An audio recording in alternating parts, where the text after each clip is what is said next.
twist. And that's the main, I would say, rule, right? So we're not going to get a PH, we're not going to Indo or Malaysia. And you guys might be wondering, for those of you guys back at home, who's in seed 1? Who's in seed number 2?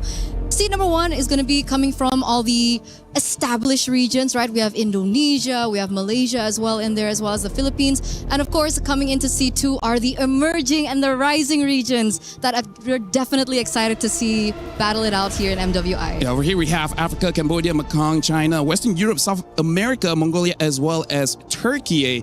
Now, here's the thing. It's interesting that they had to make a special rule just to make sure that neither of us ruin it. Now, here's the thing. Neither of us can ruin it because absolutely, we will not be the one drawing from the bowl. No. I think it's too much pressure. And you know who handles pressure really well? Our fellow friend, Miracle. Miracle?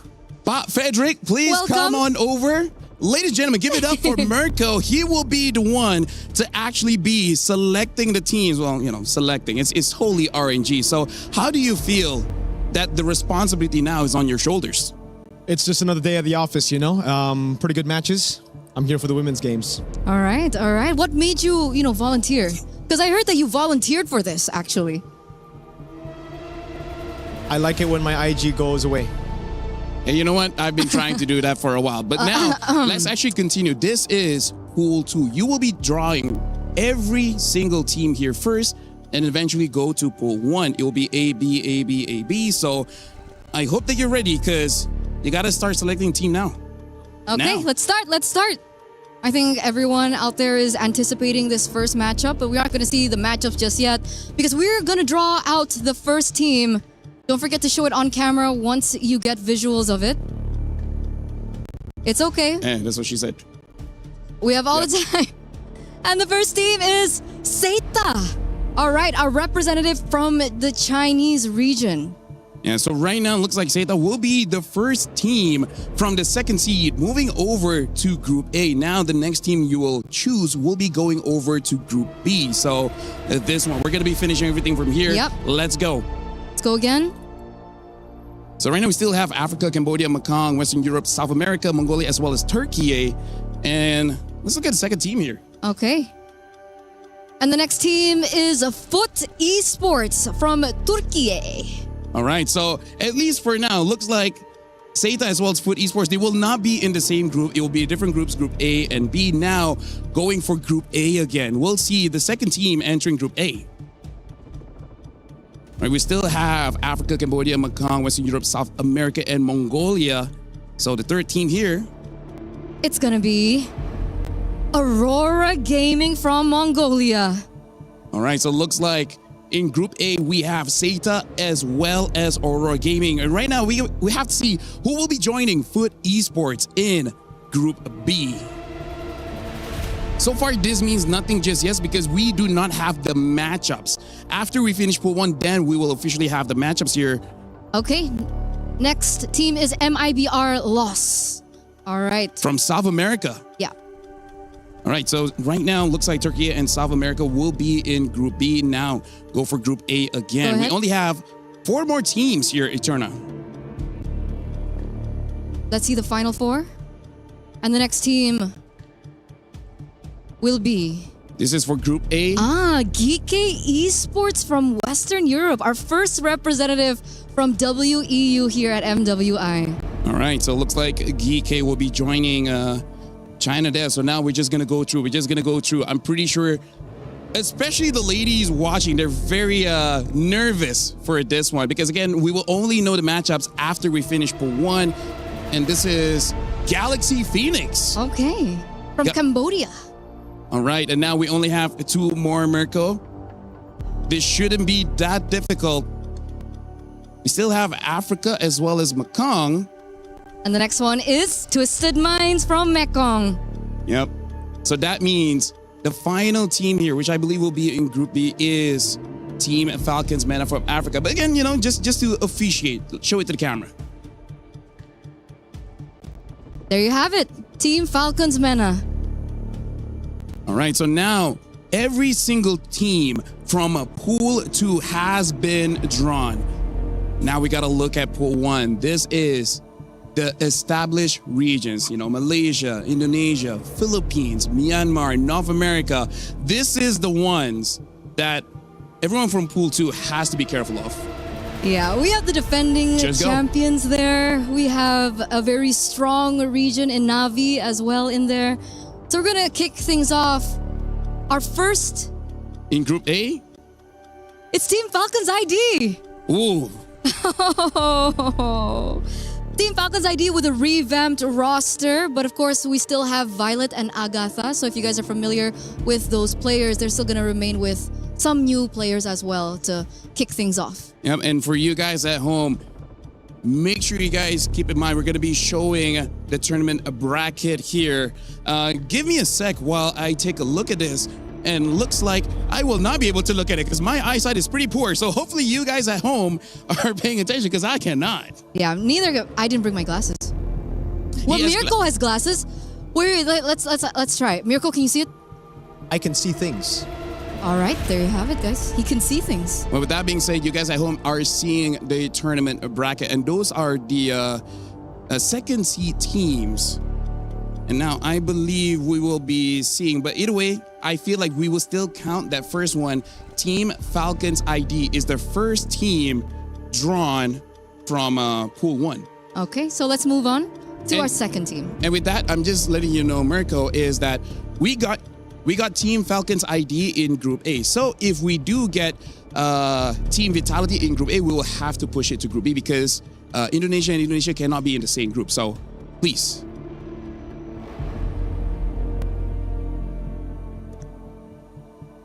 Our second team.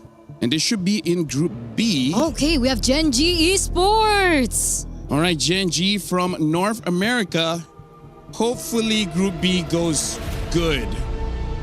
Remember, they went Wait, top Vitality 2. will be there? They went top 2 last time under the banner of Gaming Gladiators, but of course, it's a different roster because Nicolette is not going to be there. Yeah. Aria's going to be there. So, shout outs to her. So we're going to be doing 2 more, Mirko. After 2, we're going to stop for a while and we're going to review the bracket. So now we're going to go forth and find the next team going into Group A. All right, so this team is going to be... Oh my god, it's Team Vitality. But this means because Team Vitality is going to Group A, but since there's Team Falcons Indonesia already in Group A, this means that it will be proceeding to Group B. So the next team that you're drawing is going to Group A. Yep, that is correct. Team Vitality are defending champions on their way to look for their 4th title. So imagine that. All right. So now the next team is Team Ray Young from Malaysia. It's a new representative. They were able to beat Navi Malaysia. Yeah. So it truly is a big deal that they're coming through here, wondering what they're going to be able to bring to the table at MWI. Okay, we're gonna stop for a while, allowing time for the bracket to really go through. For now, I'm sure there's no stakes for you, but how do you feel about the draw so far? There's only 4 more teams left. I think I got really good teams, I got really good teams, really good matchups. I think MWI will be, this year, the best ever. Oh. How do you feel that we had to make a specific rule just to make sure we do not screw it up for everyone else here? I think it's because of us. Me and you, LaFell. Yeah, when was that? When was that? MSC 2023, but pretty good because for us at least, Indo won. All right, right now. That's true. Apologize. Let me just check. This is the tournament bracket. Looks like it's going to be Team Falcons ID going against Seda, as well as Team Ray Young against Aurora Gaming. For now, we're still waiting for the bonus of GK as well as Twisted Minds. And this shows the next part of the brackets, ladies and gentlemen. And we still have 4 more teams from Seed 1 to figure this out. I'm not running that far. I will do that again later. Okay, I will do that again later because we do have 4 more teams left. Once we're done, I'll run to the camera. No It's okay. problems. It's no problem. Right. He's Go for it. He's a big runner. He's a big runner. I'm a big runner. He loves running. That's not something I hear often. So yes, let's see. Which team have you drawn now? Let's see. We still haven't got Navi yet. Ah, Navi. Oh. Okay. Well, How never did mind. you know? How did you know? Me and Miracle, we're in sync. When he touches something, I know what he's touching. You guys are connected like that. I love the chemistry. But I yes, wish we're not. It's Navi. All right, so hold on. Let's see. Vitality has been done. Yep. Falcons have been done. Navi has been done. Right now, we still haven't gotten Myanmar, MENA, as well as EECA. That is true. Go for it. So let's see who's going to Ikuzo. be taken out first. That sounds very trending. Who will be taken out first? It is brutal, guys. Okay, there you go. Geltec Cyber Team from EECA. All right, so now there's only two more left. It's between Myanmar as well as MENA, Virtus Pro as well as Falcon Daisies. Falcon Daisies. I love that Falcon name. Daisies, go for it. I love that name. I love that name.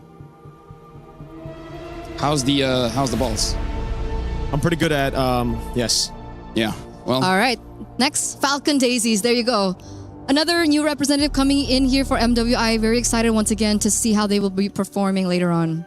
yeah, and now we only left with Virtus Pro from MENA. But again, let's just just get on with it. All right, so now show to the camera. This is gonna be Virtus Pro coming in from MENA. So with that, I honestly don't know how to feel. I'm looking forward to going to WhatsApp just to ask some of the female players, That's like, very specific. how do they? We don't do email, okay? We don't do email. WhatsApp is It faster. takes longer.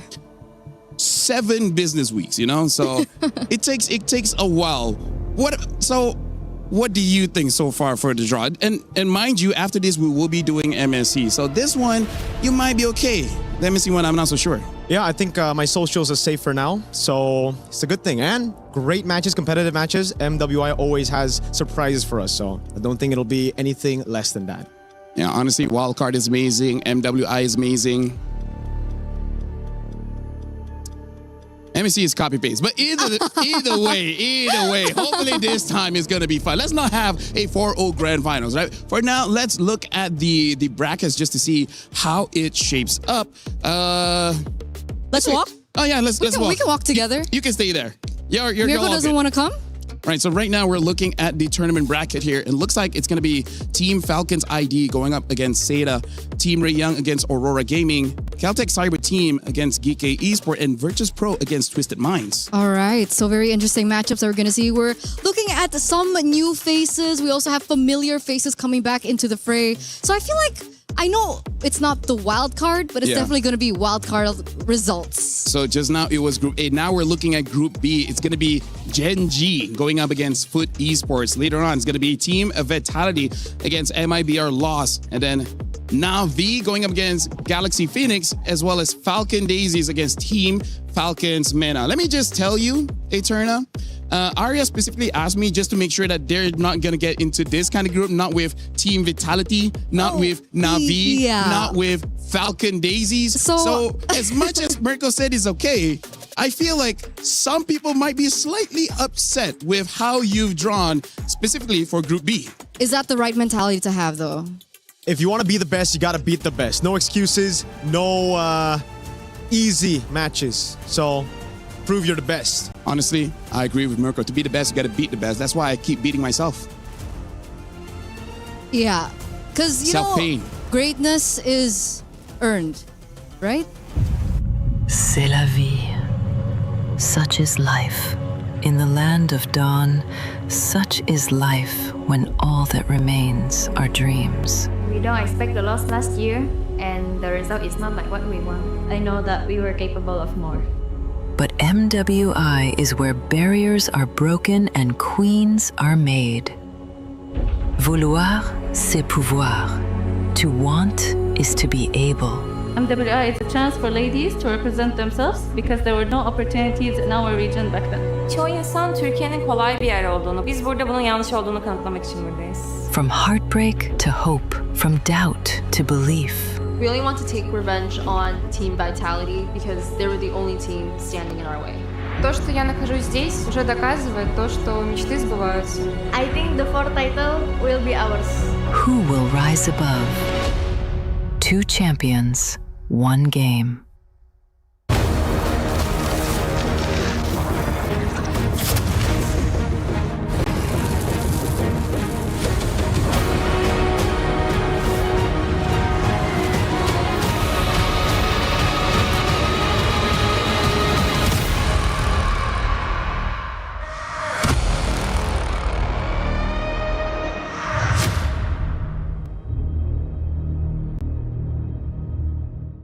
Bienvenue à Paris and welcome to the Esports World Cup 2026. Where the best of the best compete for the ultimate prize in esports.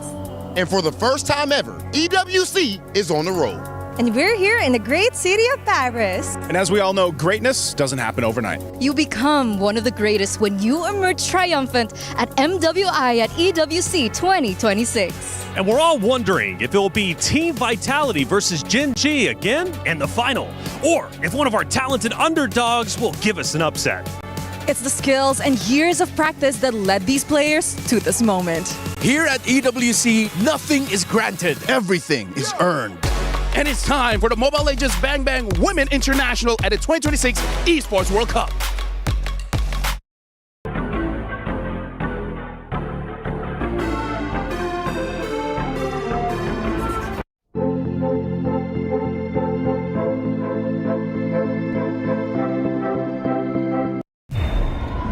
$75 million, 25 tournaments, over 200 clubs, only one club champion. The club championship is the beating heart of the Esports World Cup. Over 7 weeks, esports clubs send their players to compete. Every placement, every win, every podium earns points for their club. At the end of 7 weeks, every point counts. The club at the top walks away with $7 million and the title of Best Esports Club in the world. It's not about being the best at one game. It's about being the best across all of them. Depth, versatility, consistency under pressure. One championship trophy, one title. Who will take it? Watch history unfold in Paris at the Esports World Cup 2026.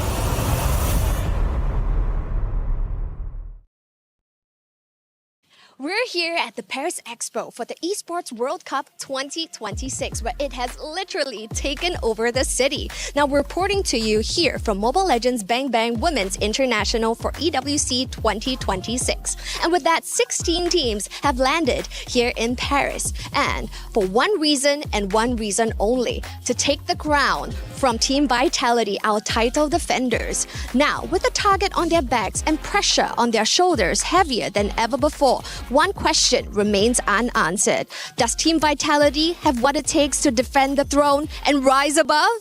Let's find out. They turn pain into purpose and left no soul unconvinced of their reign. They're completely undefeated. Team of Vitality. Nothing was granted and everything was earned. I just want to prove that no one can do it better than us. I think that it was meant to be ours all along. Winning MWI 2025 meant a lot to us because this is our first ever EWC champion title. Meanwhile, the base is going to be worked on. She's working on the base and Arya's there. They have to clear out the minion, but she'll take it in her own hands and they take it. We were planning for a perfect run last year, but it just happened, so we kept going. The triple forces the flicker out, but she'll get it over the wall anyway. I feel like I have conquered the world in Mobile Legends Women. After that, we went to Paris. I actually feel a little bit pressured because we are playing at the home ground of Team Vitality. Now that we're here, all of our fans in Paris are able to watch us directly on site.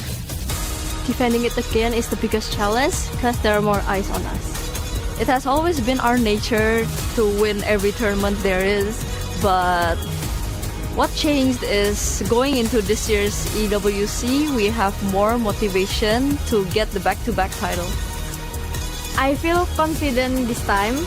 I know that everyone wants the MWI title, but I will not let it happen. I will always be hungry for the title. If you call us the final queen, we will take it. To all teams, give us an intense game. Don't make us sleepy. Is in our DNA. Whenever we let it out, it becomes our superpower. Now imagine an entire city being built to supercharge it. Kadir City, powered by play. Welcome, everyone, to the 2026 Esports World Cup here in Paris, France. This is the MWI. The best women when it comes to MLBB will take that stage to compete for $500,000, but more importantly, to etch their names into the history books of the Esports World Cup. Welcome in, everybody, to the Allianz Vaults. I'm Taylor Reflections Noble, joined by the wonderful Eterna and Brigida. Ladies, good to see you, Eterna. We're back. MWI begins now. And we are back finally, going back to back, and now we're here for the third time for EWC, and we're here in Paris. Yep, and I still think we are in a state of shock after those statements that were thrown at us during the intro video. It's pretty much laid out there what's at stake, what all the teams are fighting for, and who's the big boss in this tournament. I love tournaments like this. I really do. The ladies, they're passionate, they are talented, and when they take that stage, they are vicious. And it's going to be 5 days of nonstop action here for the MWI. And like I said, a lot of money on the line. We're talking $500,000. Eterna, $150,000 for first. That's a lot. And I keep saying this over and over, but I think even from the first EWC MWI collaboration is the fact that this is a lot of money, especially for the women's teams, because some of these teams, I think even from back in the day, they didn't even have a gaming house to work with. So the resources were very limited. Right. And that's why this is definitely life-changing money. Yeah, and that's like $5,000 to $10,000 difference, especially if you make it all the way to the knockouts, which I think is one of the most crucial parts now that we are entering the first 3 days of MWI. Well, format, it's going to be a grueling, at least road that they have to travel in order to reach the finals. We start in a breakout stage, 16 teams broken up into 2 groups of 8. It's double elimination, so you do get that second life. You go on that stage, maybe you're not ready for it, right? You get a second opportunity to make it into the knockout stage, but that's where things get real. Single elimination, the championship up for grabs, and more importantly, that trophy they might hoist at the end of the competition. And let's also not forget protecting your heart, which is your key, and avoiding it from getting crushed. That's what this whole tournament is about, right? Protecting that key. It is a brutal format if you think about it at the Esports World Cup, right? Especially, right? Because if you get your key crushed, it's never a good sight. Yeah, I think I need to remember how it sounds like, because all I know is that it's super loud. Oh. It is. It's uncannily loud. Like, you think it doesn't make any noise or anything, but back again, it's made of really tough stuff, and it's also same made as the material that, the players are. They're also very tough. That's right. Right? Well, this is Stream A, and we also have a Stream B. There's going to be MLBB action taking place throughout the 5 days of competition. And luckily, we got our Stream B covered. Lafell, Renmar, what's happening over there? Welcome to the first day of MWI here at EWC26 on Stream B, the better stream. I'm Renmar. My name is Afel. Stream A, they're kind of cool. They got a bigger stage and whatever. But we got the better games. We are the better stream. We are the heavyweights. Quite literally the heavyweights. Just look at the talent pool on this stream. But it is debatable to say better games, because all of the women in MLBB esports, they are ready to show you why they are the best in the world. And you guys got questions. What about the schedule? What about the format? And why is the Stream A and Stream B running simultaneously? And that's why we got this explainer video for you guys.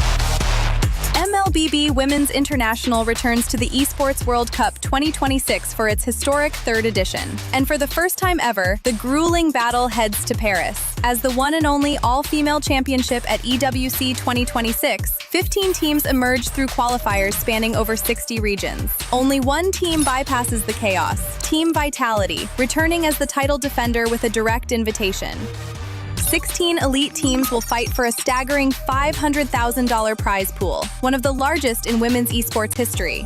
MWI features 2 brutal stages, the group stage and the knockout stage. In the group stage, 2 groups of 8 are each locked in a double elimination showdown. To survive, teams must secure 2 series wins to claw their way into the knockout stage. One loss drops you straight into the lower bracket, where every match is crucial for survival. Lose again, and your tournament life is over. 8 teams will be eliminated. Only the top 4 from each group will advance to the knockout stage. In the knockout stage, the stakes escalate with every single step. Teams start in a best-of-3 quarterfinal before advancing to an unforgiving best-of-5 semifinal. Teams who fall short of the grand finals will be granted the opportunity for a podium finish in the 3rd-place match. Finally, the top 2 teams battling for the title in the best-of-7 grand finals. In this single elimination format, every match is do or die. On the world stage where dreams are shattered and history is made, a monumental $500,000 prize pool and crucial club championship points are on the line. But only one team will rise above. In the first of 2 MLBB championships at EWC, who will be crowned the queens of MLBB? 2 champions, 1 game. This is MWI at EWC 2026.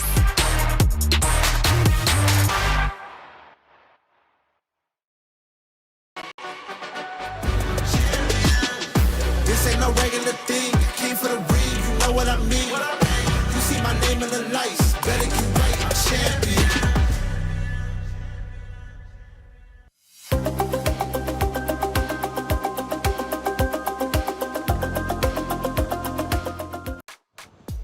A lot of information being thrown your way, but don't worry if you missed anything. We're going to keep you up to date as the 5 days go along. Ladies, when did it become a competition between Stream B and Stream A? And by the way, I want to tell you, Lefel Rinmar, I'm a big boy myself. I might not look it, but 221 pounds. If you want to bring the heat, baby. And speaking of bringing the heat, it's Group A. Plenty of great matches. Eterna, walk me through it. Wait, I just want to say, can I be a part of that? Of course. I look like a big guy. Yeah, you can. I agree. Right? I mean, I us support combined. you all throughout. Yeah, us combined. So Stream A, A-list. A-list. A-list stream. Okay. A-list stream. Sorry, we completely missed the brackets, but I'm pretty sure they got to get a look at it. That's right. They got to look at it, but Group B is what they really need to take a close look at, because I'm calling this the group of death. We've got powerhouse teams of Vitality, Na'Vi, Gen G, and there's a very real chance one of those 3 teams gets eliminated. Yep, honestly, I might even consider Falcon Daisies as one of the biggest threats. It's so hard to decide what top 4 teams are coming out of this group, mainly because of what they've been able to achieve in the previous year, and even in a sense that they might not have been here last year, but they've taken out teams who've been or who have achieved a significant podium finish last year. That's Terror Queens, who they actually took out this year. Yeah, so I'm really worried about Group B, obviously, but I'm also actually worried about Group A as well. Sure, yeah. So I think we missed it, but obviously people are saying that, in Group A we have Team Falcons ID. Of course, people are saying that ID is one of the stronger regions when it comes to women's MLBB. Right. But if we think about it, there are some other teams with the same ID backbone. Yeah. Plenty of teams. Actually, there's 18 different countries represented from the players alone, which is incredible. This is going to be our schedule for Group A. We start off with Falcons Indonesia versus Seda Esports. We go down the list, and then Vitality takes on MIBR. Now that one's going to be a good one. Vitality, the top dogs everybody's looking to take down, and of course Genji at the end. But this isn't the only schedule. We also have our Group B, which is going to be action-packed, 4 matches as well taking place over there, and we're going to cross-pollinate, have a chance to show both of them. Like I said, have 2 tabs open. Yep. Don't exit out of either one, okay? Have them split screen, get a second monitor, get a second phone. I don't care what you got to do. Watch both streams, because these will be the matches taking place on the B stream. Again, an exciting day of competition, and we, for the Esports World Cup, have a ton of things happening. Check it out. He thinks he can come in here and play my game. He knows nothing. Let's go! Tyler Wine, you're done. This is my ladder. You can't climb it. It's better than being hard-suck at Masters. You're going too far now. Your eyes buggy. Your elbows ashy. Is that airline? That's an L airline. Somebody better hold me. Okay, yeah. Do something then. Raw energy. Hard from blow the house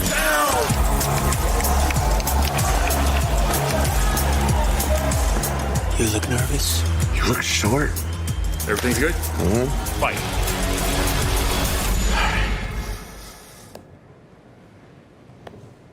Okay.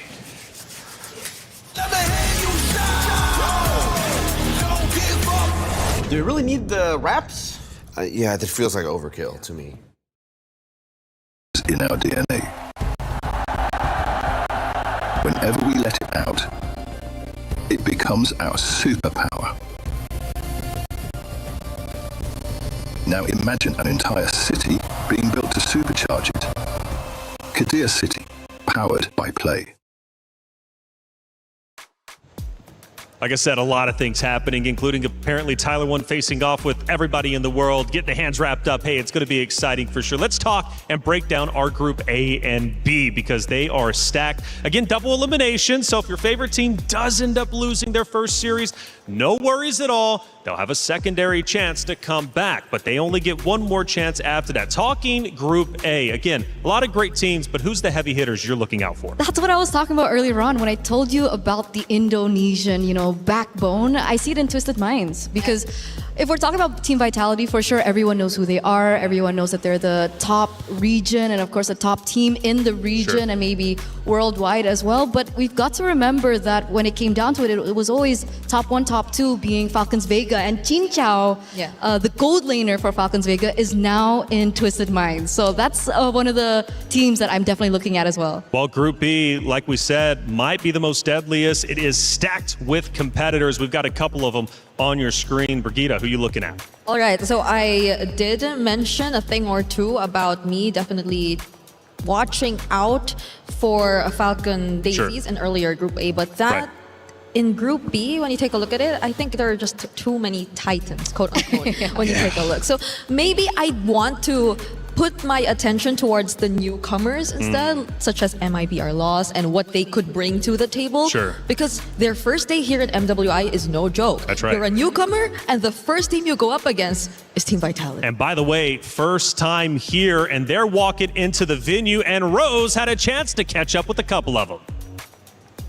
Hey guys, Rose here. Good morning from the very beautiful city of Paris. And as you guys can see right behind me, the players are just arriving for their first day of MWI. And you know what? We might actually have a little bit of a chit chat with some of the girls that are arriving. And oh my, everybody is looking really, really good. You know what? Let's see who we can interview. Hi! Hello, come here. Don't be shy. How are you? How are you? How are you, girls? I'm doing good. You're doing good? Are you ready for today? Yeah, I'm so ready. You're so ready. You excited? Yeah, I'm so excited. You're so excited. Good luck. I'll see you later. Bye-bye. And over here, oh my God, the mother of tanks. Hello. How are you? I'm fine. You ready? Yes. Are you excited? Yeah. Anything you want to say to the viewers? Support us, guys. Support Team Vitality. I'll see you later, girly. Bye-bye. Bye-bye. Oh my God, guys. The girls are looking amazing. Everybody looks extremely ready. And I see a Malaysian representative. Hi. Hi, Nora. Hi, Queen. How are you, girls? Good. You guys are ready? Yes. Nora, this is your first international debut, right? How are you feeling today? So hype. Let's go. You're so hype. Let's go. Hello. Good luck, girlies. Good luck. I'll see you guys later. And of course, we also see Falcon Mena. Hello, girls. You ready? I see you again this year. Yes, I'm ready. We are all ready. Perfect. You girls look amazing. I love the little ribbon on your hair. I'll see you later. Bye. Honestly, guys, I am so excited to see these ladies in action. And in a little bit, we will be able to witness the battle and the drama in the Land of Dawn. But for now, that's it from Rose, and I'm throwing it back to you guys.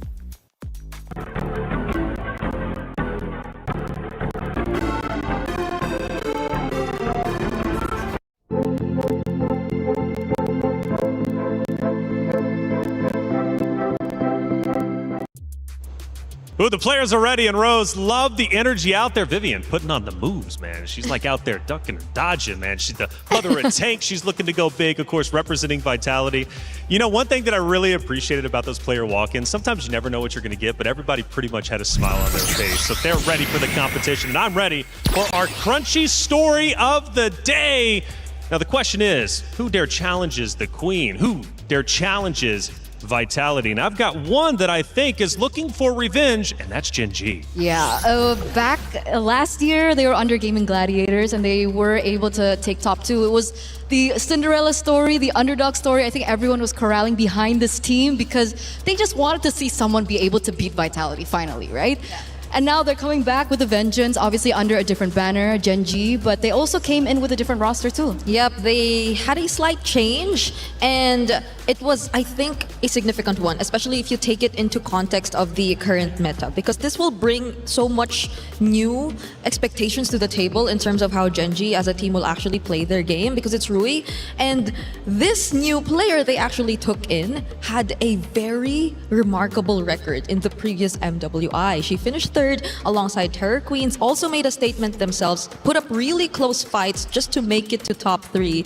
And now you're seeing these lineups merged into one, chasing for that revenge against Team Vitality. But also Ashley versus Vivian. I know that's a hot talking point. Let's not forget the championship interview last year. Vivian did make some call outs. I'm going to be bringing that up as the show goes along. But it's not just Gen G, it's also Na'Vi. Now, fun fact about this roster, 3/5 of this roster actually won at EWC 2024 MWI, right? So they are also looking to reclaim the throne from, of course, Vitality, who's won the past 2 years. What can we talk about with Na'Vi? Well, it hasn't been that much of a good record for them, I'd say. I think a lot of us had more expectations of them, especially in the previous MWI, but they did not have a podium finish. Like, I think they were in one of the top teams you would consider to be in your power rankings before you actually entered MWI, but due to that, they did make some significant changes. This lineup used to have 5 Cebuanas. For the longest time, they've been together, but they switched up their mid and their gold. And these two players too have a lot of experience under their runs. And I think so far, every single time I see them, they look very comfortable. Like their aura seems very light, and they literally feel excited to enter this tournament. Well, they only dropped 1 game throughout postseason, which is a pretty big deal, right? So clearly they have composure. They know how to win. The question is, can they win on one of the biggest stages, though, MLBB has to offer? That's my big question. Obviously, we're going to be getting those answers as the days go on. We talked, obviously, Gen G and Na'Vi. Do we want to throw a third team in there that you think is, like, really on your radar? I know Falcon Daisies, you mentioned them over in the other group, but who's truly a contender? I think I'd also want to include Malaysia. Okay, yeah. Malaysia, right? Same. Because if you take a look at even one of the more recent international tournaments, I think that was SEA Games 2025. Yeah, we don't talk about that. Why not? We don't talk about that because it was an unexpected outcome. As the analyst, we've got to talk about it, right? I'm the new guy here, though, so maybe we don't have to talk about it. Long story short, ID lost to PH, PH lost to Malaysia, and Malaysia finally picked up the gold medal. Okay. So that's what happened. Yeah, I'm that's why we don't talk about it. I'm kind of learning regional debates is pretty hot, right, when it comes to MLBB, and we're going to be discussing that all tournament long. But I'm curious who's going to end up taking it. And obviously, we gave our crunchy story of the day, who we think will be the contenders to Vitality. But chat, let us know. Keep, of course, the conversation going. Who do you think is truly going to take this entire event? And if you guys just want to go on a micro level, just let us know who do you think is going to win today based off our schedule. And again, just a reminder, we do have our Stream B going down. $500,000 on the line. It's MWI. Let's go to our stage to get it started.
Legacies aren't inherited, they're built.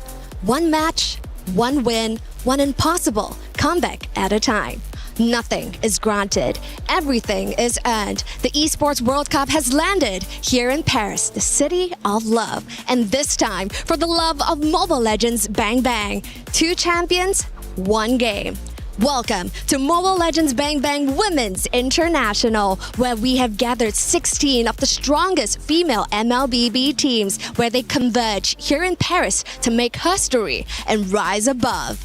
And of course, all of these 16 teams are the queens of their regions. And here at the Esports World Cup, you know that means they are about to be fighting for a lot. $500,000, ladies and gentlemen, is up for grabs. And of course, the glory of being considered the best women's MLBB team in the world. Of course, right here on the trophy stand, we do not have the trophy yet, as last year's champions, Team Vitality, will be bringing out the trophy later on. But in the end, there can only be one champion. Damascus, what help us to those who fall short? Rob, 16 teams are going to fight for that title, but of course 15 will be eliminated throughout the next few days, and every single eliminated team must go through the grueling process of destroying their key right here at the kick. For sure, and let me be real, sometimes it gets kind of loud because you can hear these keys popping just like the player's dream. Without further ado, it is time to welcome our 16 teams for this weekend's event, and let's see who will get that big title.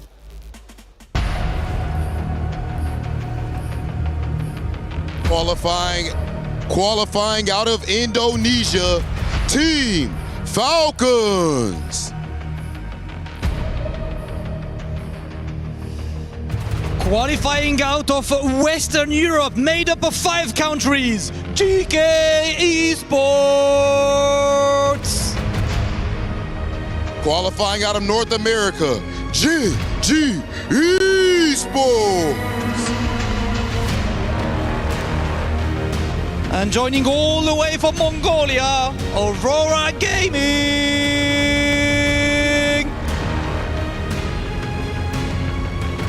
Powered by their jungler, Miss Meow, Virtus Pro. Last year's rookie come back with a lot of experience, all the way from Turkey, Foot Esports.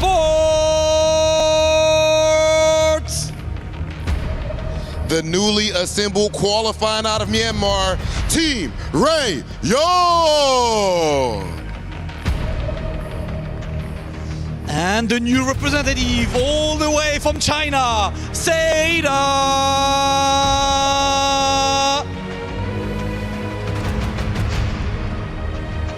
Qualifying out of Cambodia, Galaxy Phoenix.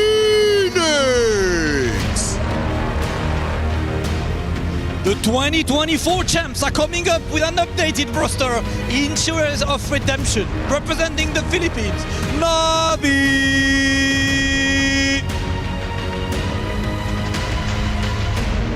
With the return of the Ice Queen, Galtech Cyber Team.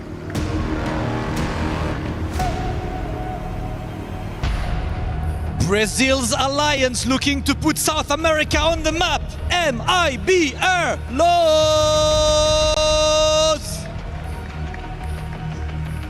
Qualifying from Myanmar, Falcon Daisies.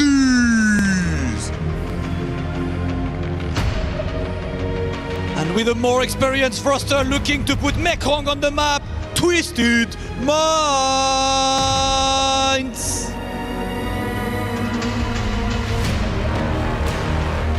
Sweeping the entire Africa qualifier. Put your hands together for Team Falcons MENA!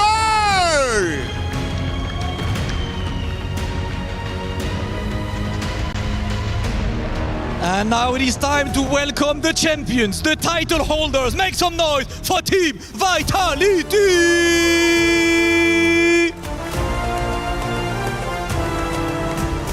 Last year, the defending queens didn't just win it back.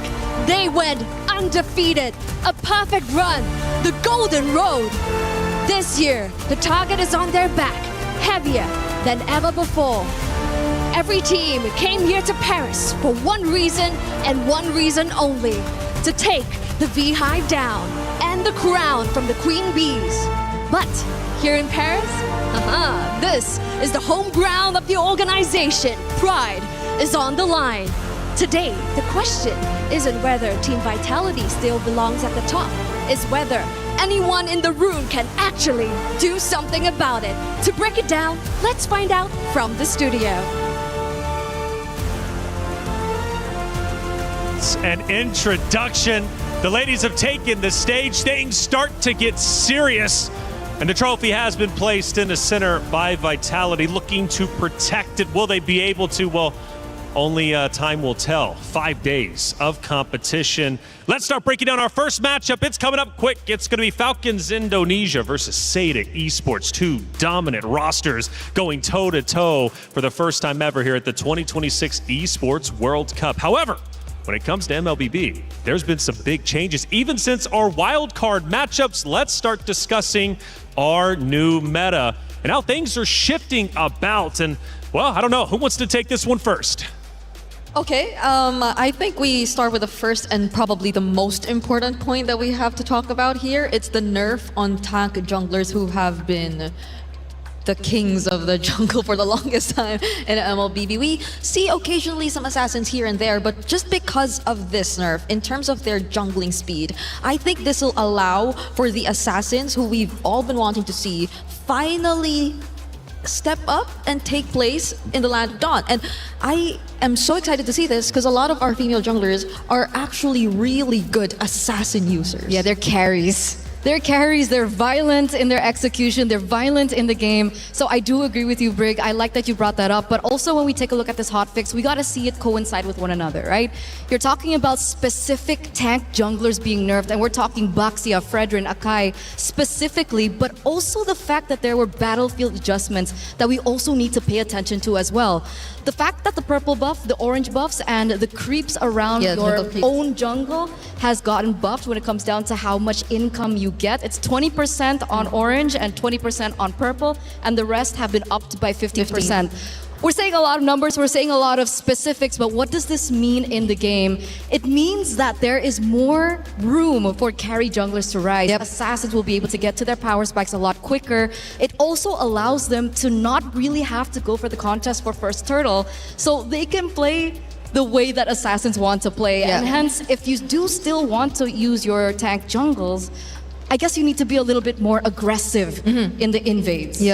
And farming, like heavy on farming, because you will feel the change. You will feel the difference in terms of your farming speed if you still opt to go for your tank jungle setups, and that will also probably change the way we see the roamers come into play. Like, are we going to see a bit more of the aggressive invade type of roamers or the heavy pick-off crowd control specialist roamers? Because I think that will be also one of the biggest responses to the potential rise of the assassin junglers all over again. But more so, if we're talking invades, if we're talking about all those disruptors and annoying heroes, then might as well touch on a bit of the EXP lane. Because there was this one hero that took a significant change as well, which is Esmeralda. Huge. Lower cooldown, increased damage, increased shield on her first skill, more slow on her second skill as well. So we are going to see whether or not Esmeralda rises in popularity. And I think that's what makes MWI so exciting. Absolutely, and so much to ask, even based off of this, especially with two specific players. I'll ask that when the time comes, especially for the matchup a little bit later. But this one here,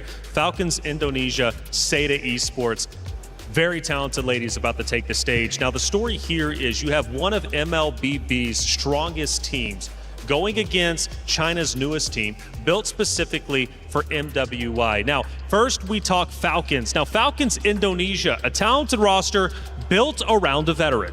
Yeah, we have Violet and Agatha that stayed, but other than that, everyone's kind of new. But also, we do still have some veterancy in it, despite them not being from Falcons, right? They came from EVOS Lynx, and they were together 7 years ago. That's Leaf as well as Violet. So I'm excited to see that duo come together, how they've been able to gel with one another. And it's also important to note the fact that they did miss last year's MWI, so I am quite excited to see what they have to bring But to maybe the table. missing, sometimes the heart grows fonder with distance, right? And they were watching that and thinking, thinking, I want to be there. Now that they're not going to waste an opportunity. Now, one good thing about them is they have great composure, clearly, because, Violet specifically led her team through 3 elimination matches to get to this stage. Now, that's not easy to do. When you know your tournament life is on the line, you've got to guide your troops effectively. Violet was able to do that. So if they get into a sticky situation, I'm looking at this team to be perfectly fine, and it is going to get a bit, hairy up there at times, right? It's not going to be easy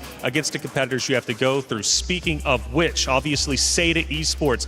I love the narrative here. Newest team built for MWI. Yeah. What does that mean, Bree?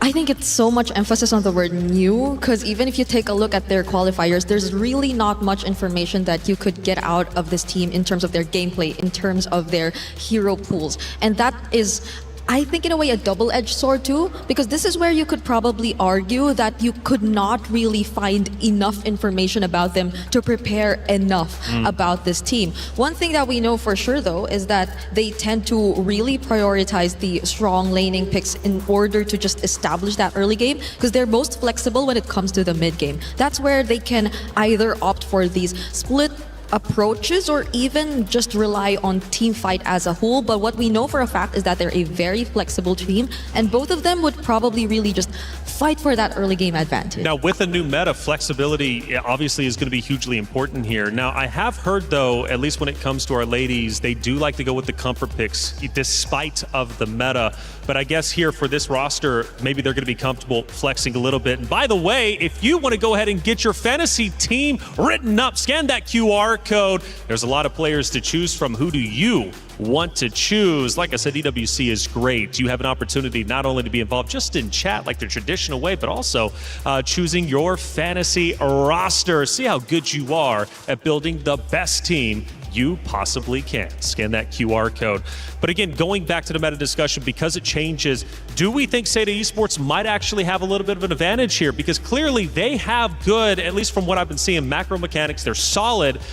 They know how to break this game down well. I mean, in order to play, like at least in the previous meta, in order to play the likes of an X-board jungle requires you to definitely have a better or a really good understanding of the macro approach, right? So I think that is something we can expect from them. But again, the veterancy. You mentioned the reunion between Livy and Violet, and that's like 7 years ago of them just really playing competitive MLBB. So you know that you're up against players who've been here for so long. So that's definitely the advantage that I think Team Falcons ID has coming into this matchup. And considering they are coming from a more established region, we've had so many, multiple MLBB Women's Cups in general for years. Right. So obviously they have a lot more experience. They've played with a lot of different metas. Meanwhile, a region that's new doesn't have as much to work with. But again, I like that we mentioned that it could be just what they need. Yeah, because you never know. There could still be ways that they, of course, get to review, get the information that is necessary for them to improve across the other regions. But at the same time, we have very little info about their games that are public. Their scrims even. We don't really know what scrims they've been able to play or with which regions they've been able to go up against. So Seda is really coming into this tournament, aside from the new patch, as new faces, and there's a lot that we have to unlock when it comes to this roster. Scan the QR code also here. Get your pick'ems in. Like I said, a lot of ways to get involved for EWC. That app is actually pretty incredible. Scan the QR code, especially if you're here in the venue. Might as well. A lot of fun things happening here in Paris. And man, it has been a great time at the Esports World Cup. And one of the things we really haven't broken down just yet is the Club Championship Trophy, which is so very important. A lot of money on the line. You want to talk about, and you mentioned it earlier, obviously for these orgs winning some of the money for the $500,000, obviously placing in the Club Championship, we're talking potentially millions of dollars to rebuild your org, potentially make that team house, get your ladies involved right all in the same room, which helps build team chemistry. It helps your roster tremendously.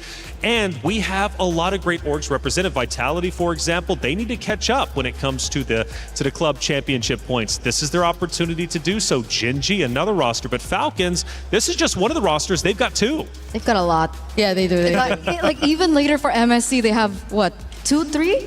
I think Two? Yeah, two. There's Falcons Meta, who just recently won the wild cards, and then we have Team Falcons PH. So those are two of the many Falcons rosters we've seen. Even during the qualifiers leading up to MWI, actually, we've had a lot of Team Falcons rosters. The Philippines, our representatives currently, Navi, actually had to go up against the own version of the Philippines Team Falcons as well. So it could have been three, but you know. I also remember last year's club championship run being so tight. So tight until the very. I think it came down to like the last two. Like the events. final weeks, right? Yeah, it came down to the final week, like the last two events. We were telling the story on the week 7, and it was like, who's going to win? Because Falcons could have very well been defeated. Let's not forget they've won the club championship in back-to-back years. You know, kind of like Vitality, right? For MWI.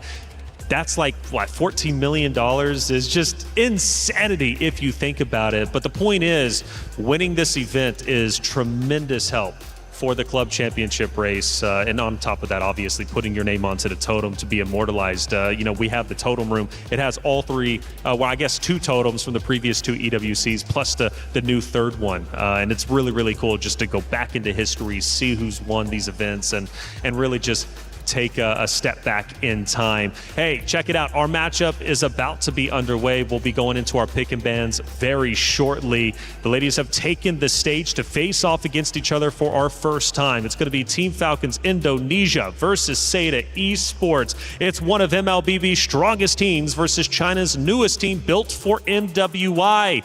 Will that pay off? Well, we're going to find out very shortly as the pick and bans will be underway before long. Again, taking a look at Team Falcons Indonesia. You know, Bree, we got a veteran. Obviously, Violet, we talked about the roster built around Violet. Now, that's a huge positive to me, but there can be some shortcomings. If Violet isn't performing, if she's not vocally leading her team, does this team still continue to function?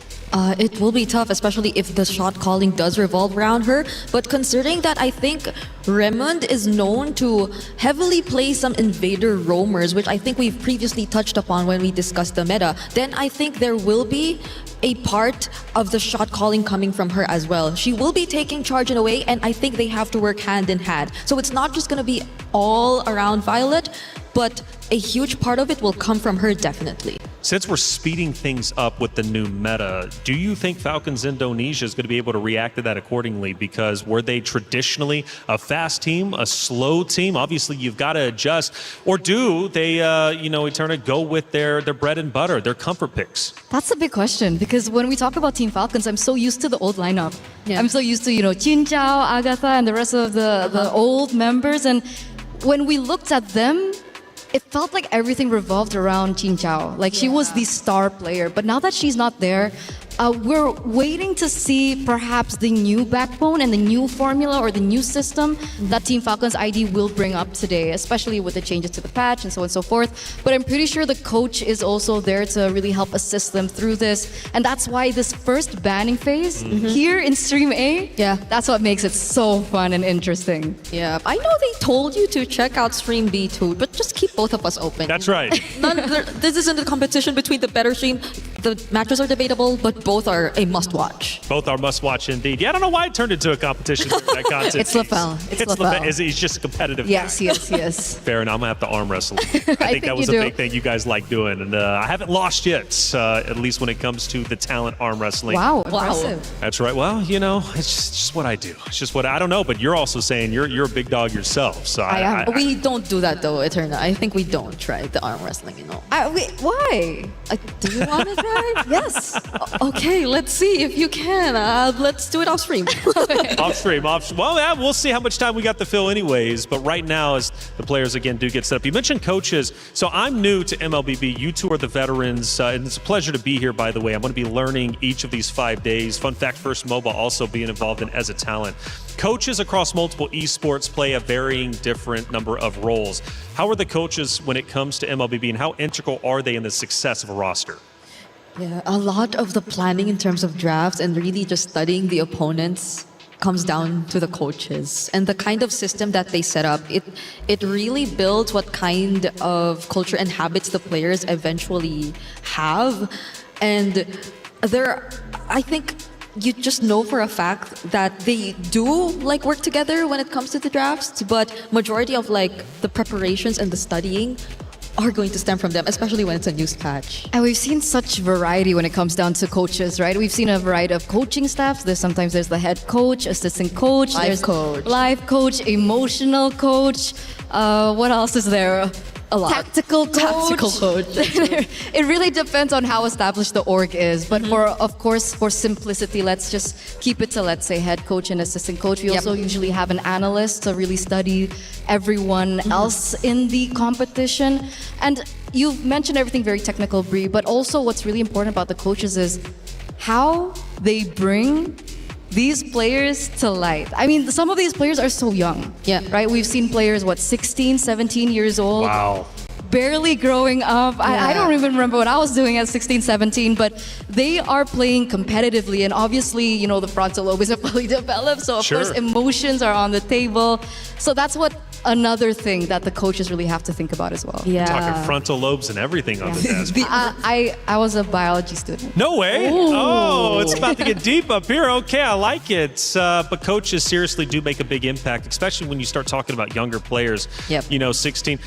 Who is, I guess, what would be like the age range for MLBB? I think if we're talking veterans, we could say they're around the 20s above. But Hey, we have 33. 33. We do, but we are in MWI. Okay, so true. we don't have 33. 33 is already like 30. That's right. plus. He was in the wild He cards. was in wild cards. Well, the cool thing though about that, I mean, it just obviously breaking that down, 16 to 33, you can have a very long career, right? Oh, yeah. And truly build a legacy, build a life in this title, which I love. I really do, and it gives an opportunity for the gamers to, carve a path in life, which I think is so very important. You never know what gaming can bring to you. Gaming is such a beautiful scene that just opens the doors, not only for myself, but just many others out there. And there's many ways to get involved. So from 16 to 33 is a great spread, a good, obviously, age range to have. Now, obviously, Falcons Indonesia, State Esports, we're talking Indonesia, we're talking China. Now, the regional battle has been, from what I've been hearing, really, really tense. Who would be the best regions? Because Indonesia, from what I'm hearing, is at the top of the food chain. Okay, if it's Vitality, then yes. I mean, you won. But we won Smart Omega Empress 2024. once. 2024, but the recent, one out of, sorry, how many MWIs have there been? this is the third. So like Okay, so like 2024, how many 2025. percent is that, Brie, again? Sorry, remind me. 66.67. I didn't know the point. I just knew 66. 66.67% For Vitality. and for the Philippines.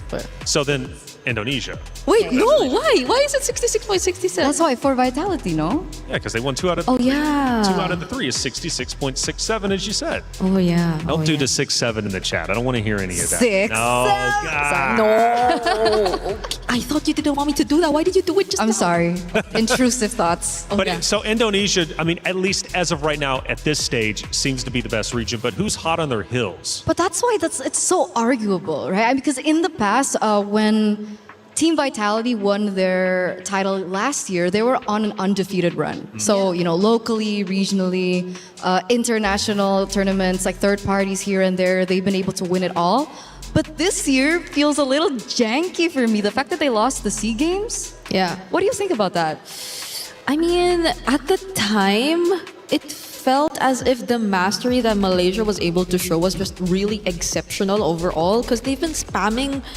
Well, it was sort of the utility meta back then. So we've seen comps similar to the Fredrin Arlot being spammed over time by Team Malaysia. But at the same time, it's surprising because the level of understanding and chemistry that they've shown up against Team Vitality or then Team Indonesia is something you really wouldn't expect, because you would expect the most polished and the cleanest of executions to come from Indonesia. But I guess that shows that there occasionally are some loopholes when there are adjustments that have to come into play. That's the thing. That's what makes me so worried. Because it's a new patch.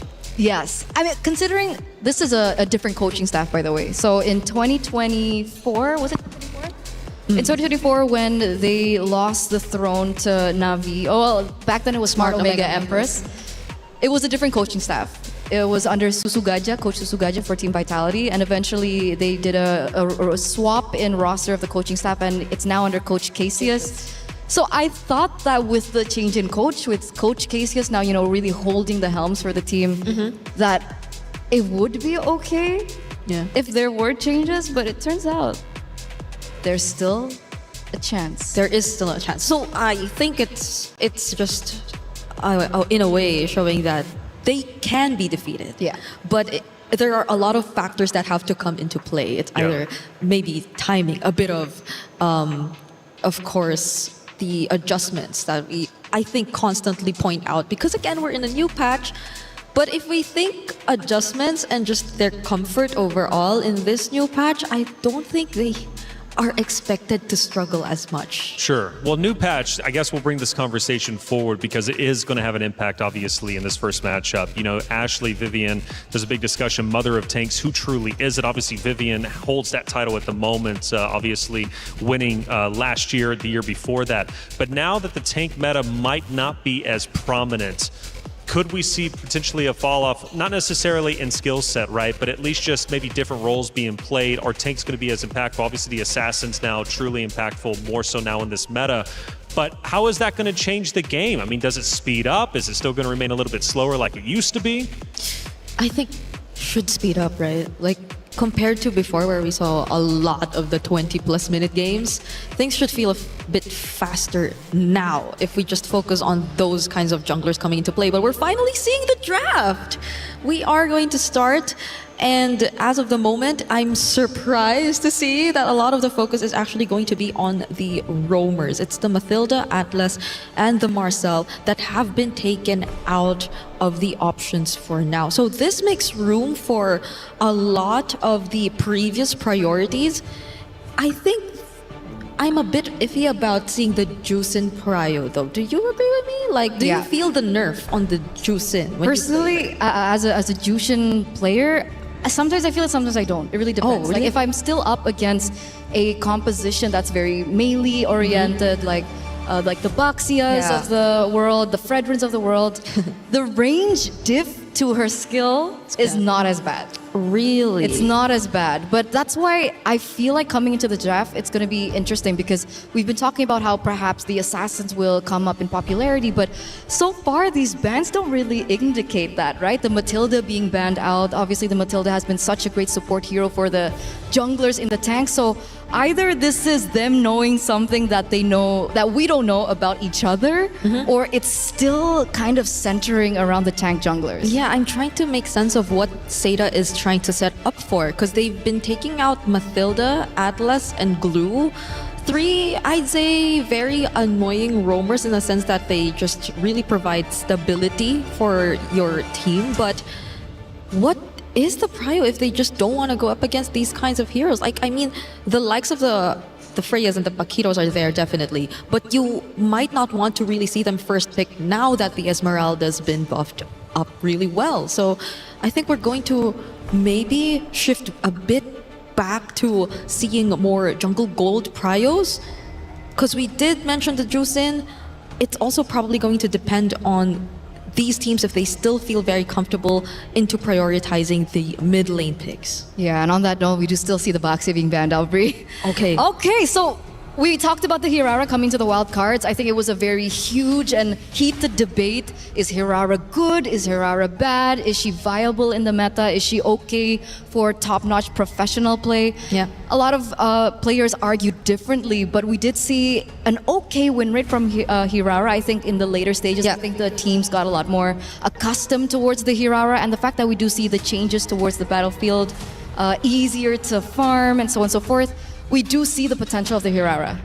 Okay, and more so now that I think you really want to just take a look at the assassin junglers a bit more because of the changes in the patch, then I think Hirara, compared to it becoming a 50-50 pick, feels a bit more reliable. Now, Team Falcons Indonesia though, these are really tanky first 2 picks that they've decided to go for. It's a Phoveus and the Belleric, which really makes me think of, does Seda just really want to counter them immediately on, or do they just want to go for the safer priorities on their carries and reveal what their lineup will really revolve around? Because the bans are just Yeah. Really interesting to see. Like, you don't really get to see what the plan is from the fans. I think right now they definitely cannot rely on the Hirara. So the carry does come through, and the Yves. So we have a double secondary carries here. Yves going to be a very strong laner considering the nerfs to the Jushin. Carry also one of the answers towards the beefy guys in the front, like you mentioned, from the first two picks. And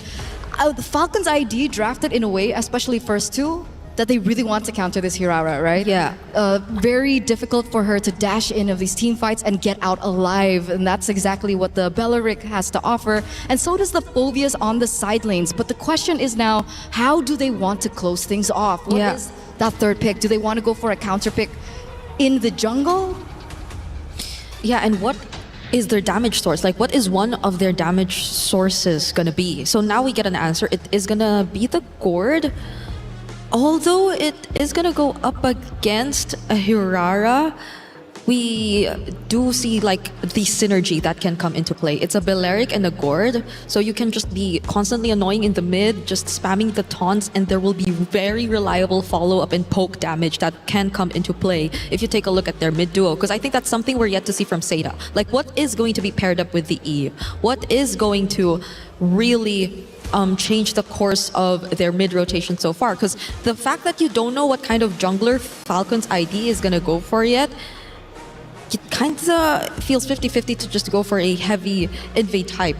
But there is a high chance that they go for an assassin or a damage jungler if they already have these two beefy guys in their lineup so far. That's why, but I think they need someone to kind of speed up the process about the mid-rotation, right? I'm really worried with Hirara being on the other side, the fact that she's going to be able to roam quicker, be able to invade into the enemy jungle a lot quicker, which is why I was actually still thinking about the Fredrin. So the Fredrin does get taken out here. I think it's a good call by Seta. And by the way, the buffs to Esmeralda gets banned straight. Yeah, I was really thinking that it could have been a great option for Seta against Phobias, but they did not decide to go for it just yet.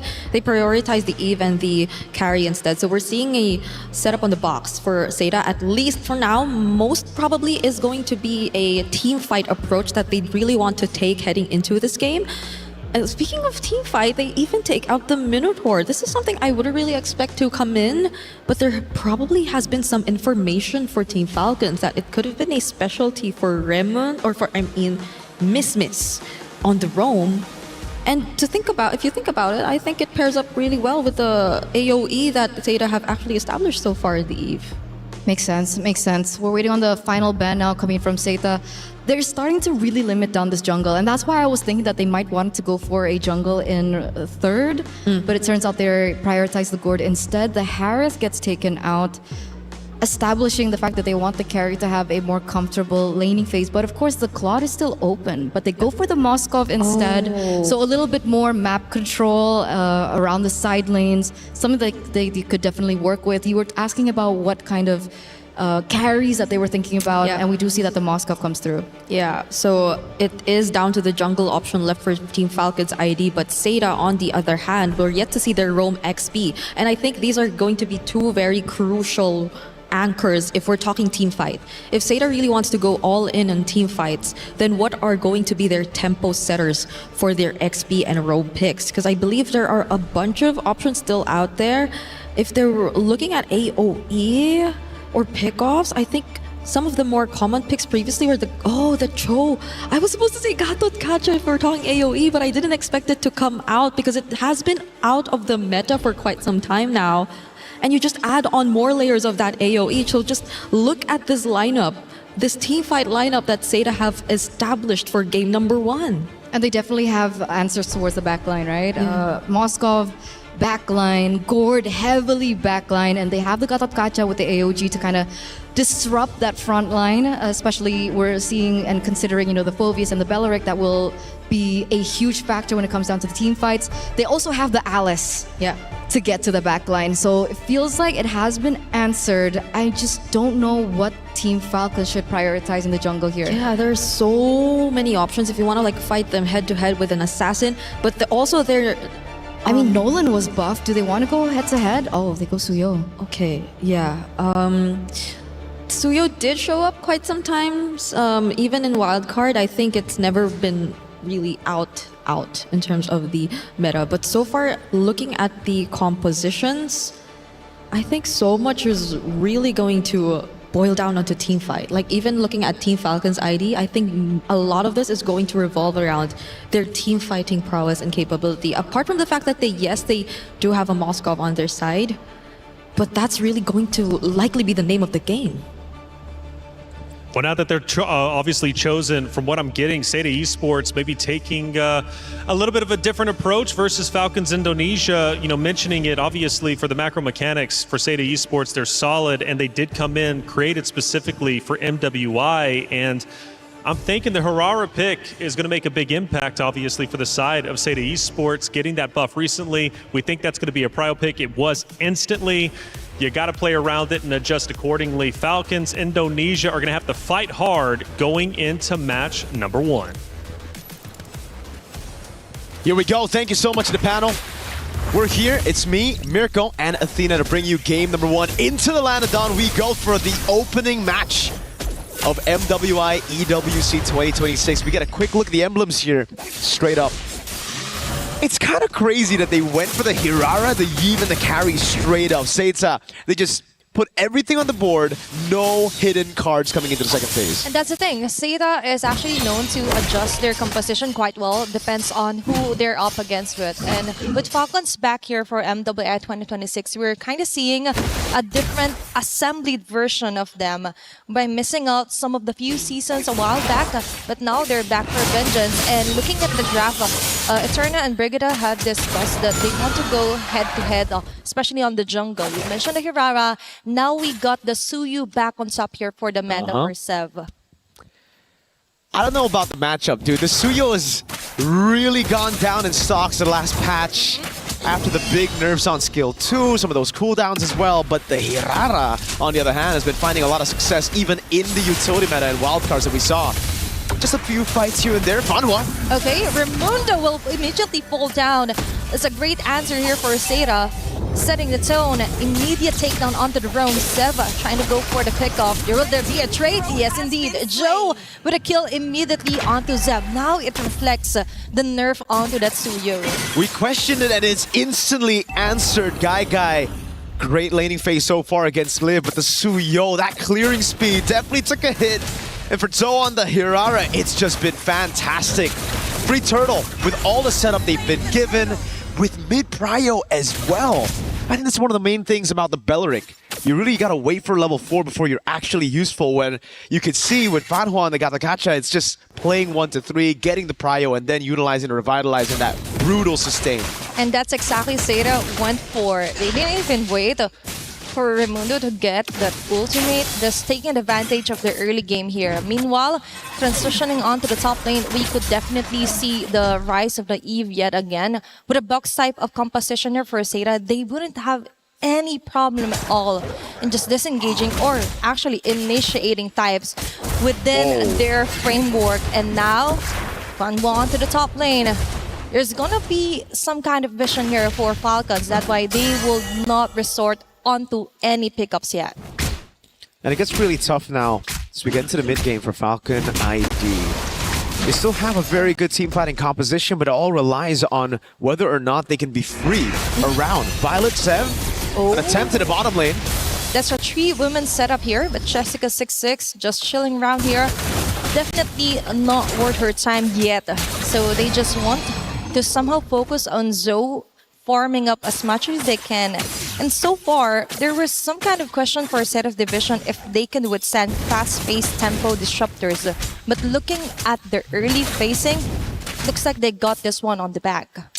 Does look like that's the case. Seita's composition scales really well as well. We're talking about just pure damage output around these team fights.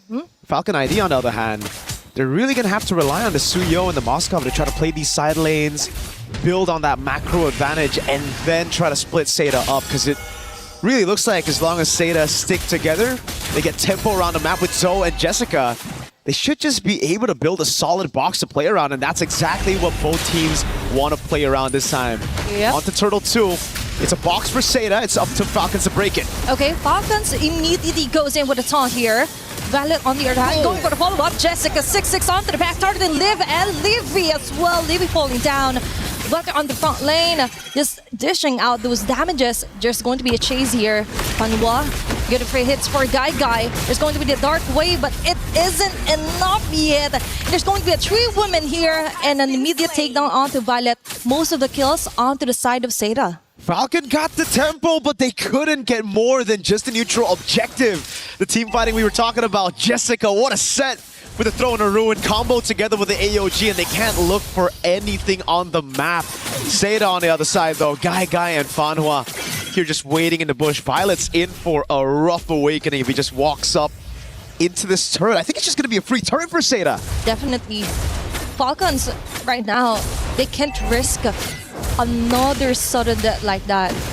Looking at the Seda way here, they just want to be the one to set the tempos. Falcon ID just isn't giving any objections at it, and Seda Division is mostly the one setting up most of the team fights. If it doesn't matter to them, they just go around and go farm help as much as they can. Equipment check. The cursed helmet for the first item for Mrs. Jessica. 1v1 for both the assassins. Zev takes the safe route, gets away in time. Liv playing this weak side. Everybody corralling into the bottom lane, trying to get Guy the turret. Okay, there's always Jessica onto the front line, so Falcons ID can't do nothing about it. They don't have the skill set yet and the arsenals to totally disrupt Jessica in the process. But as you mentioned, you already have the Skypiercer for Sev. They have to get those numbers rolling if they want to somehow contest neutral objectives. And speaking of which, in less than 10 seconds, there's going to be one, and Seda already has their eyes on this one. It's just such great adaptations, such quick adaptations from Seda. They noticed how slow they were to actually walk up and get these positions earlier. Everything all into Jessica.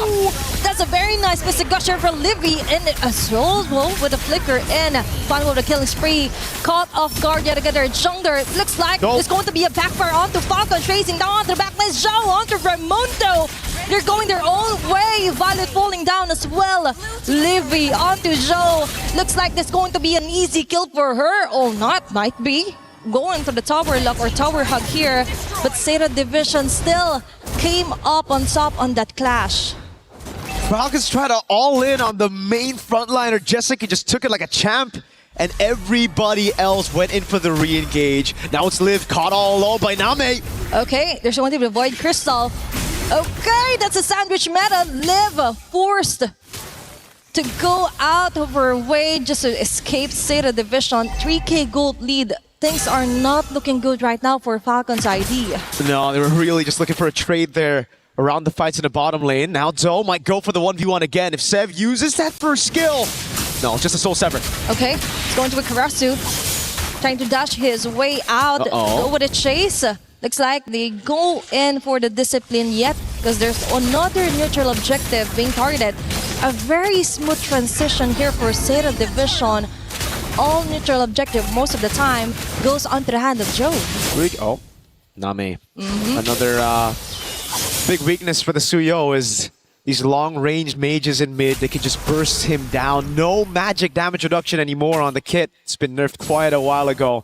Yep. And like you mentioned, it's all really about the transition. Seda, they've transitioned so well. Converted on every objective. Again, they see Falcons up top. They go straight into the bottom lane. And Raimundo is just so confused, frustrated. They don't know where to look. They go up top. They try to match some of the rotations from Seda, and Zoe is just split pushing down below on this Hirara, and there's nobody who can match this 1v1 presence, not even Zev on the Suyo. They couldn't even maximize the Moskov thing here for Falcons ID because Seda Division is just all over the map. Conceal play here. Raimundo yet again caught here with a flicker and Rat of Dryad. There's going to be 2 members here for Seda Division caught on the crossfire. Fanwa with an AOG. Violet going in for the further pursuit. Still going down. A very nice box here for Name and Falcons ID. Even with great initiations, great targeting, it just isn't giving any damage yet against Seda. It's crazy to say, but it just feels like Seda are just better. Falcons have had no answer to anything. The only time we've seen a proactive move has been Liv trying to get a turret up top. That's about it. Everything else, pace set by Seda. And you can see in the goal difference here, it is all almost across the board, a 1,000 goal lead. So it is the 1v1s that are just constantly going to Seda. And for Toe, it's that immobilization. The fact that it's just so difficult to catch anyone from Seda. I had my doubts early on when they revealed all of their damage dealers in the first 3 picks, but then the way that they were able to adapt to it, picking up these 2 beefy frontliners and the Gatakacha and Alice, getting that combo in together as well. It has really confused Falcons now, especially as Guy finishes off her DHS. That is the 3-item power spike we were, well, should be looking forward to. I don't think Falcons are actually looking forward to that too much. It's just free. There's no way for them to even walk out of their own base. It's just Liv who can do a little bit of that. Just clears it out though. Can't go for any trades. It's not enough for Liv to just go on about her day, clear off the last bits of minion wave on the long lane here against Seda Division. But also we have to consider the fact that the crowd control mostly will come from Raimundo or Violet. Additional crowd control might get from the Mystic Projectile here for Livid, but still isn't enough because the moment they approach, they're easily torn down here by Seda Division. They just don't have that range yet. Damage isn't there for Livy. I just saw her build up the corrosion side, but that's it. Now Seda Division has the Lord. Totally maxes out the outer and inner turrets here for Falcons ID. Now they're left to defend down to their last base turrets here onto their base. They do have okay clear. Still have a Gord and a Moskov in their lineup.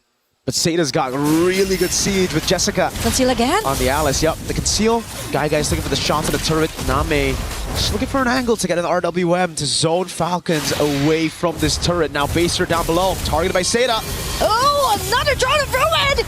Team member Scott here for Team Falcons ID. For the follow here for Fonblock. Jessica26 still on the Crimson Gleam, but trying to run away. Seth going down. Leave with an answer called. That's 1-for-1 trade-off. They're not backing away just yet.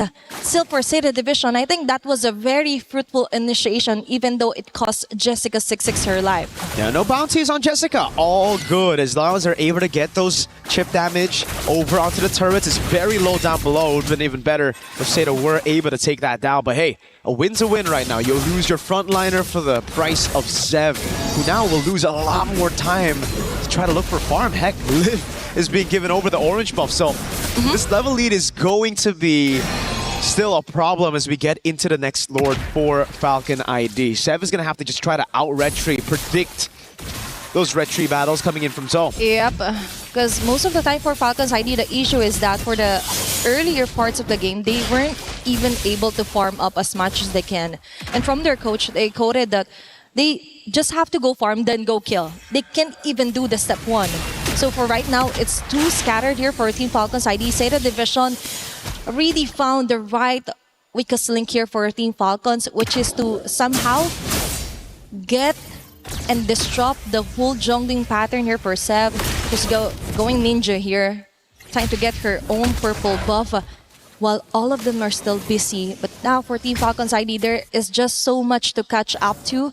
Gold lead, kill lead, and as well as the map control overall. Chev's doing a good job, yeah, just staying out of vision, finding these holes in the map game that Seda have conquered to try to get some farm. And what a story this will be for our opening match. One of the titans of MWI from Indonesia. Usually when we look at the women, it's the Indonesian teams who've had the craziest records. But now it's Seda, proven to the world right now that they can go toe-to-toe. Heck, they can actually even just be better. Name, poking Violet down. Mid-prio for Liv. Okay, they have to watch out here for Guy. Mystic Gush is ready. Jessica26 with a stopper of the Throne of Ruin. Liv falling down. Joe getting busy here. Liv will slowly back away. Killing spree for Guy. Joe onto Liv with those damages. But Jessica26 onto the front line. A Crimson Gleam out. Livy as well here will go livid. Seb can do nothing but stare back. Seda Division still got the lead. Joe was the survival instinct mode there. But still, they want to go up against their base turrets here, trying to finish off the round as fast as they can. Guy with a mega kill. Now they're locking their eyes onto the tower, and it looks like this is it. Sado Division takes game number 1. A shocker of a win. Could be an upset on our first match at MWI EWC 2026. What a way to start things here. Seda 1-0 up against Falcons ID. Oh my goodness. Imagine doing that on your debut against Indonesia's finest. That is how you set the bar high here on MWI. Again, we've known the powerhouses here at MWI for the last 2 years. It's been the Southeast Asian teams, but now Seda, they might be the ones to shock everybody, just like a lot of teams did at MWI 2025. A whole game away from declaring themselves here in an international stage at MWI. What a performance. It was just fantastic all across the board. We take a look at the replay again. This was the final moment. What a call from Seda.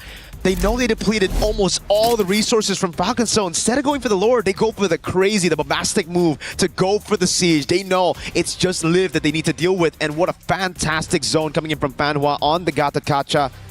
Zone her under the base, not much to do. And that's it for me, Mirko, and Athena. We're going to toss it back to the studio to dissect exactly everything Seda did in that game. In our DNA. Whenever we let it out, it becomes our superpower.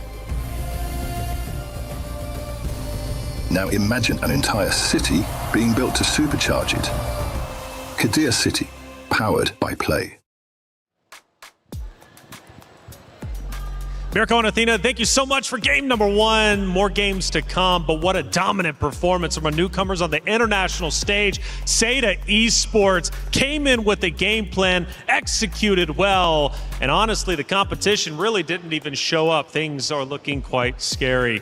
My goodness, what a beatdown that was. Coming in, Falcons Indonesia, we were hyping them up. The veteranship, building their roster around Violet. But this, at least for this matchup, round number 1, Seda Esports had their number. It was so impressive. It was so impressive. And I think a lot of people out there and probably the audience watching in the venue right now are quite stunned because obviously coming into this, Falcons ID were the favorites coming into this matchup. But in game number 1, Seda just really showed exactly how it's done. I would imagine that they would have needed a little bit more of an adaptation period coming onto such a big stage, but they didn't show any hesitation whatsoever when it came down to that execution. Early game was so on point, and even if we drew it back to the drafting phase, the fact that they prioritized 3 cores early on, you'd think that that would leave them in a bit of a bad situation, but it really didn't. It revealed so much of their game plan and the box that they wanted to set up, but they were still able to set it up nonetheless. Like the entire game, you see them just being very calculated in terms of their engages. And I like how Jessica66 just proved to be the X factor in this game, at least. The way that, yes, she did manage and keep Violet in the lane, which is, again, one of the players we've been really building up for this matchup. And apart from that, just overall really starting the most crucial fights. It's not just her alone. I really loved how we saw such good coordination from these players, all of these players. Their team fight, we expected it, but we did not expect it to be this clean. They could rely on each other so well, and we saw that for the entirety of the game. Yeah, and I gotta ask, Carrara coming into play, the new buff obviously making her a prio pick. Seda Esports decides to go that direction. They build their roster around Harara. How much of an impact do you think that hero and that buff and the new meta had an impact, at least in game number 1? Because Falcons Indonesia seemed to start it off relatively slowly, building around tanks. I think it wasn't just necessarily like the Harara alone. I think any assassin would have done a similar job because look how everyone is giving so much space to the Harara to farm. Right? Luckily for the Harara, she's able to, mobilize around the map a lot quicker, get to the creeps a lot faster, so she's able to really get the most out of the changes in the battlefield adjustment. but it's how the rest of the members really set it up for them. I mean, you mentioned Jessica26 already, so that is something that we do need to highlight. And you talked about chemistry, and specifically it was chemistry with Fanhua. Yeah. Because as soon as you see the Throne of Ruin come in, the AOG comes after as a really good second layer, and then that's how the team fight really goes and coalesces with one another. It's so refreshing to see the Gatod make its return this way, because I think we've been seeing very few Gatot Kacha games, especially or even in wildcard in tournaments prior that even. There has been the rise of the Atlas, the Balearic, or even the Cho, but the Gatot Kacha in this sense, you see why it's such a terrifying roam as well. And I think for the Hirara specifically, beyond what you mentioned, I guess it's also really mostly on mobility, like what you said. So the fact that the farming has been faster for the hero as a whole, and the fact that Falcon's Indo chose to always pick the fights in the mid-river, which is a bit of the weirder parts of the game for us, and they've been always constantly trying to find those early skirmishes when it feels like they weren't as equipped just yet.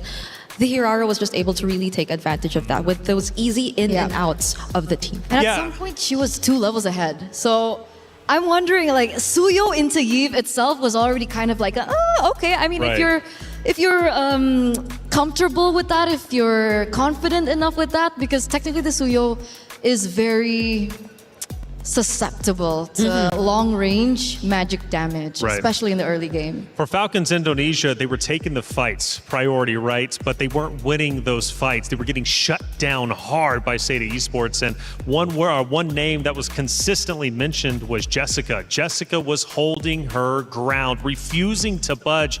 How much of an impact did she have? Obviously, we take a look at the Falcons roster, but Seda Esports with Jessica, because she's technically going against Violet in the EXP lane. Yeah, and in that game with an Alice, I wonder what else Jessica really has like under her belt. Like, does she also have the option to go for, let's say, the more aggressive or damage type EXP laners? And how does that change the dynamic of Seda and their gameplay overall? Because based on that game, it felt very clean. Like a Hirara and them just being the space creators for the Hirara, it already felt very clean. I think Team Falcons honestly really wanted to go for the same approach, because they really started it off with those 2 beefy heroes in the draft. But we didn't see that really happen. We didn't really see that take place. Well, because of the fast versus slow setup, I'm curious if Seda Esports is going to once again go back into that fast, and more importantly, how Falcons Indonesia is going to respond, because that was a beatdown. Now, again, you go back to the veteranship, they build a roster around Violet. This is where Violet needs to truly be vocal and say, we're okay. Short-term memory, we lost that one. We're going to come back even stronger in map number 2. They're going to have to. It's only best of 3s. Of course, you do have double eliminations in our groups, but you can run out of time very quickly. When you're underneath those bright lights, some of these games can go by very fast, and before you know it, it's over with. You take the L, and that's just how it went. Either way, these ladies are going to battle once again on map number 2, but for Falcons Indonesia, they're going to have to make a very quick adjustment, because that was not the way they wanted to start their MWI tournament for sure. Seda Esports, their first time on the international stage, are looking dominant, and Jessica could very well be a front runner. Who knows for MVP if she can keep at this pace. Of course, I'm kind of the person who loves to get ahead of myself. Shut me down if you need to shut me down, but Jessica truly looked powerful. And one of the highlights, right, is obviously this team, Seda Esports, was built around MWI. They focused on their competitors. They came in with the game plan and they executed incredibly well. So now adjustments. What are we looking at going in to map number 2? This is really where experience comes to play. You talked about how things are going to go from game 1 to game 2. And technically, Team Falcons are comprised of a team with a lot of experience, right? Yes. They've been on the international stage before. They've been on multiple stages before. And they should be able to reset, especially it is a best of 3. There is pressure for sure, because we are at match point. Yeah. And yeah, technically we do have, like the double elimination system coming through, but it would be great to win twice in a row. Yeah. Right? You can go straight to the knockout stages. So what do Falcons really need to do? I think, would we talk drafts? I think their draft honestly wasn't as bad. Like it could have really went toe to toe. Maybe a bit more on the early game execution, because it was, I think it's really what their focus is mostly on. The fact that they're a very tempo-based team. So I understand if they really wanted to go for the aggressive plays, but then it should be a win for them if they just really want to keep it going. So the fact that they went for it once, failed, and still decided to go for it again, and I think failed constantly multiple times after that, really didn't allow them to get any room or to find any room to bounce back. So specifically, we're talking targeting, right? We're talking targeting on multiple occasions in these particular team fights. They wasted so many resources onto the front lines, because I think you mentioned it earlier on as well at Reflections. You were talking about Jessica66 over and over and over. And as we saw the game really unravel, we did see that she was the one that everyone was targeting. Yeah. Maybe with enough firepower, maybe if they had their power spike, it could have been possible to take down Jessica and then look for something else, because technically she seems to be the one to really initiate these team fights and really figure out how these team fights will unfold in the Land of Dawn. But the fact that the Moskov only had 2 items, that too. She was so far away from her power spike. She was so behind as compared to the carry. So they really didn't have the firepower if they even wanted to go for the target on Jessica. Which they wanted to really catch up on, I feel, because we saw how there were a lot of times Liv was just trying to get farm elsewhere, or try to farm, or even in a way through map control, since they were trying to attempt to go for split pushes, since that's what we know the Moskov actually specializes on. But the way that Seda have been also very quick to respond didn't allow them to do that either. So it's as if things fell apart one by one, when the moment that they failed their first 2 or 3 attempts in the mid. I think mid-river, really, you need to pay attention to that. How do their mid duo actually decide to play the matchup against the mid duo from Seda, against Name and against earlier Fanhua? Because I think also that was another surprise that we got to see. Fanhua coming in and having a really good KDA, honestly. That was a Gatot who I think had almost 100% kill participation with 0 deaths throughout the entire game. So, as far as speed goes, Falcons Indonesia aren't scared to initiate the fights, get aggressive, get in the face of Seda Esports. But how do you slow things down if you're Falcons Indonesia? Is it worth slowing it down and not initiating all the fights and maybe trying to figure out what Seda is all about, as opposed to just constantly bashing your head into the wall and hoping you break through? I think it goes back to the fundamentals, right? They really need to think about it. It's great to be aggressive, but why are you aggressive? What are you aggressive for, rather, right? That's the question. Like, are you going for an objective? Are you trying to shut someone down? Because it seemed like in the way that they initiated the team fights, sometimes it was just for the sake of. Yeah. And if you're going to commit to that aggression, who can you afford to be that aggressive against? Because earlier, I think staying and being aggressive is not a problem, absolutely not at all. But if they're just really going to commit to the bit, then might as well make sure that they can really afford to go after these targets, to really take out these targets they really just want to go all out against. And now, I think we're seeing some adjustments from Team Falcons. They did take out the Phoveus and the carry from the options, which then leads us to, I guess, opening up the roam options earlier that were mostly banned out. The Matildas, the Atlas. Is this early trauma? Oh yeah. Like, carry instantly banned out? That's not a hero that we usually see being banned out, first phase, right? Yeah. So, I mean, is Seita only limited to carry? Because I don't see another reason why that first phase you would go for a carry. Yeah, and more importantly, the Carmilla has been a staple ban too. Like, I wonder where this really came from. The fact that they just really wanted to take it out a lot of times. So, okay, we're seeing a Paquito priority come into play immediately in the first pick, but Seda does Jessica play the Esmeralda? Do they really want to go that route immediately? Even for Red 3 later on, let's say, if they just really want to keep their options open. Because I think there are a lot of other priorities you can also go for at this point. there's no carry left. So, but the Eve seems like a safer pick. How about the Claude? Just to make sure that there won't be any counters. Okay, they go for the Esmeralda immediately too. At least you have a guaranteed winning matchup in the lane. And we finally get to see what the Esmeralda has to offer, right? With how many buffs she was given in the Scarlet Embers patch. We're wondering how OP is this Esmeralda? Because everyone really is talking about her. You were talking about the Claude earlier on. That's definitely something they can bring out. It's not going to be as simple because technically you are in a winning position because you're up against the Eve. So it's definitely something that I think Falcons need to consider. But the fact that we have a Paquito on one side, does this also signify that they're not going to go for an assassin in the jungle? Oh, that's going to be... especially if they go for that damage bit of the Paquito, then that'll compromise the sustain of their lineup a bit. Exactly. I am concerned, though, Jessica, being as good as she was in game number 1, going into game 2, a guaranteed win on the EXP lane, especially with Esmeralda, who currently is OP. That is a big boon for the side of Seda Esports, and Falcons Indonesia, in my opinion, are already behind. Oh, okay, this is interesting too. So we might expect majority of the damage to really come from Guy. Without the carry pick, I feel like they're confident enough still. So this might just take away the fact or the theory that carry is one of her main or special picks if they're going Baksha jungle. Or is it Baksha jungle?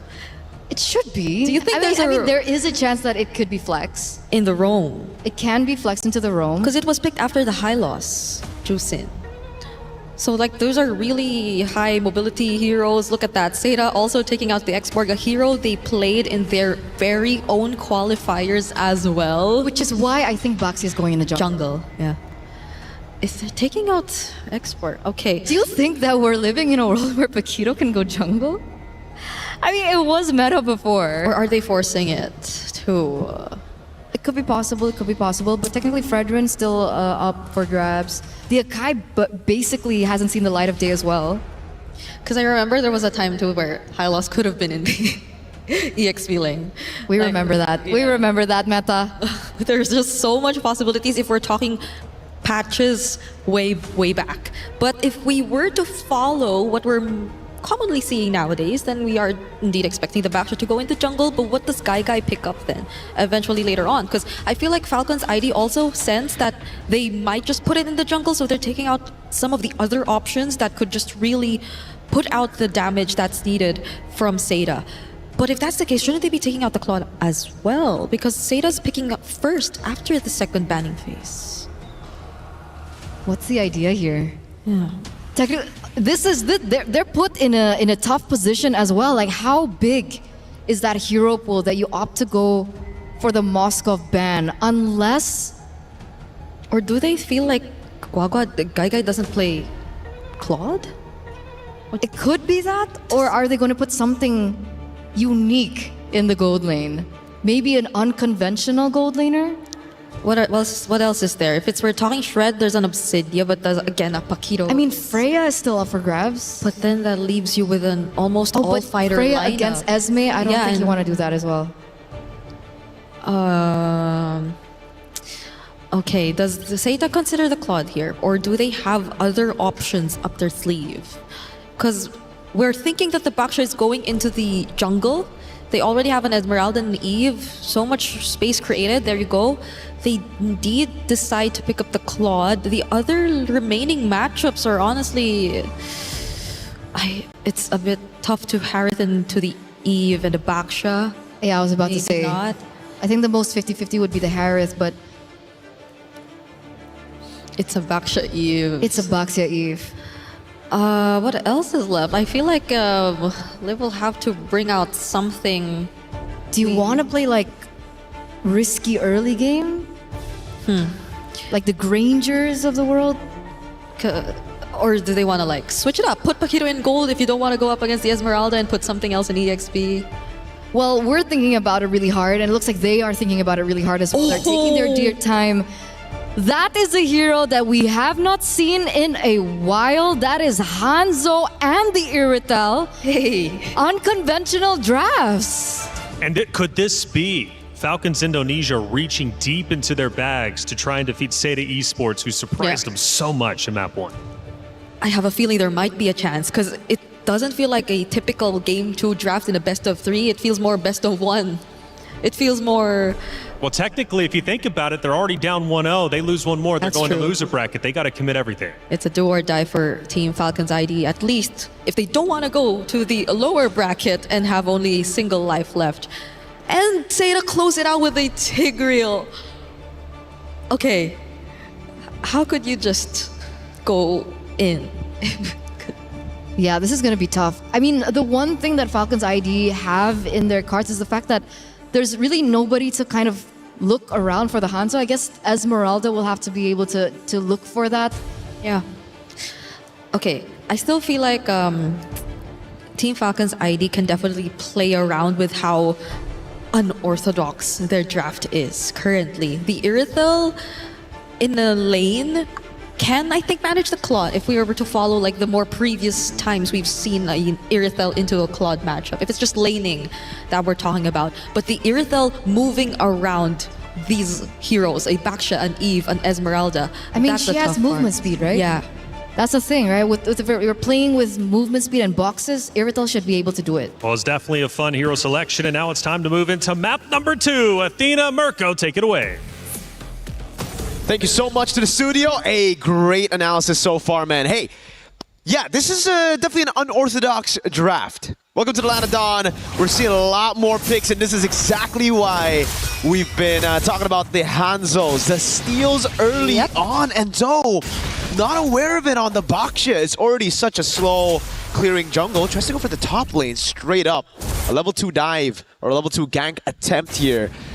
And with no buff, I don't even know if they can actually walk up to take what a Falcons buff. This is just going to be a big lead to Sev early on. Well, let's see. One game at a time here for Team Falcons ID. As they've mentioned, that it's kind of like their composition is built for a BO1. They're already down 1 point, and they wouldn't want it any other way to go back onto the lower bracket. Now for Sera Division, on the other hand, I feel like they wouldn't really react that much onto that Hanzo being picked up here for Falcons ID, because we've mentioned that they don't really have to necessarily shut him down. They just have to be really careful, stick to their guns, stick to the plan, which is to farm up as much as they can, and the Tigreal will do the rest when it comes to someone invading them or attempt to invade their jungle here for Sera Division.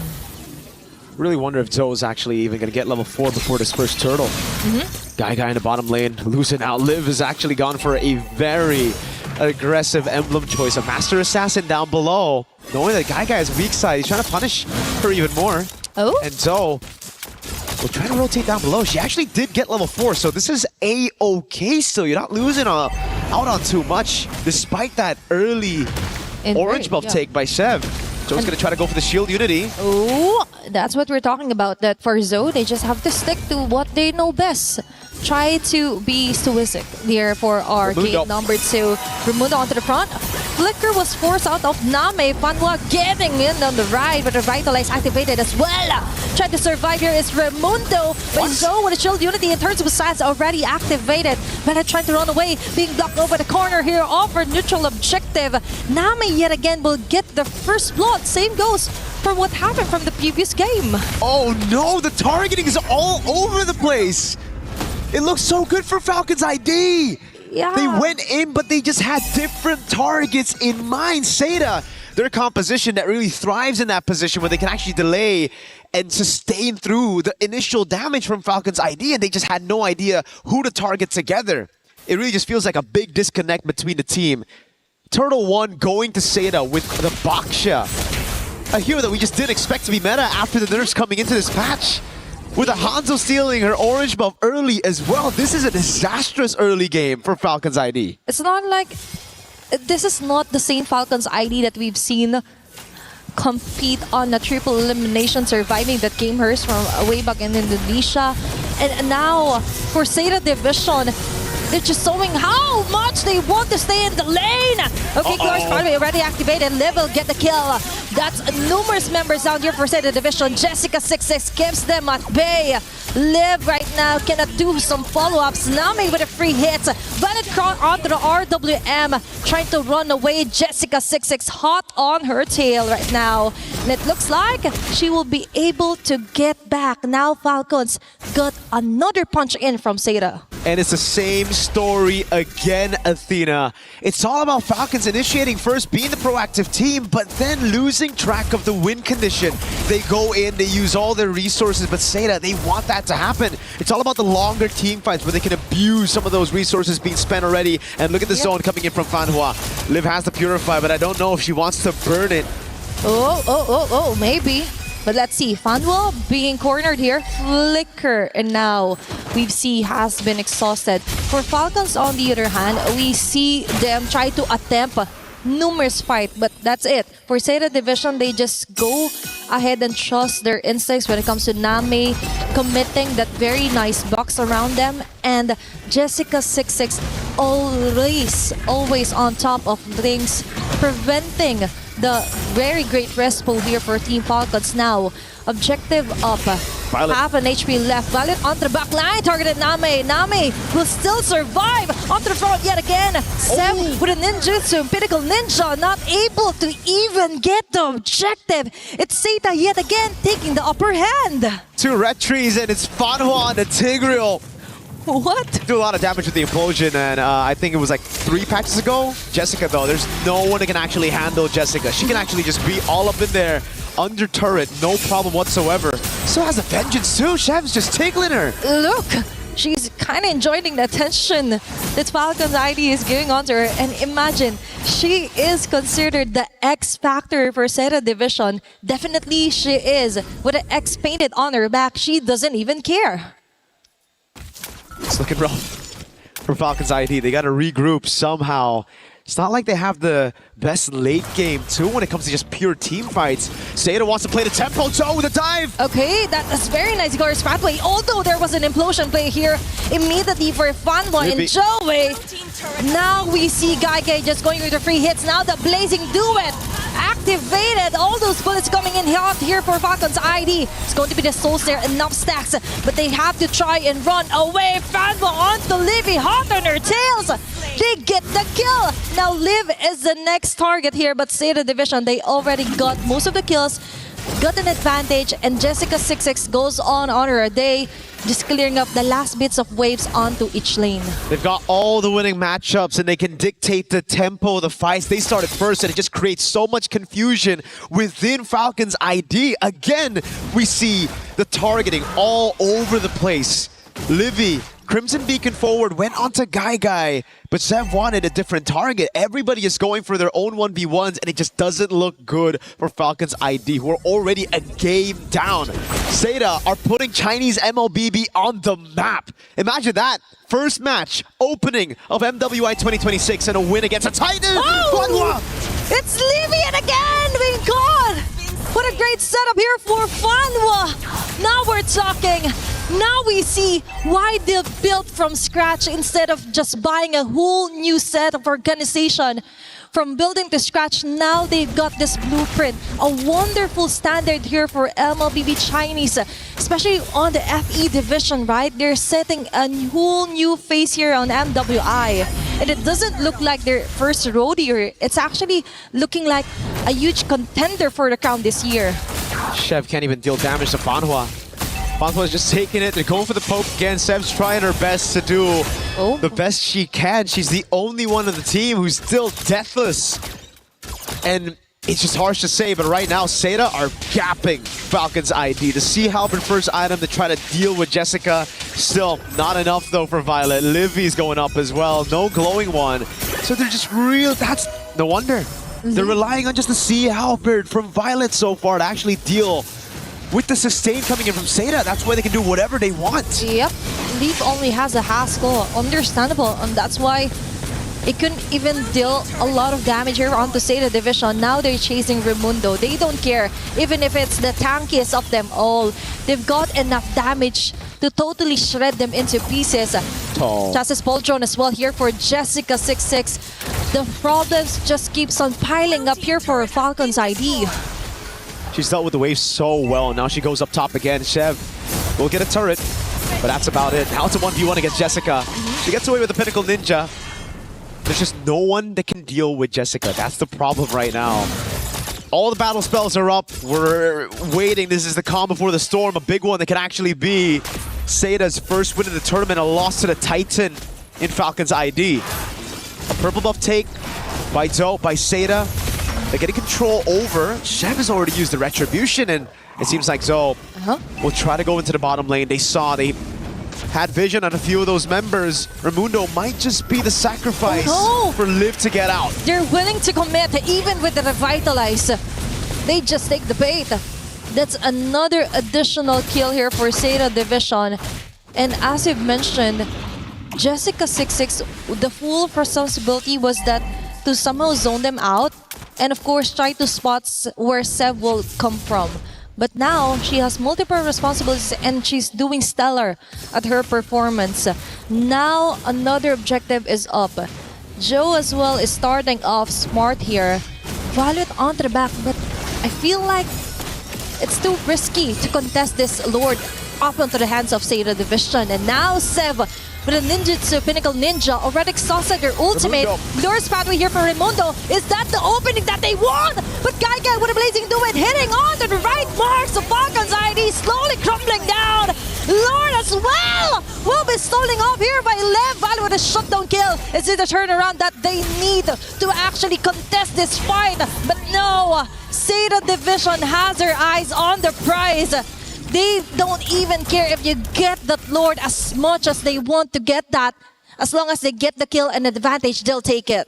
They got the team fight. They were able to, again, prolong the team fight, play around the carries. Name, she did get taken down, but she bought enough time for the rest of the team to follow it up. And man, clean retry, I guess. No, that was a heavy crossbow and a few shots coming in from Liv. Great take on the Lord. We take a look at it again, and it was just so constantly CC'd. Already caught in the midst of it all. Taken very low, thrown back by Livy on the juice in. And Liv, she didn't even go for the target of the Lord. It was a hit onto Fanhua. She dashed away towards the Lord, and the AoE of the heavy crossbow hits got the Lord stolen for Falcon's ID. They're playing with just a tad bit of luck here so far, but again, Seida have just been the more calculated Fanhua! That's two members caught here inside the box here for Nami with RWM. Very nice pickup here for Seida Division. Raimundo falling down here low. Trying to run away. And now they have to back away. Seida Division with that immediate responses. Very beautiful implosion plays so far here for game number 2. These implosions have been brutal. Nothing they can say about it, even with the Purifies. You use it and it's an instant blazing duet. An RWM, layers upon layers of CC and damage. They get a trade at least with the enhanced minions up top with the Lord. Yep. They're able to get a trade, but still, it's a tier 2 in the mid lane. Now it's Seida. It's up to them to try to close this one off. Falcon's ID, they haven't looked too good in the last 2 games, but they're a team that can show up in the middle of the game as they continue to scale. They're doing some damage on Zoe. Okay, maybe now we could finally see some great responses for Team Falcons. I also saw the Malefic Gun ready built up here for Liv. So additional range here. Violet? Would be what we expecting. Violet being caught here by Gaigai and Jessica26. Flicker already activated here. He needs to be really careful. Joe just spots her here, but Name gets caught here by Sev. That's a really great trade-off here for Team Falcons. Violet just buying enough time for them to actually pick up some of the members here for Seida Division. The shining star of Falcon's ID, Violet, soaring past the skies on the Paquito, juking everybody and baiting those crucial resources. Flicker out for Gaigai. Got Zoe in a tough spot as a frontliner so that Name can be vulnerable, and Falcons took advantage of that. It's always been chaotic throughout these games, but now that they have the items to actually go for whoever they want, it's starting to actually work out. Falcons ID, they're in their comfort zone right now. They can finally start to break that front to back that Seida have relied on in the past 2 games. Chev, though. Oh, but still, it's all about exhausting their battle spells or even ulti. They'll take it. But now, Still Raimundo being caught. Lures pathway just to disengage. Jessica. The last bits of the RWM will hit him. But Jessica26 will just zone out Violet. Oh! But Sev on the other hand will still go in against 4 members here for Seda. Placing the way here for Guy. Violet will go down. Double kill again for Guy, making the triple kill.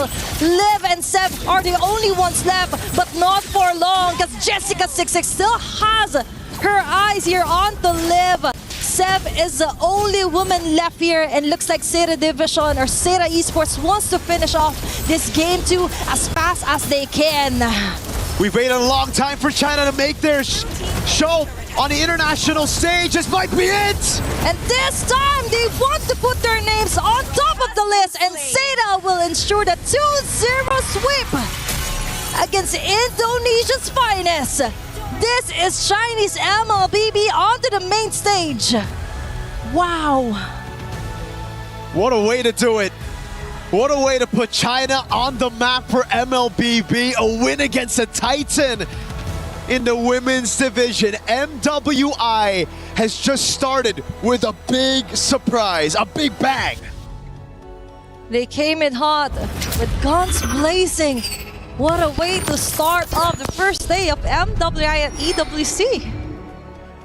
What a fantastic performance. Again, it really looked like they gapped Falcon's ID. There's no other way to sugarcoat it, no other way to put it. Seda were just better across these 1v1s. Even adapting through the game, we saw a few of those adaptations for Violet, for Sev. But again, the instant response from Seda. We get to look at the replay here, that final moment of the game where the was just went straight for it again. So it's just back-to-back, Lord up, but the decision to go for the throne. Rinse and repeat. If it works, why change it, right? And for Seda, they just stick to what they know best, focus on the macro. The micro will follow soon, and Jessica26 still hot on the lead. We're going to throw it back to the studio to dissect that game.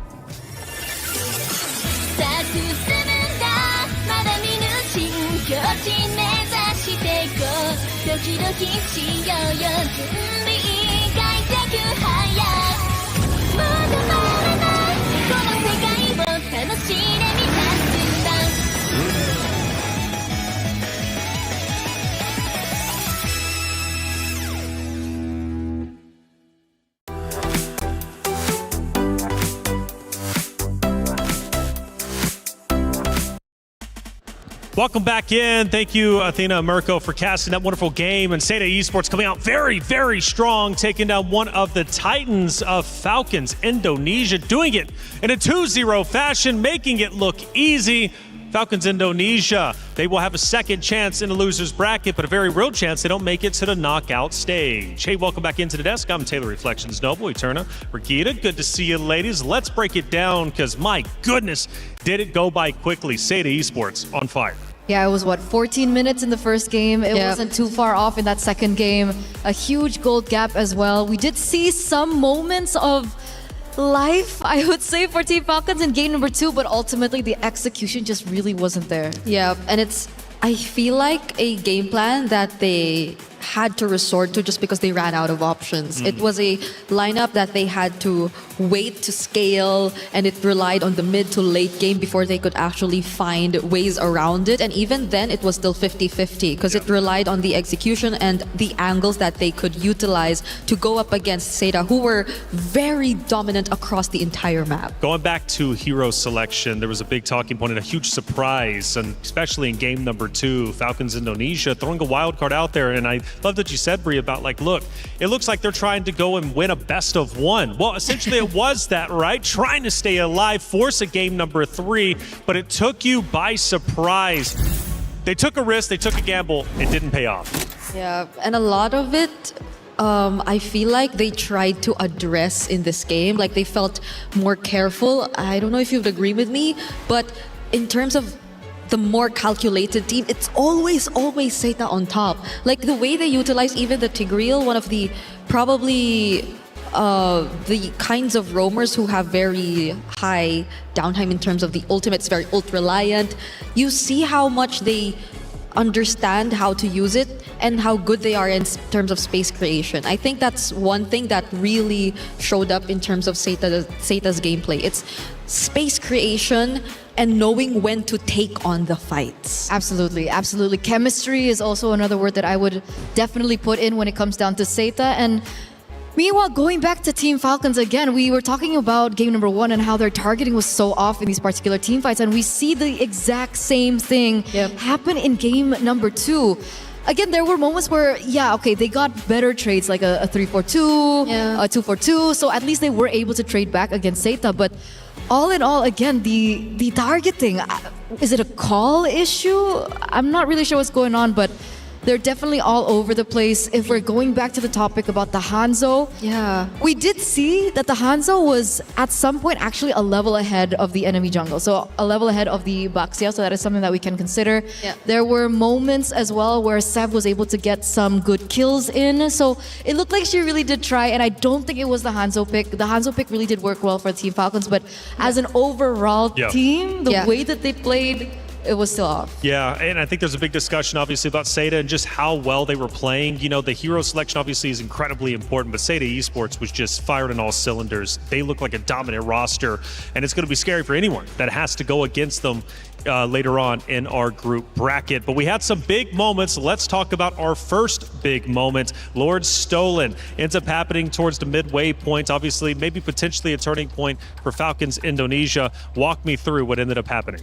Okay, I think in this moment, everyone was individually just trying to accomplish their job, but it felt like there was a bit of the overcommittal from Raimundo, which didn't really allow or didn't really get the necessary follow-up. It was just fortunate for Falcons that Liv got the last hit on the Lord, but I think that's what I could just really term for that fight. It was just fortunate because everything else wasn't really on their terms. Like, their fight looked very Seita despite them actually taking that Lord. Well, let me ask this. If you take fortune, though, sometimes you get a little bit lucky.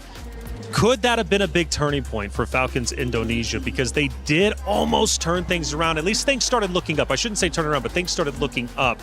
But they just still couldn't break through Seita Esports. Potentially, because at that point in time, we were getting to the power spikes that Team Falcons really needed for their team, right? I mean, Irithel was starting to do a lot of damage, hence perhaps why the Lord Steal eventually happened as well. But if after that they cleaned up the execution again, it's bothering me. Yeah, it is, because it felt like it's close. It could have been close. Their decision seemed like, we got it, so the better and the safer option is to just disengage. But even then, they didn't have the right tools to do it.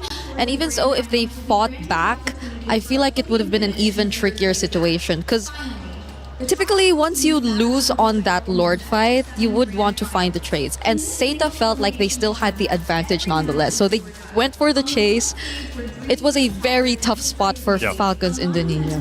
At the end, though, it was Seita Esports dominating, pulling through, and a massive triple kill led to the undoing of game number 2 for Falcons Indonesia. We take a look back at that big triple kill that ultimately ended up ending the game. Yeah, this was another, I think, overcommittal from...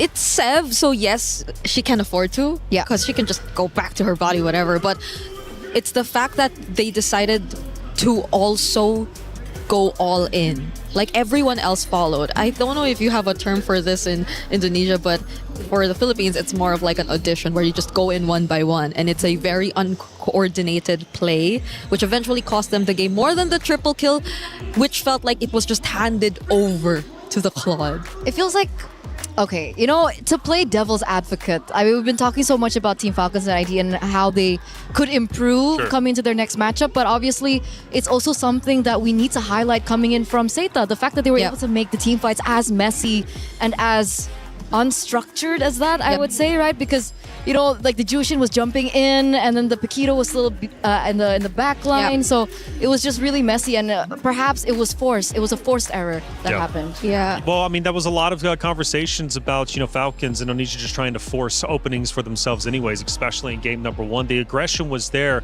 the mindset was there, but the execution simply was not. And one of the key highlights was for Seita Esports coming into this, their macros were clearly at the top of the food chain. They know how to break down each and every moment, and they punished Falcons Indonesia. Again, they have a very real chance, but a 2-0 loss is definitely going to be heavy. And then coming up, potentially, whoever it is, it's going to be Team Ray Young, Aurora Gaming will be playing against them. And that's happening now on the B stream, and Team Ray Young was actually up 1-0. So Seda Esports, let's say theoretically one of those two opponents. I mean, how do we think that matchup's going to go? Because Falcons Indonesia, we hyped them up as one of the best in this group. I feel like I just don't want to assume anymore, you know? But if anything, I feel like if Team Ray Young actually get to secure the 2-0, that will be a much closer fight. Like, I just won't establish that it's going to be Team Ray Young. Although I really would like to say that they would be considered the favorites if it ever will be a Iseta Team Ray Young matchup. So I'm just putting it out there that I still feel like, yeah, Team Ray Young, if we're doing predictions, maybe it's a 2-1 against 2-1. if they win this series. All right. Okay, I'll go 2-0. 2-0 for Seda. No, for Team Ray Young. Oh, no way. Okay, so Seda didn't impress you enough for you like, hey, this team is looking dominant. Either way, for Malaysia's new guard, man, Team Ray Young would be exciting to see that against Seda. That'll be coming up, I believe, off stream, if not mistaken. Maybe it's going to be on the B stream. I'm not so certain. Either way, that's going to be a great matchup, to say the least. And I think it was, in fact, a 2-0. Team Ray Young does, in fact, defeat Aurora Gaming. So Malaysia's new guard versus Seda Esports, first time international stage. Looking great, taking down Falcons Indonesia. That's a powerhouse matchup. Wow, 2-0s to start our day? Both 2-0s on both streams. I didn't expect ours, though. Same, yeah. Like, perhaps a lot of people out there as well would agree that maybe we thought it would be a 2-0 for Team Falcons, but it's the other way around. I love it, though. It's an upset on stream A. I love it, though. And we love it. That's it. Don't get us wrong. Hey, things are getting exciting and spicy. You definitely got to love it. Chat, get active. What do you think about our first series, not only on Stream A, but Stream B? Did it surprise you as much as it surprised us? Hey, the club championship is being fought for each of the weeks. We're now in week number 2. Trev, how are things shaking up? Last week, we wrapped up 3 of our titles at the Esports World Cup. Those being Fatal Fury City of the Wolves, Valorant, and Apex Legends, crowning a new champion in every single one. That puts Na'Vi and 100 Thieves at the top of our club championship leaderboard heading into week 2. Dota 2 continues its action this week as they head out into the knockout stages. We'll be seeing a load of good teams kicked out of that competition. Over in MWI this week, we'll be seeing Team Vitality trying to retain their crown whilst facing off against heavy investment once more from Team Falcons. Gen G signed the runners-up from the previous year, and they'll be looking to play spoiler against Team Vitality too. I'm Trav, and I'll be keeping you updated on all things Club Championship this year.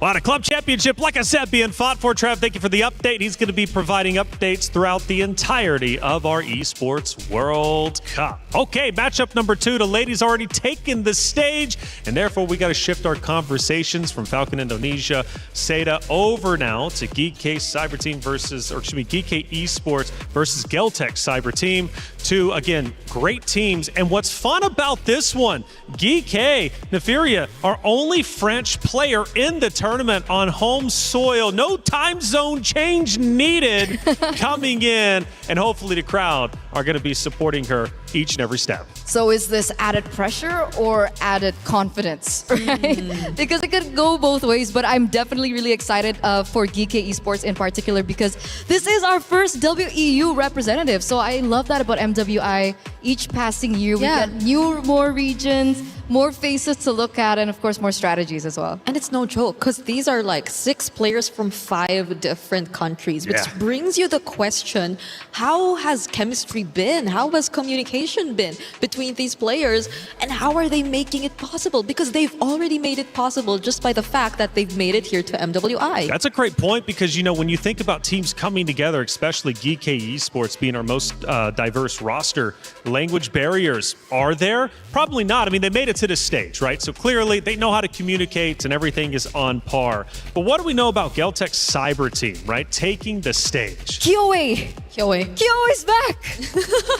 I sounded like a fangirl, really. I think everyone around the world is a fangirl after we saw her debut last year. That's true. The mechanics, the Benedetta pick, I think that really made a statement for Kyoe and her appearance as a jungler here in the previous MWI. And now she's back. And by back, I think it's such a significant thing to talk about because she did stop playing competitively for quite some time. I think the last time she played was in Season 4, came back in Season 7, and Season 7, and currently it's Lady MVP Season 10. So she's been playing for 3 seasons straight, only to come back to the world stage, where I believe a lot of people have been awaiting her return. Well, she's back, and now that she is back, is she going to make the most of it? As soon as I mentioned Geltec Cyber Team, you guys didn't see it, man, but our panels, our analysts, Eterna especially, like, put the finger up. I was like, I'm ready to talk about it. So, all right. You gotta hype her up. Of course, you have to, especially if she's coming back. She made a big impact last year. Super exciting stuff, and she's going to be opposite that of potentially Yennefer, right? Who's going to be in her lane, which is not going to be an easy matchup. Now, going to EXP, learning from Jessica earlier from Seda Esports, Ayissa as well as on the other side, Liabon, going to be playing against each other. Now, that's going to be a tough matchup. Who do you have giving the edge in that EXP lane? EXP lane, so Alyssa versus Liuban. Yeah.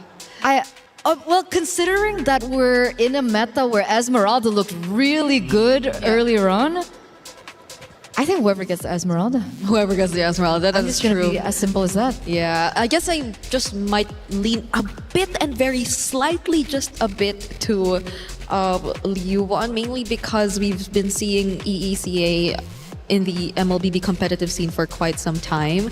Western Europe, again, we did mention that it is one of their first appearances in the international stage, and they probably, or at least for a Geltec Cyber Team, right, they have a bit more exposure and they get a bit more information from the people around them, even from maybe their counterpart, the men's teams in EECA, and in terms of their gameplay. But remember, GK Esports, they're comprised of these Egyptian players. That's right. We have Electa, we have Yui, and they are no stranger to the international scene. We've seen them time and time again. Yeah. It's always been them and, the Egyptian girls. The connection. Right. Yeah, they have that connection, and they've been also dominating so far whenever they do have an international appearance. So that's true. I think there are multiple international influences that we can expect from both of these teams, apart from the fact that they're very diverse in terms of their lineup.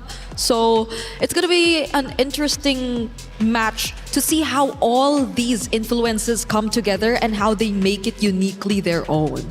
And I guess just a new meta in general. I mean, we already had a lot of learning lessons even from our first series. The second series most likely going to give us even more. And GK Esports seems to be, I'm assuming, the favorite between you two, at least in this matchup. However, obviously on the opposite side, Geltec Cyber Team, we do have a specific player that you guys are rooting for all the way. But I am super curious to see the heroes picks because I really don't know what to expect. And I don't think we do either, given these two teams after that first hero selection. Definitely going to be entertaining for sure, but GK Esports looking strong, most diverse roster, and definitely a roster that can make it through at least not only this matchup, but push forward in the respective group. Let's not forget, there will be some keys crushed by the end of this bracket, okay? Yep. You will be out of this tournament. You need to be top 8 if you want to move forward. So 4 teams eliminated, 4 teams move forward out of each respective group A and B. Losing your first series sets you behind and gets you that much closer to having your key, your heart crushed in the crusher by your opponents who just defeated you. Nobody wants to feel that. And of course, for the club championship trophy, GK Esports Geltec Cyber Team, this is a big moment for them to obviously put the right foot forward, go up, and potentially put some club championship points up there, especially once we get into our knockout bracket. Early predictions from you two. GK, Geltec Cyber Team, where are you leaning? Okay. I'm not you sure. You want to answer first? Okay, I will have to go for experience, GK. Okay. I mean, ECA, I feel like I'm contradicting myself because I said ECA as a region, but I think it's going to be a similar storyline to what we were talking about when we discussed Team Falcon's ID. Only now, hopefully, like they actually get to be the anchors of their team, because we're looking at the EXP and mid, if I'm not mistaken, for EK. Okay. I feel like you're a very... I'm so Geltec yes, right you're now. very Geltec, so I had to balance it out. I am so Geltec right now. Their outfits, have you seen their outfits? They're so cool. Their fits are clean. They had metallic pants, and Yeah. then they had like the overalls. Yeah. And now they're wearing like the normal jackets. So I don't say, but we saw them in the toilet. Yes. Okay, and the team mascot's obviously out there too on the table as they get ready. But On a yes, go serious note, one of the reasons why I go for Geltec this time around is because of Kyoe, right? Yes. She is the core and was the core last MWI, and the fact that she was so good on the Assassins, and the fact that there is more potential for Assassins now to show up back into the jungle. Yeah. You know, the Nolan's coming back as well. We saw her on the Lance before. Hayabusa Fanny as well, very high ceiling kind of player. I think this might be just the meta for her. Could be. Chat, what's your predictions? I'm going to bow out. Maybe I'll give mine in just a little bit, but it seems, at least for my two analysts, they're kind of split. One's going one way, the other. So you have to choose. Okay, but before I do, let's go ahead and toss to our EWC app to keep everybody informed on everything Esports World Cup. He thinks he can come in here and play my game. Let's go. He knows nothing. Let's go! Tyler, one, you're done. This is my ladder. You can't climb it. It's better than being hard suck at Masters. You're going too far now. Your eyes buggy. Your elbows ashy. Is that airline? That's an L airline. Somebody better hold me. Okay, yeah. Do something then. Raw energy. Blow the house down.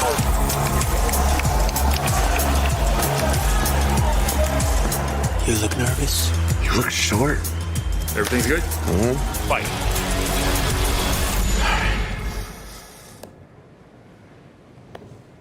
Okay.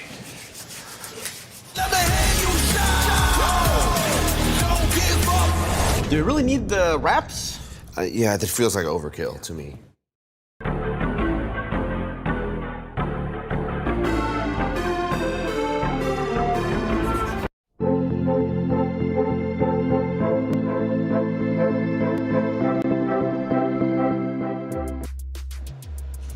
Hey, welcome back in, everybody. We are getting set up for our second series of the day. It's Geltec Cyber Team versus GK Esports, and we've kind of broke it down a lot, especially on the side of GK, most diverse roster, and then of course Nafira is going to be there, the only French player here representing on the MWI stage. But Kyoe is obviously a heavy favorite here. The Ice Queen herself coming in, and let's talk about the evolution of this Geltec Cyber team, because they've evolved over multiple seasons of Lady MVP. This wasn't a roster that was just put together specifically for this event. This is a roster that has gone through many iterations, but most importantly, many evolutions in a positive direction to be where they currently are. So for Geltec Cyber Team, Kyoe, obviously we're looking at her, but who are some other star-studded players you're like, okay, this is a good compliment to the Ice Queen?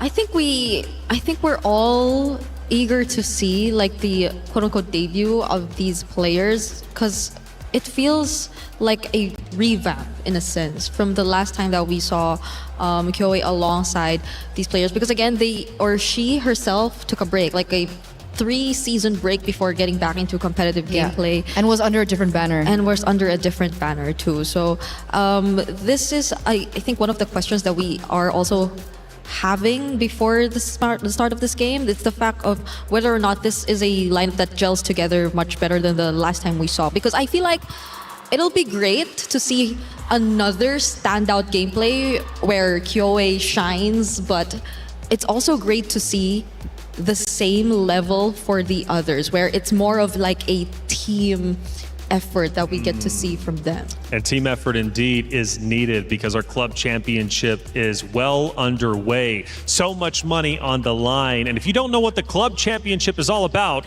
let's fill you in. 25 tournaments, over 200 clubs, only one club champion. The club championship is the beating heart of the Esports World Cup. Over 7 weeks, esports clubs send their players to compete. Every placement, every win, every podium earns points for their club. At the end of 7 weeks, every point counts. The club at the top walks away with $7 million and the title of Best Esports Club in the world. It's not about being the best at one game. It's about being the best across all of them. Depth, versatility, consistency under pressure. One championship trophy, one title. Who will take it? Watch history unfold in Paris at the Esports World Cup 2026.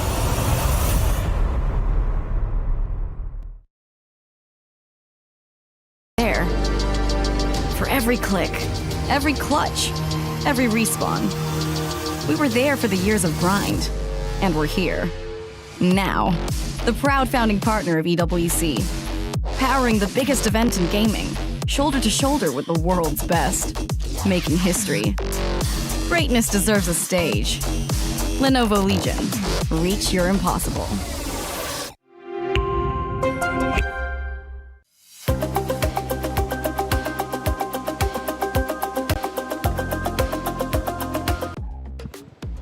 Again, the club championship, it is being fought for super hard, and each of these matchups puts the respective org that much closer to securing club championship points to ultimately win some much needed money, especially for many of the orgs out there. I mean, we're talking a ton of life-changing money indeed, even for not only the players, but also for the orgs themselves. I mentioned coaches a little bit earlier and how much of an impact that they can truly have with each roster. For Geltec Cyber Team, they've got a guy called Coach Osprey, who has a long lineage in the scene of just competitive MLBB as a whole. Coach Osprey, like how much of an impact has he made for this Geltec Cyber Team, and how do you think he can lead the charge for these ladies on that stage?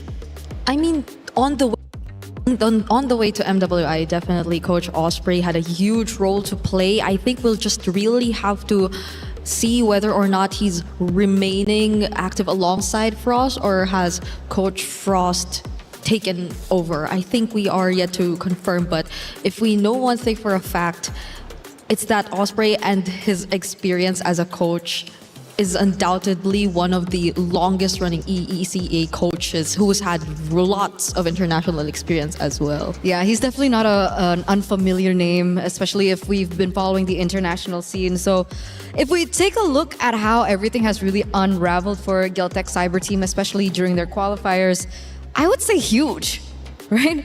I mean, they were able to get all the way to the finals, and then they were able to defeat Aurora Avalanche 4-3, and being in a best of 7 is also definitely very taxing.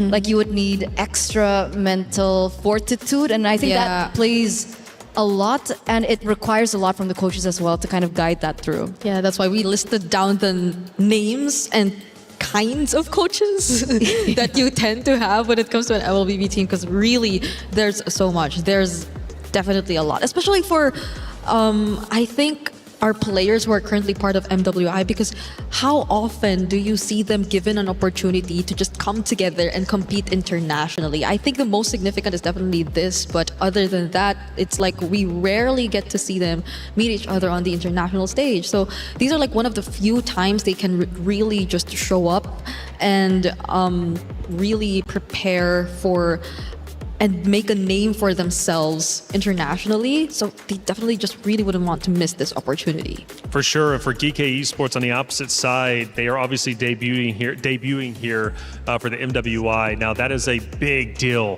for this roster, and we kind of questioned the same thing, right, for Seda Esports, how well they would be able to adjust to the international stage. Clearly very, very well. For GK Esports, I'm thinking they've got some surprises up their sleeve, of course, being the first ones here. It's kind of hard to play around them. You've seen what they've done, obviously, to the lead up to this point, but maybe they've got some tricks left in their bag. Yeah, because majority of them are rookies. Even our French player, even if Fury is a rookie, It's right? 3 out of 2 that are rookies. 3 out of 2 are a rookie. So if it's in terms of unexpected, then yes, maybe in a way, like we are yet to figure out their main comforts and if it's a bit too different from the meta, or if they're already really used to the meta. Because I think based on some of the information that we got, Freya does play meta, but occasionally brings out the likes of a Melissa or an Hanabi. Which just got buffed. Which just got buffed. Melissa, right? Yeah. A Hanabi, we're not so sure because there's an Esmeralda, so maybe not, but it's Melissa, maybe. Maybe, just maybe, she also has other stuff we are not that familiar with just yet. Which I'm actually a big fan of. So, I mean, how often you come MWI, this is our third one that we've had, or at least on the EWC stage. I do wonder, do you see a lot of new rosters, fresh faces popping up, or is it some of the old guard typically coming in? Mix. It's huh? always a mix of both. Yeah. Like we always see a plethora of different players, whether it be veterans, returning, looking for redemption, rookies. We finally get a story of revenge that is from a different region, I would say now. Yep. Like between NA and Indonesia. Like that was very new, because before that, when we thought about revenge, it was between both Indo representatives, Falcons Vega and Team Vitality, who have been always top 2 for the longest of times, and it's always the same storyline before, like Falcons Vega, always number 2, looking to be number 1. And eventually that entire dynamic shifted into what we have now. So it's so exciting. I think the change of storyline as well, like even our first game, Seita winning that, it could set up for something different altogether. Yeah, it's a big deal, isn't it? I mean, even on the opposite side for Stream B, Team Ray Young taking the victory over Aurora Gaming is a big deal. I mean, you've got Malaysia's new guard coming into play and taking down Aurora Gaming, going against Seda Esports next, which obviously is going to be a banger of a matchup. I mean, we're talking Seda Esports has been on fire. Jessica was incredible, and they were bringing out heroes that just aren't obviously used in comp, you would think, but here they are bringing out the new meta, and that was something we highlighted. They know the new metas, they're used to coming in for MWI, or at least their game plan come into MWI and just try and bring something fresh and different that the competitors are not used to. And obviously for Falcons Indonesia, that was exactly the case. Ladies are still getting set up. We are just moments away from heading into this next series, getting our pick and bans done, and then going into map number 1. And obviously, I asked the ladies, I said, Geltech Cyber Team, GK Esports, who you going for? I never gave my prediction. Okay. Yeah, we're waiting for that. I know you're waiting for it. All right. Now, I'm thinking, I gotta go GK Esports. I'm thinking GK Esports, and I'll tell you why. I love the underdog story. Not necessarily that they're an underdog, but the fresh faces coming in and providing upsets, I should say. I'm a big component of that, and I think for GK Esports, they have it. Just like Seda, right? If you would have asked my prediction, I'm going Seda.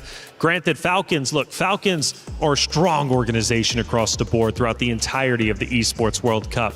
But week 1, they didn't get a lot of club championship points. They've got 2 great teams here that could definitely fight hard and hopefully at least make an impact. They need to get those much-needed club championship points. For Falcons Indonesia, they're going to have to fight extra hard throughout the lower bracket. Not going to be easy by any means. I guess Reflections is always going to go for the less favored team then whenever we are going to see a matchup. So we are. I don't know, man. Once Vitality takes that stage, I might be going with the easy pick. That's all I'm saying. That's true. It's going to be a tough choice if it is going to be against Vitality. But I agree, because these are 3 versus 2 rookies that we mentioned, and hopefully is a more successful iteration of more veterans guiding the team. That's right. Well, hey, from what I'm hearing, Rose is over on Stream B. Rose, what's happening over there?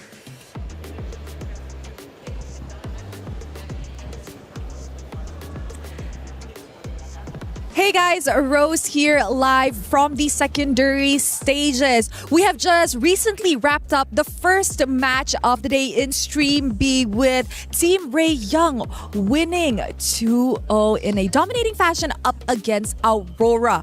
And we are currently on standby as we are to enter match 2 where we will be witnessing Virtus Pro going up against Twisted Minds. Will this game be another upset or will we all be surprised with the results? That is it from us over at the secondary stages. With that, throwing it back to you guys. Thank you for the update, Rose, over there on Stream B, laying down the law. Team Ray Young, as we mentioned, a 2-0 win over Aurora Gaming. Coming up next on Stream B, Virtus Pro versus Twisted Minds. Anytime that I hear about these two organizations going against each other in any esport, I can't help but get excited. Me too. And this was one of the teams that I mentioned earlier on when we got into the broadcast, right?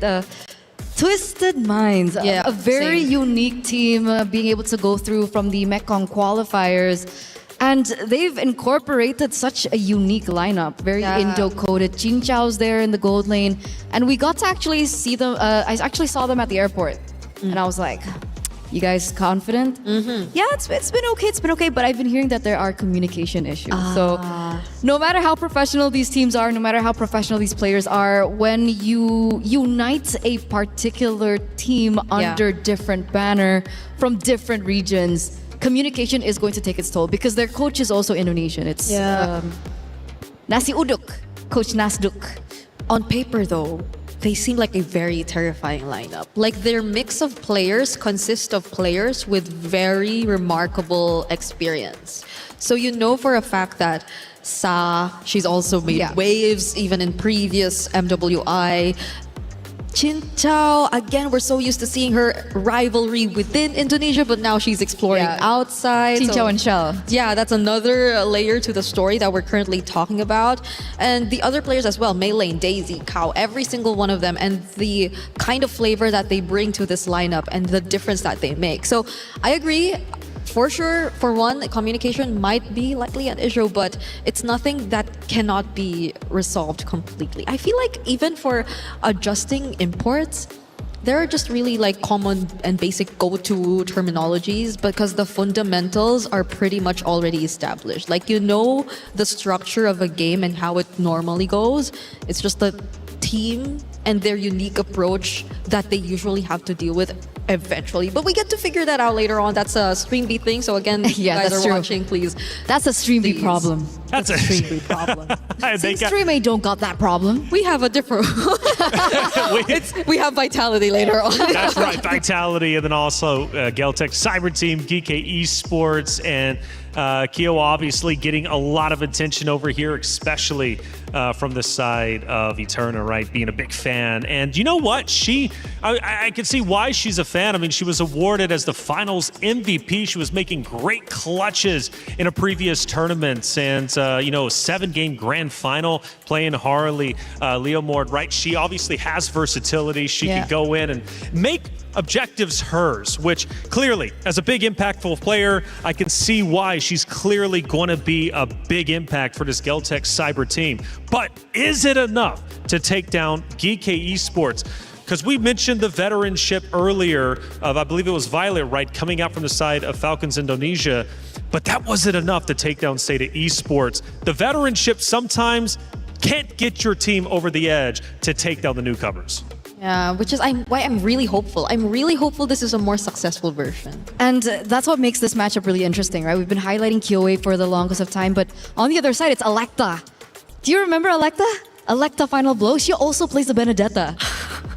I remember that nickname. Electa Final Blow. Electa Final Blow, Sata Esports, the final blow to Team Falcons Indonesia, who drops down. And we've got our first decider matchup to protect the key and your heart at the Esports World Cup. Team Falcons Indonesia versus Aurora Gaming, who also suffered a loss 2-0. Both teams have yet to win a map. Oh, that's tough. I know it's just been the first series, but you're already seeing an elimination match coming your way. And I believe these are being broadcasted tomorrow onwards. because today we're focusing on all quarterfinals for the first round. Yeah. So it's tough, at least for that group. But again, in Stream A, you get 2 matches from Group A, 2 matches from Group B, so we still have a lot to catch up on. And even in Stream B, we have to check what is happening over their side. But for now, we know for a fact that we are a few moments away from Geltec versus Geek, and we are very, very split on the desk as to what our expectations are for this match. Yeah, we need another person up here. Well, then again, that would make it even more split because it'd be 4 instead Wait, of don't say that. Don't say that. No. Stream A, best stream. Stream A, best stream. Stream A, best stream. If you say we need something, then Stream B are going to say, see, we're the better stream. Oh, yeah. We don't need All it. right? We don't need, you stay over there on Stream B. We're okay. That's right. Exactly. Although they do have a banger matchup, VP versus Twisted Minds is definitely going to be pretty incredible to watch. But we'll get one of those teams a little bit later on. And even our third series of the day, Vitality takes the stage. We'll get to see what form they're going to be in with the new meta. And things definitely will be heating up from that point forward. Geltec Cyber Team versus Geek Esports. We are just moments away from our pick and bans, which has been quite exciting to see, again, with the new meta, to see how these teams are going to ebb and flow, obviously, to play against each other. And, you know, got to say for Seda, they definitely opened up the hero selection wide of what we could be expecting. I mean, it was truly exciting. I guess it's the Esmeralda thing. Yeah. Like, are we just going to really pay attention to whoever gets the Esmeralda? I'm still undecided. I mean, Esmeralda, I think, is strong. I mean, we did see the numbers. Yeah. The numbers reflect that the Esmeralda will be a very hot pick. But everything else, I still need more games and That's more true. matches to see. Because wildcards, first game Hirara, lost. Yeah. Second, lost. Yeah. Right? A really bad win rate in the early stages of the wildcards. And then eventually we start to see, okay, I think this hero has promise. So we might be seeing something of a similar pattern the longer we get into these games. That's true. Same for me. Is the Gatot really back? Or was it just like a hero synergy or a game plan thing that we got to see earlier together with the Alice? Right? So there are like a lot of layers of questions that we still have regarding the current meta. But one thing's for sure, it remains very flexible, even in jungle. Because we still saw Seda pick up the Baksha jungle and make it work. Well, it worked, but we could see like farming-wise, it wasn't as fast. Yeah, it wasn't. So the nerfs really did hit him. Yes, it did. I think it was really just compensated by the fact that they are a really good team in terms of punishing and like finding the advantages across the map overall. It worked technically, but we're not sure if it is going to work if it were on the same level and if they had the same footing You in know, game. by the way, Virtus Pro Twisted Minds, this is a really fun one because there's a lot of history with the players themselves on each roster. You know, you look last year, the core players of Virtus Pro roster represented Twisted Minds. They have now switched over to VP. Okay, so now they're representing a different org, playing against their org. It's, you know, it's always awkward to do so. They go through their pick and bans, so I'll let you ladies walk through it. And already I'm hearing some gasp. It's the famous combo. Hey, it's a Barret's Mathilda. Barret's Mathilda. So the famous blacklist combo. Oh my goodness. Twisted Minds. Maylane and Kao are actually pulling out the the Barret's Mathilda. We got a glimpse of it there, so it feels very interesting. Still a bit of the utility out there on Stream B. Well, we got the taste of that as well. That's why I'm still undecided. Like, were the changes towards the meta not as brutal as we thought? Or is it just early stage and everyone's still adapting and trying to find their way in this current meta? Should be, right? It's just day one. We're still in day one. We might see a bit more changes because even in wildcard, I feel like we didn't immediately want to accept the fact that Hirara is a thing. But eventually, teams just respected the Hirara pick overall. And now, we're seeing the draft finally take place. It's going to be expanding rivers for both Geltec and Geek. And it's looking to be a bit different from our first series, Eterna, since the Eve is going to be immediately taken out. The Freya does too, but it's not like they really paid attention to the Freya even in the first game. I've been really wondering where this Freya went. Because I still think that the Freya is really overpowered. That's true. It's good flex as well, right? Gold lane, XP.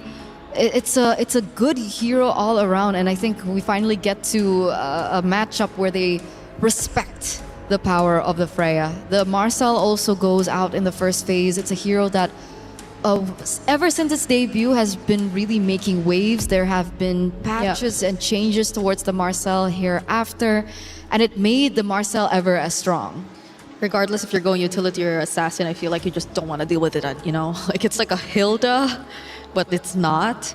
Essentially the same in terms of what they want to achieve, but okay, Kike, early respect. I think they're taking out some of the more known Kyoei options in the jungle, Nolan being one, and considering the meta, I agree with this choice because it's a recently buffed hero. Yeah. You wouldn't want to see that. The changes towards the Nolan is the fact that he's a lot more sustainable in these team fights because of the energy consumption or the mana consumption that has been put Adjusted, down. yeah. Like adjusted, like it's really good. Like he can stay in these team fights a lot longer, isn't as reliant on the purple buff. Obviously the purple buff will still be a huge factor towards how strong the Nolan can be.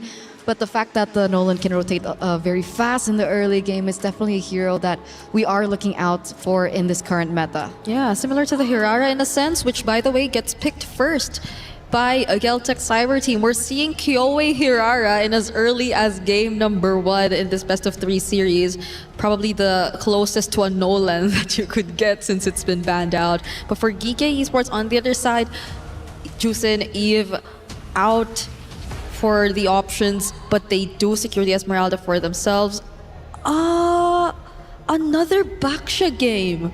Immediately prioritized for Geekei too. So we're seeing a pattern. Yeah. Right? Hirara heavily prioritized. Claude is still definitely in the meta. Gold lane as well. Atlas Roam is also something that we've been considerably accustomed to even pre-MSC wildcards.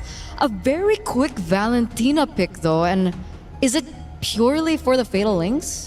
I think Valentina might just be next in terms of the mid prio if we're talking about the mid lane picks that we actually really want to prioritize in the current meta. Since the Jusin and the Eve are out, Valentina might be their next best option, aside from the fact that yes, Geltec have already secured or shown us a roamer which could provide a really good option for their IMU ultimate. So now they take away even the Gourd and are just probably really making sure that Yui will get the better matchup in the mid lane, because things so far are looking great.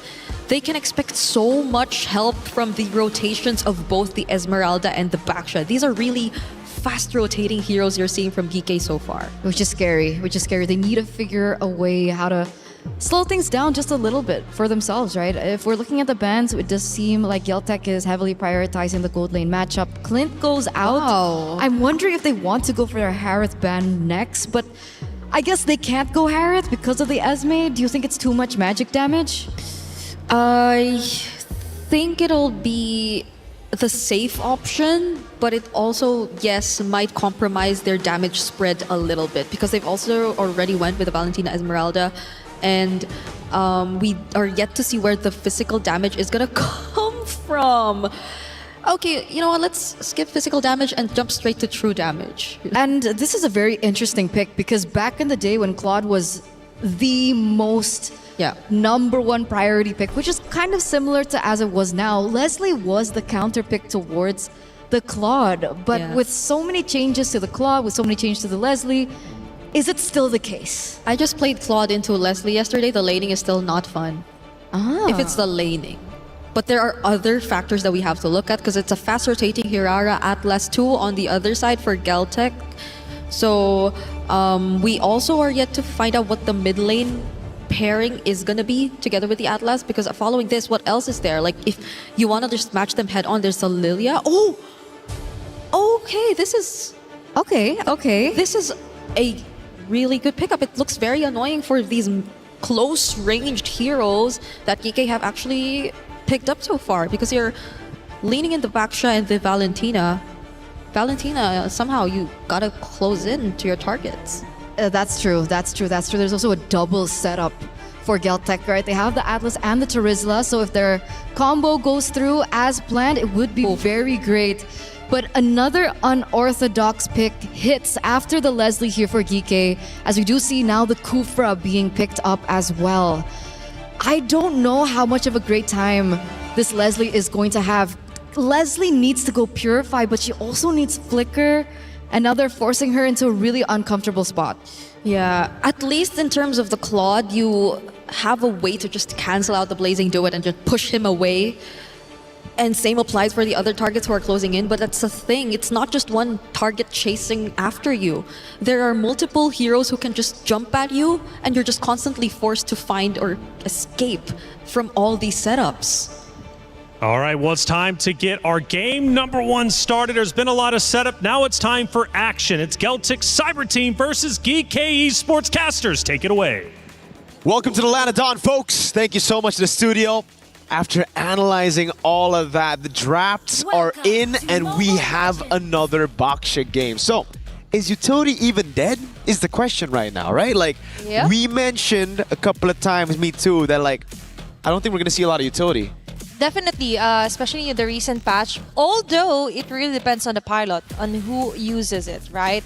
It's all about the mechanics. And so far, on to our first half, or the first match rather, where Seda was able to go for a 2-0. It's mostly more of a balanced type of a Rara on the jungle, which is kind of assassin, and then went on to the backshot. I think it really depends on who you place it with. But right now, I really like how GK placed Valentina and as well as Leslie on their gold lane, partnering it up with a Baksha jungle. And it's a crazy greedy choice. I sort of mentioned it. You kind of have to go for the Purify. There's so many layers of CC that you got to deal with. Nefiria will go the different route though. It's a flicker on Nefiria. It's also lethal ignition and the weapon mastery. So all in on that greed. If she wins out of this lane, it'll be great. If she doesn't, yeah, that's it's going to be problematic for sure. Kyoe, very interesting pathing. Goes from the lizard straight into the gold crab, and now she goes onto the purple buff. I actually really like that. And honestly, if you're just looking at the draft, Geltec got a really good draft. Coach Osprey, I've rated him for quite a while now, and I'm very happy to see just a bit of Verso, even though we get to see him this tournament. It's definitely refreshing to think that they've managed to get a Valier out of Son GK here against GK Esports, which is quite perfect in my opinion. And now we see some action happening here. And we see Flickers already exhausted here for Son GK and the others. Neil for GK, they're just not yet ready to get into any skirmishes so far, because as we've mentioned, they will be having a hard time. A wild composition, but let's see how will they work this thing out here for game 1. I mean, speaking of just pilots, you know, in general, you said Baksha, utility jungle, depends on the pilot. I think it's the same for the Claude. It's almost like a hero that just has no counters if the right player is using it. Tokyo, so far, doing a good job. Going for the gold crab, actually takes it away from Nefiria as well, and that's what I'm saying. All comes down to how you play it. How you play it, how good you are. Good immobilization. Great start here as they get tempo and they go straight onto the neutral objective. Kuejo straight down below as well. Liuban already level 4. Oh, very nice zone out here for Kuejo. And as well as placing out the Frigid Bread as early as possible. Eliza with the jump. Sonjika will be able to back away. There's going to be 3 turns here. Get a first blood here is Yui. Meanwhile, Sonjika with a trade-off of double for 1. Geltic getting most of the advantages here, and Eliza, even though that was a great entry point, just didn't have enough respo to make the most out of it. There you go. Just a really good start for Geltec so far. It's just a turtle take. They were first onto it. It's all about tempo and building up. Set up before the neutral objective. Meanwhile, for GK, I really feel like they should try to rotate onto Nefiria instead of going for those neutral objectives.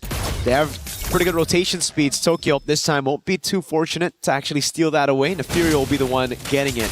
It really feels like, especially after that initial setup for Geltec, it should have just been GK looking for a trade up top, especially considering they got a winning lane for Nefiria against Tokyo. Yep, Brigida has already mentioned they actually tried the Claude onto a Leslie, but now they're onto A5U.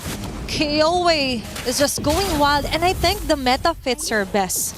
because it's one of her specialty when it comes to assassin type of things, and the mechanics just fits perfectly when it comes to a Hirara under her hands. And now they go easy on the initiations. That's a quite an Neferia is the next target. Now they see the frigid bread. The flicker already baited out of her, and I think that is very crucial here for GK Esports. This is the gold crab secure, actually taken away by Sanjika over in mid. Good rotations across the board. The flicker burnt out means that if they do get prio over this lane, they can just rotate over again, and it's going to be a free kill. Especially with the Hirara rotating over. Kiowe already utilizing expanding rivers. The shield unity used up by GK. Electa using it maybe a bit too early as they go for the rotation up top, but Tokyo is very aware of what's happening. Again, it really just seems like Geltec will be the ones holding it. They're making things easier here for Tokyo, so they don't really think it's much of a threat here for Neferia. As long as they get the flicker out of her, things are looking good. Now for GK, they're trying to force out some kind of vision, and it's still Neferia! They come back to Leobon with the last hit. They go in with a Fatal Links. A4, you or A5, you going down immediately. All of that before an objective take here, and Kiowe will most likely get this free turtle on their hands. Now GK, they can't do nothing but stare back. Easy turtle here for Geltec. Kuejo with a dive again. Perfect match coming down. What a combo here. Still has Purify. Kiowe walks up. Okay, now she's just sour hugging. She just need to survive. But how can you survive if there's 5 members of Geltec in your face and they're not stopping at all? Tokyo get the kill. Geltec just putting in the guns and the farm enough here for their gold lane. So well played. Kiowe leaves it to the rest of the team as well. In the bottom lane, the wave has already crashed down, so at least GK can get a turret traded back. Kiowe's got to be careful walking up to these bushes when there's no one around. Again, though, for Geltec, they get a kill, they get that team fight, they get the neutral objective, and then the turret as the cherry on top. So it's just that proactiveness that they have that has given them so much more of a lead. The classic EECA stuff, man. It's not just about micro, it's not about that team fight, it's all about setting up, getting the advantage through macro. And that's been the main problem for GK. They've gotten winning lanes here and there, but they just haven't been able to utilize it to really maximize those winning lanes. And for Geltec, they're just making the most out of it. There's like in-your-face type of composition, but as well as the discipline is there. Great jump. Really great Sanjik move here. With a follow-up as well, Electa just rolls around the map. Kiowe just getting the most out of it, farming as much as he can before another objective take. GK on the other hand, we just saw Falling Star Moon out of Alyssa. Just one girl here, and the rest of Geltec, they're just really relaxed when it comes to like finding the right targets, but if it doesn't work, they don't force it out of GK. Tokyo's doing such a good job playing that weak side. Now he's becoming the strong side of the map, just everybody rotating towards her as Kiowe is the one set to clear Asa. Oh, now they get Kiowe! With a follow-up Fatal Links as well here for Yue. Kuejo trying to run away, Frigid Bread.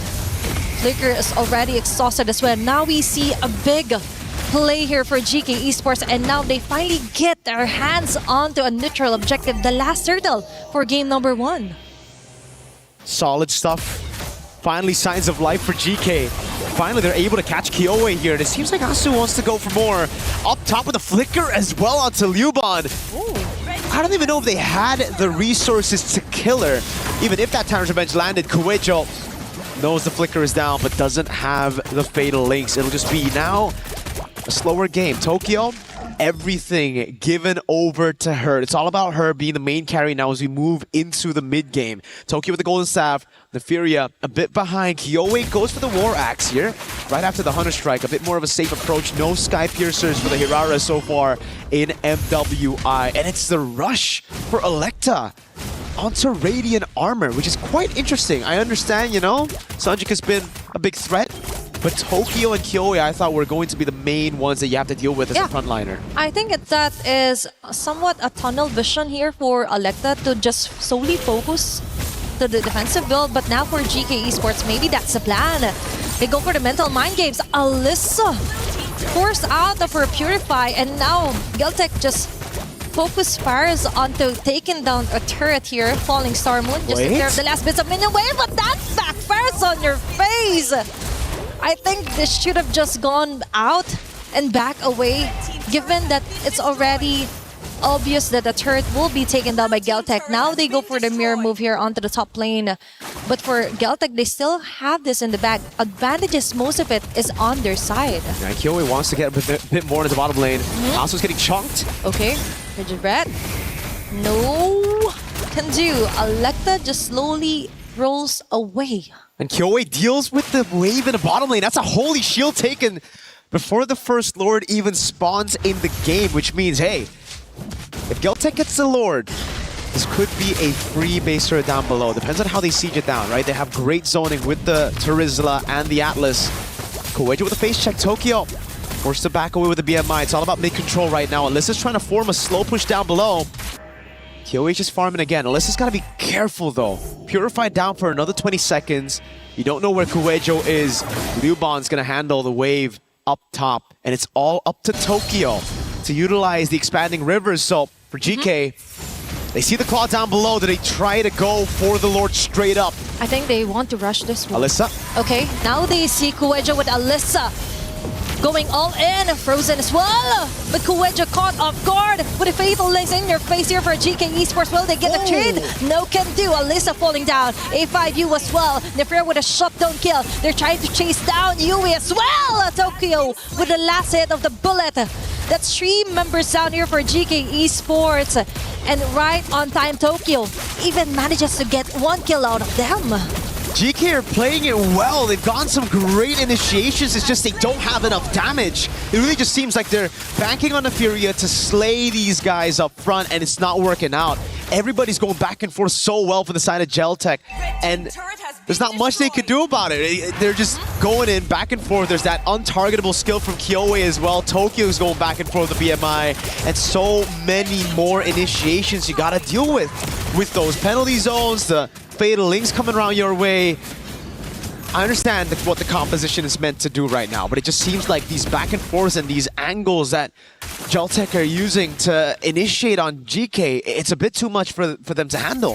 Exactly, because for GK, they weren't able to actually use their own crowd immunes here. But instead, it's them using it just to escape from the wrath here of Geltec. You have plenty crowd controls here. You have the Falling Star Moon. You also have a very nice transition with the Titan's Rage, Titan's Revenge for A5U, but that isn't happening because the moment they're seen on the map, Geltec just goes assassin mode immediately. And now, Conceal play yet again. Lord onto their hands, slowly making their way here onto the bottom base turret. A5U with a jump.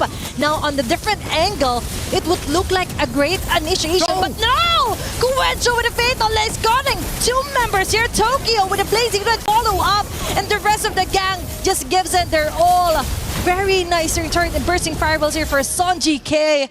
Geltec, immediately, as you've mentioned, takes down a base turret 12 minutes into the game. The objective conversion of Geltec, fantastic this time around. 12-3, but it's how they actually managed to get leads across the board. We get to see the replay again with the Holy Shield down earlier, set up by Kyoe. They can just brute force their way into this turret take, and what a play by Kowejo. Baits out the Purify. There's another fatal links coming around by the IMU of Yui, but it's just not enough to deal with him.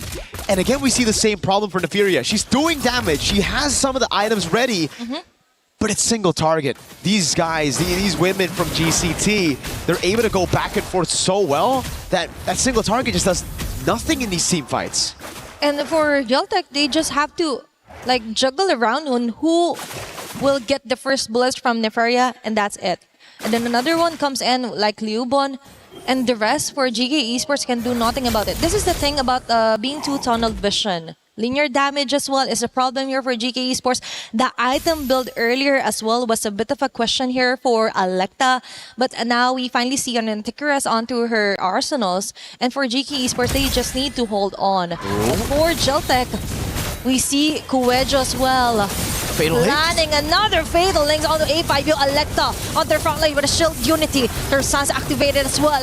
But look at Liuban and Kiowe as well, ensuring those bullets and the fans hitting her in the face. Alyssa trying to run away. Basic and for Tokyo will be enough. A mega kill. 3-for-1 trade of Geltec. Still good advantage. It's really just a battle front to back. That was a very questionable initiation that worked out anyways. It was an all-in over onto Romer Asu. The rest of the team followed it through though, and they were able to get it done. Again for GK, Nefuria's been free hitting. She's just safe in the back, hitting, getting all these shots. It's the reason Liuban actually fell. So damage is there. Items are ready. It's just now, how do you get past your front line getting bursted down before you can actually burst some of the other front lines? And the fact that they just have so many ways to get away. Look, again, Nefuria free hitting this entire fight, but not able to shred these frontliners down as fast as Geltec. They were the ones going at it. Look, right? Kiowe gets away just in time. Tokyo walks up, and by the time Nefuria walks up, they're already gone. Okay, for GK Esports, we understand that they more on the dive type of composition. But what's a great mage to deal with those kinds of in-your-face jumps? Sonjika's Valier. She just pushes them away from the targets, and then the bursting fireball. Man, that's so wild. So GK on the other hand, now... Oh, Divine Glaive and the winner crown! Oh my gosh, now they're getting ready for the final battle. Okay, there's a Kuejo yet again. No Fatal Links connecting onto anyone. Now there's their time to punish them. There's bursting fireball here in turn all over the place. And Nefuria with a single bullet shots here will deal a little bit amount of damage, enough to shoo away Geltec here on the process. That's the thing. Nefuria starting to really hurt. Damage dealt ranking #1 in the game. Those free hits, those small wins have been paying a lot of dividends to the team right now. GK, they formulated this composition to just play for the hyper carry in Nefuria, and so far, it hasn't worked that well. But right as we got into that 15-minute mark, we finally get to see how much damage she can actually output with the right items now in her pockets. Great reaction by Nefuria. It could have been a real bad situation as Kuejo went in with the Fatal Links, but again, brilliant reaction. GK are going to have to handle that. They're going to have to rely on Nefuria constantly being able to flicker out of these engages from GCT.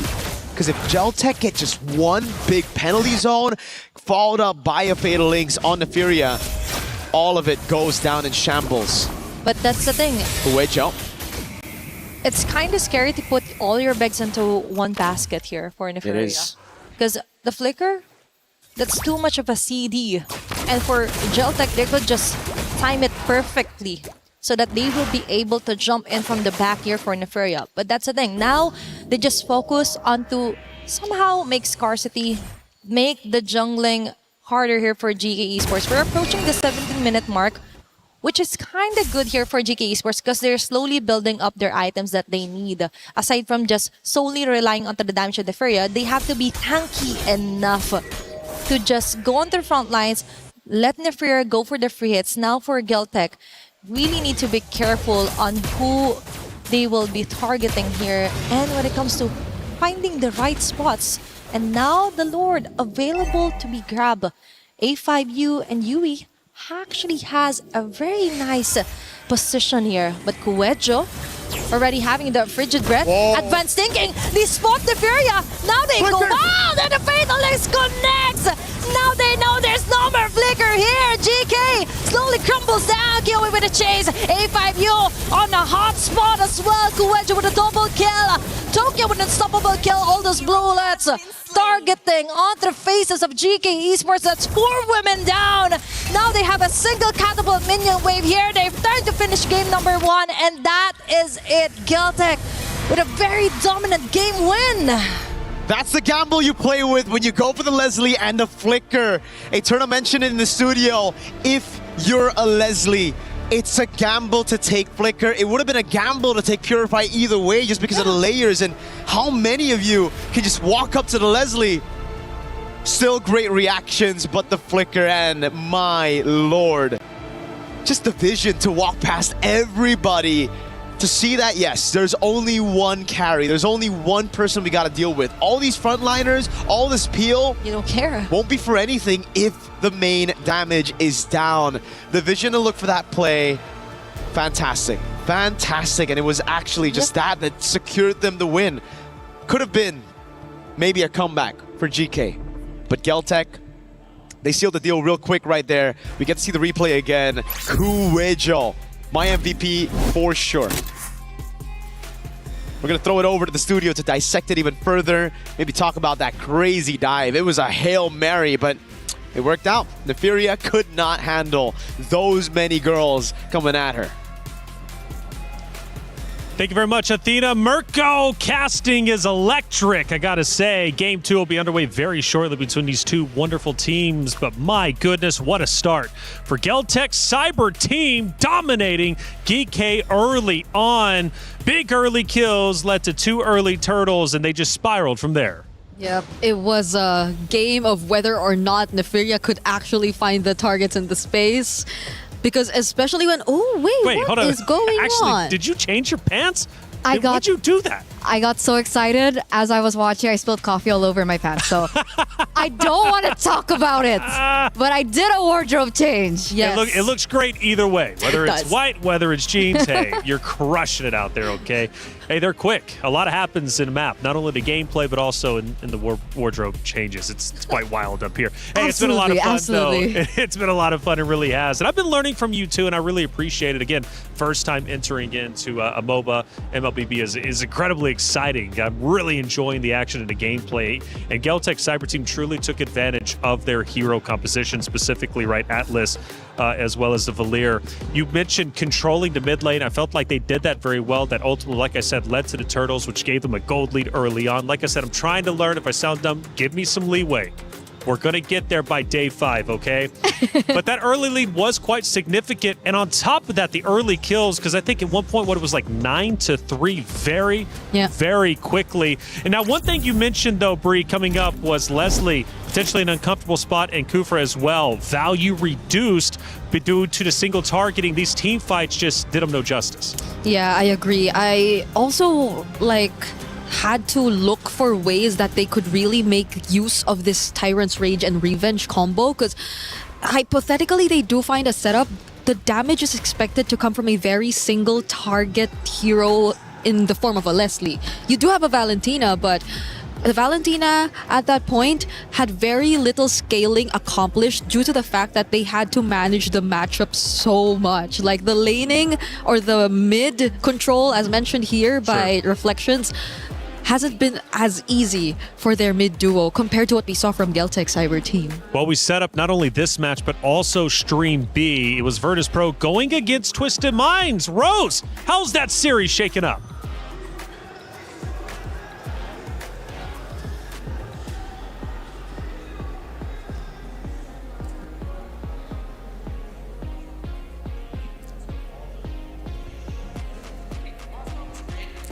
Hey guys, Rose here once again, reporting live from Stream B.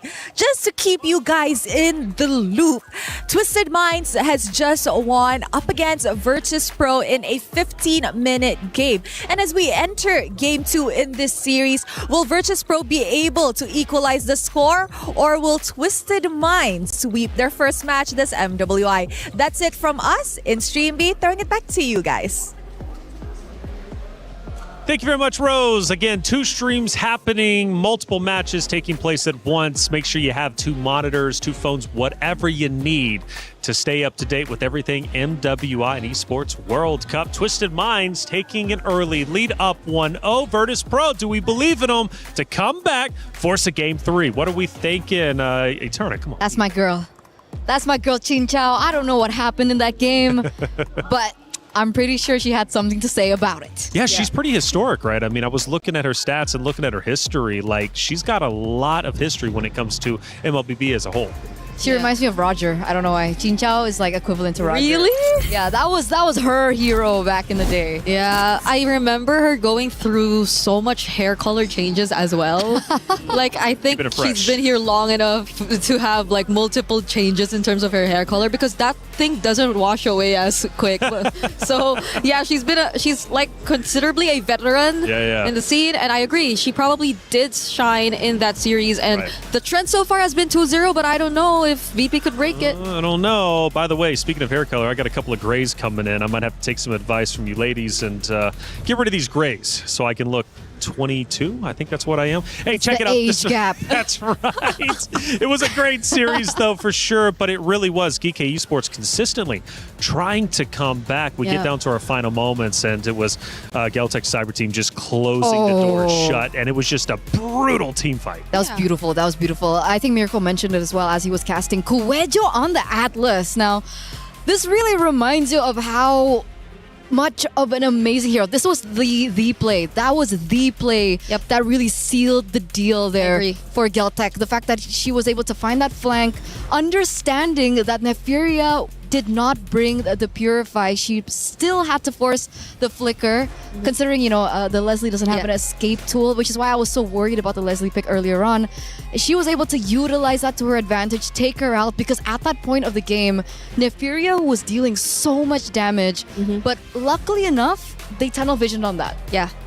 And I think it's been another example of the EXP lane and the roamer just really being the anchors of the team and doing such a good job at finding these perfectly timed initiations. In that particular example, again, it was Nefiria who barely had the means to get out, because even if she did still have a flicker left, she had to use it to get away from the Atlas who was chasing her. And afterwards, you still have a penalty zone. So there's just so much chase that you had to get away from, and it was not an easy task. And to add to that, I think that was the first time we ever saw the Esmeralda finally shut down, because we didn't really get to see the Esmeralda perform as much. It's not a matchup thing, I'd say, like against the Terizla, who people really consider to be just an NPC or a filler type of EXP laner to just get the job done.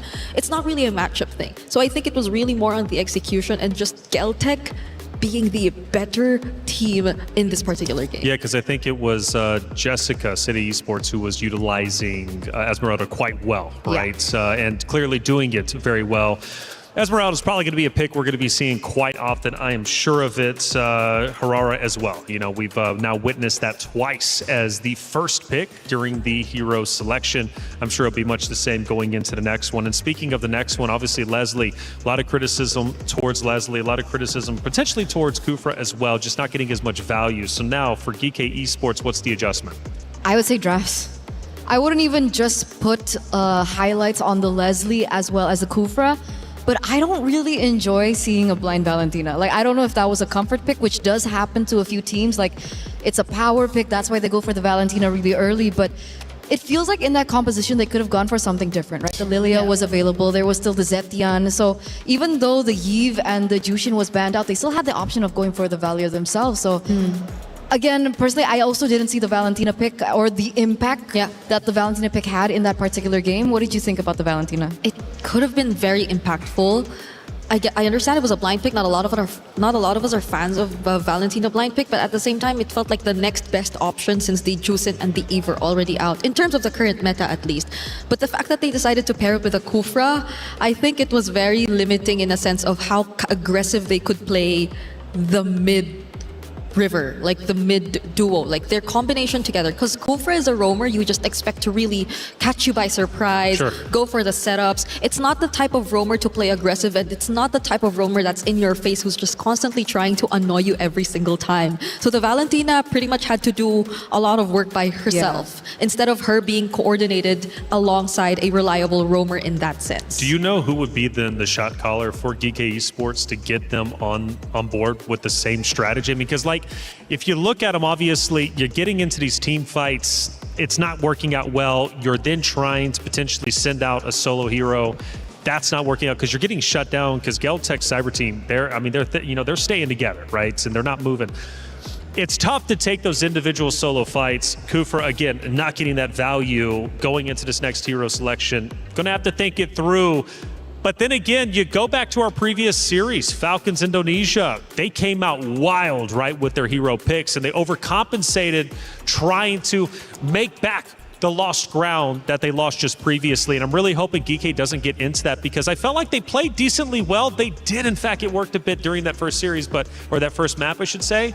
But I don't think they're so far behind to where they just need to break the mold and just go into an uncomfortable hero selection and just try something wild. I get it. I understand. It's us. If we're going back to our wild card mindset of hopefully teams just simplify their approach, you know? Like they just don't overcomplicate things to a point where even they themselves have a difficulty of pulling it off because of just how demanding the lineup eventually becomes. Yeah. Because that lineup felt like you had to land a setup, but where's the follow-up going to come from? You had to make sure that Neferia was well farmed enough. But even when that time came, like that could only do so much because everyone else from Geltec was also just as farmed up. So let's keep things simple, right? Let's go back to the drafts. Let's go back to the fundamentals because I think they were definitely overthinking it. And I like the approach for Geekei this time around, right? They are going to be on blue side this time around, and they do respect the Hirara. So the Hirara finally gets eliminated away. Kyoe will not be able to get her hands on it. And I think that's huge respect and one of the main win cons that Geekei really need to focus on, right? They need to be able to shut down Kyoe. How do they do that is perhaps ban out the Hirao. That's something that they go for. You see the Yves being banned again, Phoveus banned, Freya, Zushin, and the Marcel. So what will be the priority here for Geekei? Do they want to go for something a lot more safer, like pick up a Claude in the gold lane, right? Win that lane for themselves. So they go back to the fundamentals and they find a winning lane. Simplify it and make sure that it's at least a power pick or a winning matchup. But I think they will go for the simpler yet safer route as they decide to prioritize a Harith first pick. But apart from this, I think the Nolan remains accessible for Geltec Cyber Team if they ever want to consider that, considering that that's the Hirara that's banned out. And I think it's great to like opt for those kinds of heroes that could just generally make positioning difficult and dancing around the Zaman Force very difficult for the Harith. But again, in this scenario, it's another Valentina that they decided to pick up. It's Geltec doing it this time though. Okay, so is this a blind pick considering that they want to eliminate a Sora, a potential Sora? It's an interesting early emphasis, I would say, for the Valentina this early. Yeah, I think the Sora Valentina matchup has been a couple months back. It's been a couple months back since we last saw something of that sort.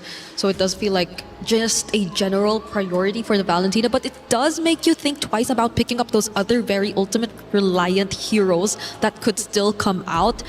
So Geekei, I think generally their first three picks have been very safe in a sense. Like in this regard, if you do expect the Esmeralda to come out, which Geltec will not let past, they still have an option of further limiting Kyoe's hero options, since they did opt to go for the Esmeralda, because either way they could have taken it out since they prioritized the Paquito and Harith, but this is looking a bit too dangerous for them because they've already picked two heroes who are very reliant on shield generation. At this rate, I think they need to do that. I agree with you. And they also need to consider how... That's why they went for Hylos. Okay, technically Hylos has a point and click stun, right? So even if, let's say, Kyoe goes for something assassin heavy, like let's say a Harley or a Nolan, there is some catch coming in from the Hylos. And that's why maybe they picked up the Paquito themselves. I know they picked up the Paquito, understanding that there's still an Esmeralda on the other side, but they also need a source of burst after that point and click stun hits. But can they reach that point where they'll have enough burst? Because it's looking like they're going to be forced to play a bit passive, considering just the matchups so far. It's a Harith Claude. It's manageable, but based on Geltec's rotations in game number 1, it feels as if it will be a bit easier for the Claude to get away. And this time, the Esmeralda is going to lane up against the Paquito. And the Hylos isn't really an aggressive type of roamer per se. So now you'll have to expect how they compensate for this lack of proactiveness in their last two picks. Which is why, if we take a look at the bans, you see Geltec being very particular of who they're banning out. They're going for the Gord, they're going for the Kimi, because they also understand that they need to be able to limit the rotations from the mid lane, right? So what are we left with? Zetian is an option. It's not as safe. She still does have the passive to work on to protect in the Harith, so they can roam around a lot faster. But I think safe Lilia. Do they want to Valir themselves? Because I don't think it's ideal considering how annoying the mobilities we're seeing from Geltec are so far. It's an Esmeralda and a Claude. and you don't know if it's going to be like a sprint or a Surefire Esmeralda so far, because based on GK's lineup, I don't think there's much threat in terms of crowd control. I feel like even the Claude would have a much easier time. Even Tokyo might have a much easier time if it's just that, because even GK took out the Atlas themselves. So right now we're looking for their Roam and I think it's their jungler. So Kyoe, Nolan's gone. Some of the heroes she recently used in the qualifiers include the Harley and the Leomord, but are they actually options in the I don't think Leomord, but maybe... Kyoe special! Hayabusa comes back into the fray, a hero once again that we don't see quite often. I think we saw it once though in the wild cards. Yeah. And it won. I think it was 50-50. Falcon's 50-50? Mena once. Or no, I think it did win because the other team that they went up against was just another Hayabusa specialist, but we didn't really get to see it come out. Now it's looking very tough for a Harith. Yet again, just because of the additional layer of threat in terms of the ganks, like the Hayabusa being there, you want to use that momentary stun on who now? Like, is it the Hayabusa? Is it the Esmeralda? Which is why I think we need catch. I don't think they can go for an assassin in the jungle. There you go. Baxia comes through. It's a lot safer. It needs... I mean, because of the nerfs towards the Baxia, rather, sorry, the rotations aren't going to be as easy and as simple as it would be for like a typical assassin. But I guess we do find out the value of the Valentina. Faramis. Faramis, Hylos, and Baxia. What do you think about the wave clear? Wave clear, if it comes down to hopefully not where they have to deal with a lot of waves, could potentially somehow get away with it, but it's not ideal. Things aren't looking ideal for GK Esports. How long has it been since we last saw a Faramis into a Valentina and them just really voluntarily doing this to themselves, right? It feels like they've just added so much more layers to how we are expecting a much more passive gameplay from GK rather than what they should be playing if they really want to take control of the game, because they're being limited in terms of their matchups already. Yeah. On top of the fact that Geltec last pick a Belleric. It's beautiful. It's beautiful. It's a cherry on top, right? There's the composition entirely for GK is they need to dive in. They need to go in to these team fights. The Belleric is just the cherry on top, going to be able to really deny all those initiates, I would say, in these particular team fights. I think, once again, this could be a 2-0. It could very well be a 2-0. However, can we see GK Esports fight back? Let's find out. Atheno, Mirko, take it away. That's a good question. Reflections. We're going to jump into the land of Dawn here to answer that question exactly. What do you think, Athena? Is it a 2-0 or do you think GK can do it? 1-1. To be honest, in this composition, I think it's a 2-0, especially onto the hands of Kyoe's Hayabusa. Dang. Remember, it's one of her specialty. But let's see, maybe the willpower of GK will be enough to kindly stretch this match onto game number 3. Yeah, the only question I have is just like, is the box just still good is the question right now, right? We've been seeing it a lot so far. I think we've seen it like 2 times, right? One time it won, the other time it didn't. And Kyoe's just been having a blast on these assassins. Another signature pick here today. Lethal Ignition is the choice for Yui though, so not really just a full utility type of Faramis. It's all in for damage on top of it. Speaking of damage as well with the Faramis, it just gives more value onto Sonjika's Valentina. Eterna has mentioned this, and give Geltec a really nice advantage too. But let's see. But now, we appreciate the effort of Liubon just spawning out here with the started dances as well. But A5U would have immediate first blood. Surprisingly, is GK Esports getting head-to-head this early onto Geltec. It's a really good start for the game to Hylos, I guess, because it is Asu who actually gets the first kill of the game. It would have been great if it was someone else. This is the thing about the Harith though. Nefira is really going to struggle this game. Last time she was put onto a winning matchup. This time, it's not so much a winning matchup level 1 to 3. Tokyo is going to have a blast in that lane, and on top of it, definitely with the winning matchup and a Hayabusa with a Valentina all around, it's going to get even tougher. On top of that, later in the team fights, Liubon's on Esmeralda just soaking in those shields.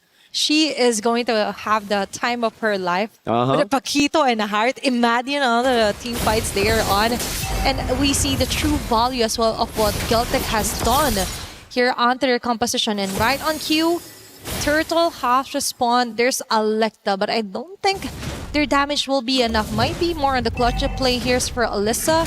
She needs to keep Killway at bay, and that is exactly her plan. Learbond goes in. Let's see. Kuejo, on the other hand, forced out of her revitalized Tokyo with a free hit onto Alyssa. Now they get rolling in with Tokyo Blazing Duet. Yui falling down immediately. Celtic goes in with a kill, plus a turtle as well. That's 2 birds with 1 stone immediately for Celtic. And Asu as well might fall down. Then Sojiki onto the front with the basic attacks, plus the sticker as well is enough to taunt them down. Non-stop MLBB action from minute 2. And Celtic had the most out of it. What? And part 2 yet again. Alyssa onto the tower, but still enough for now. That's Celtic yet again going in. Just when you thought it's over, it's not yet finished. My goodness. Started off really good for GK, but what happened after that? They were looking for a brawl. Unfortunately, as you mentioned, Athena, it's the backfire of picking a Faramis into a Valentina. Sanjike was already level 4. Yui, not quite at that level, did not have the Netherrealm to play with. So at the end of the day, it was Geltec who got all the advantages that GK should have had coming into neutral objective 1. It's a sustain, it's just battling it out, and also a whiff on the flicker for Alyssa that gave way for the rest of the team to collapse on her. Now it's Asu Khan and the Rapid Dryad. And Asu can do nothing, even with a glorious pathway. That's what, almost 1/4 HP left for her. And for Geltic as well, we've mentioned that this is going to be a total massacre. Starting it off with the Esmeralda being prioed, and Son GK with a prio pick of the Valentina as well. We see GK kind of struggling. They do have somewhat of a game plan here. Just let Neferia and Alyssa snowball, but that isn't happening because most likely for Geltic, that's the next course of action. Target and shut down Neferia as early as possible, and all they have to do is just wait for them to actually take the bait. And Tokyo, right now, might have a hard time, but all she needs to do is just clear off the wave, not really putting herself onto the line, and Sonjika onto the back. Now we see some kind of a sandwich method. Asu forced out of her glorious pathway. Alecta? And Alecta will be saved with the nether here by Yui. But now they're left defenseless. GCT right now has the chance to totally tone her down. Even the Diamond Force, Neferia is forced to back away. Sonjika with a dash out. The Flicker has already been exhausted as well just to try and run away. Alyssa will catch Kiyowe onto the side, and Neferia did a great job as well, putting down core damage dealers here from Geltec. Overextension, a mistake by Geltec, instant punish by GK. As they're looking to play it around again. This time Yui has a Netherrealm, right? That was the big difference from the first turtle, and you could see how much of a difference it actually played in that skirmish. GK was able to just prolong those team fights, play around Neferia and peel for her while all the frontliners took the damage. Alyssa, great flank, caught Kyoe off guard as well, rotated quicker as she cleared in bot. Now for Geltec, I think you can actually add a bit of a question mark there. Coach Osprey, very detailed when it comes to just win conditions and playing around those objectives. Geltec could have just taken the free turtle for a dive on the weak side, but they instead tried to go for a fight. They wanted to save Tokyo up top, and it costed them a lot. And that is why you have to stick to the plan. Be disciplined as well here for Geltec. That is too much time wasted actually onto chasing down members of GK. That's why they were able to maximize their sustain lineup. The free hits here for Neferia, and now Kyoe still will secure the turtle. Plus now they slowly disengage. Neferia with a Salmon Force not able to really put a dent onto Leobon's shields as well. It's all about surviving first for GK. Plus I like what Alyssa is doing. Just pushing off the waves here against GCT, forcing up to their top. She's been doing what Keto hasn't been able to do in day 1 of MWI so far. Splitting the team up. Leobon! Whoa! Okay, that's a forced copy. Another here for Sonji K. Kuejo on the tight spot. Neferia will get you with a Salmon Force. Clutch Netherrealm, but Tokyo still gets in with the blazing duet. Now Alyssa goes in with his punches. But now for GCT, they slowly retreat back. But Sonjik is still alive with Kyoe. dashing in through the members of GK, but that is 2 members immediately down here for Geltec. Sonjike with a clutch of flicker just to escape on that impending danger from GK Esports. Now they target the mid lane turret. Geltec caught off guard there onto the jump from GK. It's all about waiting for the Netherrealm and then the Zaman Force, right? Because as long as the Furia plays around as Zaman Force, as long as they have the Netherrealm, they're completely fine taking these fights head-on against Geltec. Again, Turtle 1, it was just GK not able to fully utilize their composition because it was a Yui that was still level 3 without the Netherrealm. After that, it's been smooth sailing every time they go for the 5v5, but now Lissa gets caught in a 2v1. Even the Triad of Dryad was committed onto her solely, and Alyssa will be able to dash away constantly. Tokyo running for his life, and Alyssa will do it. He won't go back down. He won't die onto the hands of GCT. 1 HP gets away from a 2v1, but unfortunately, it's still a loss at the end of the day. A tier 2 taken and nothing traded across the map. Tokyo gets it, just a bit delayed there. Alyssa wants to go for the chase. Needs to respect. Kuejo is waiting just around the bush, around the corner. Now with Sonjika baiting out the Zaman Force. Okay. Small window opens up and they're going to utilize this window. Straight they go into the Lord. 8 minutes in. This is the first Lord of the game. Kyoe is already on it. Okay, it's all about placing yourselves earlier on the vicinity of the Lord. Tokyo, focus fire onto the Lord. Wrath of the Giant. Okay, now they change targets. Right connecting. Electa with Yui as well with the Netherrealm. They're safe, but surprise onto Sonjike. Tokyo. Now they have to back away. Neferia going well with the shutdown kill. And they go in. Kyoe as well will get the immediate takedown, but Alyssa goes in with a trade. Oh, that's a very nice bowling star here for Liubon. Yui trying to run away. It's going to be the Ghostbusters here. Asu for the save, but it's Liubon onto 2 members. I think this might be it. That is going to be a kill here onto Liubon. Meanwhile, onto the mid lane, it's Electa slowly retreating back. It might have been messy, but I think GCT still got the most out of it. GK's box was scattered by Geltec. They had so many angles to attack from Tokyo. Great discipline this time around, really learning from the mistakes of the last few skirmishes that didn't go their way. It's all about waiting for the Netherrealm and the Zaman Force, forcing them into these really weird situations where they just can't utilize their resources together. Once they're scattered, it was just GCT pulling off the Blazing Duet, getting those damage. Oh, the poke over on Yui. Too much. Either way, for Geltec, all they need to do is just wait for either the Zaman Force or Netherrealm, as you mentioned. And all they have to do is just wait for the perfect timing, wait for the perfect person to show up on the mat. Wrath of Dryad here for Kuejo. Even the Revitalize has been activated. Netherrealm's clutch here for Sonjike. The suppress is enough here for Electa as well. And they go in, Neferia with a free hits with the Zaman Force, but the jump from Leo will stop them on their tracks. Tokyo with a Blazing Duet chase down onto Neferia Electa. And this will hit right onto their heads. Sonjike with the dashes as well onto the side lane. Alyssa now the ball is on their court. Will they go for the kill? Yup, but the BMI is there. Tokyo won't fall down. Sonjike with a kill. Neferia goes in with a trade. That's too much of a mess. But Kyoe, out of all that has happened, will focus on to getting that Lord. Oh, GK, I see what they were trying to do there. They were trying to just go in straight up, brute forcing their way into a 5v5, but they get caught in Kuejo's Wrath of the Dryad. The Revitalize gives her just enough time for the rest of the team to follow up.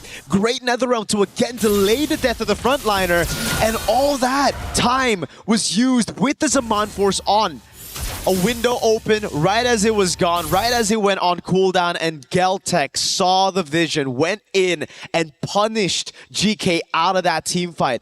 A few desperate moves here and there as they try to recoup. Alyssa went for the flicker, trying to go in for the kill here, but Tokyo gets out just in time with the BMI. Great read as well by Sonjika, is able to provide enough heal. You can see the built-up frustration from GK. It looked so good up until it just all fell right in front of them. And that's the thing. For Geltec, it's all about the mechanics as well and how well they will survive the incoming attacks here for GK. Lord onto the top lane. They don't have the best of clear. They've already managed to tore their way down. And Kyoe with a shadow kill. Almost half an HP left here for Neferia. That shield will be enough. Tokyo immediate takedown. Kuejo with a Wrath of Dryad. It might not be enough. And now they slowly make and crawl their way back onto GCT. It's 3 members down. Liubon, okay, with the Cyclone Eye. Nefer with a chase down. Zaman Force as well. Shield is enough. She's just brute forcing her way out of this with a flicker as well. That's 5 women chasing her down. Still surviving, but for GK, all that matters is that they could push back onto the turrets of GCT. That's true. They just got to make sure they don't stay here too long. That wave up top is looking juicy. And they call it off. It's a wave up top, gonna build up, and that's why Geltec want to stop these recalls. They want to have those minions be a threat all the way while regaining control of the map.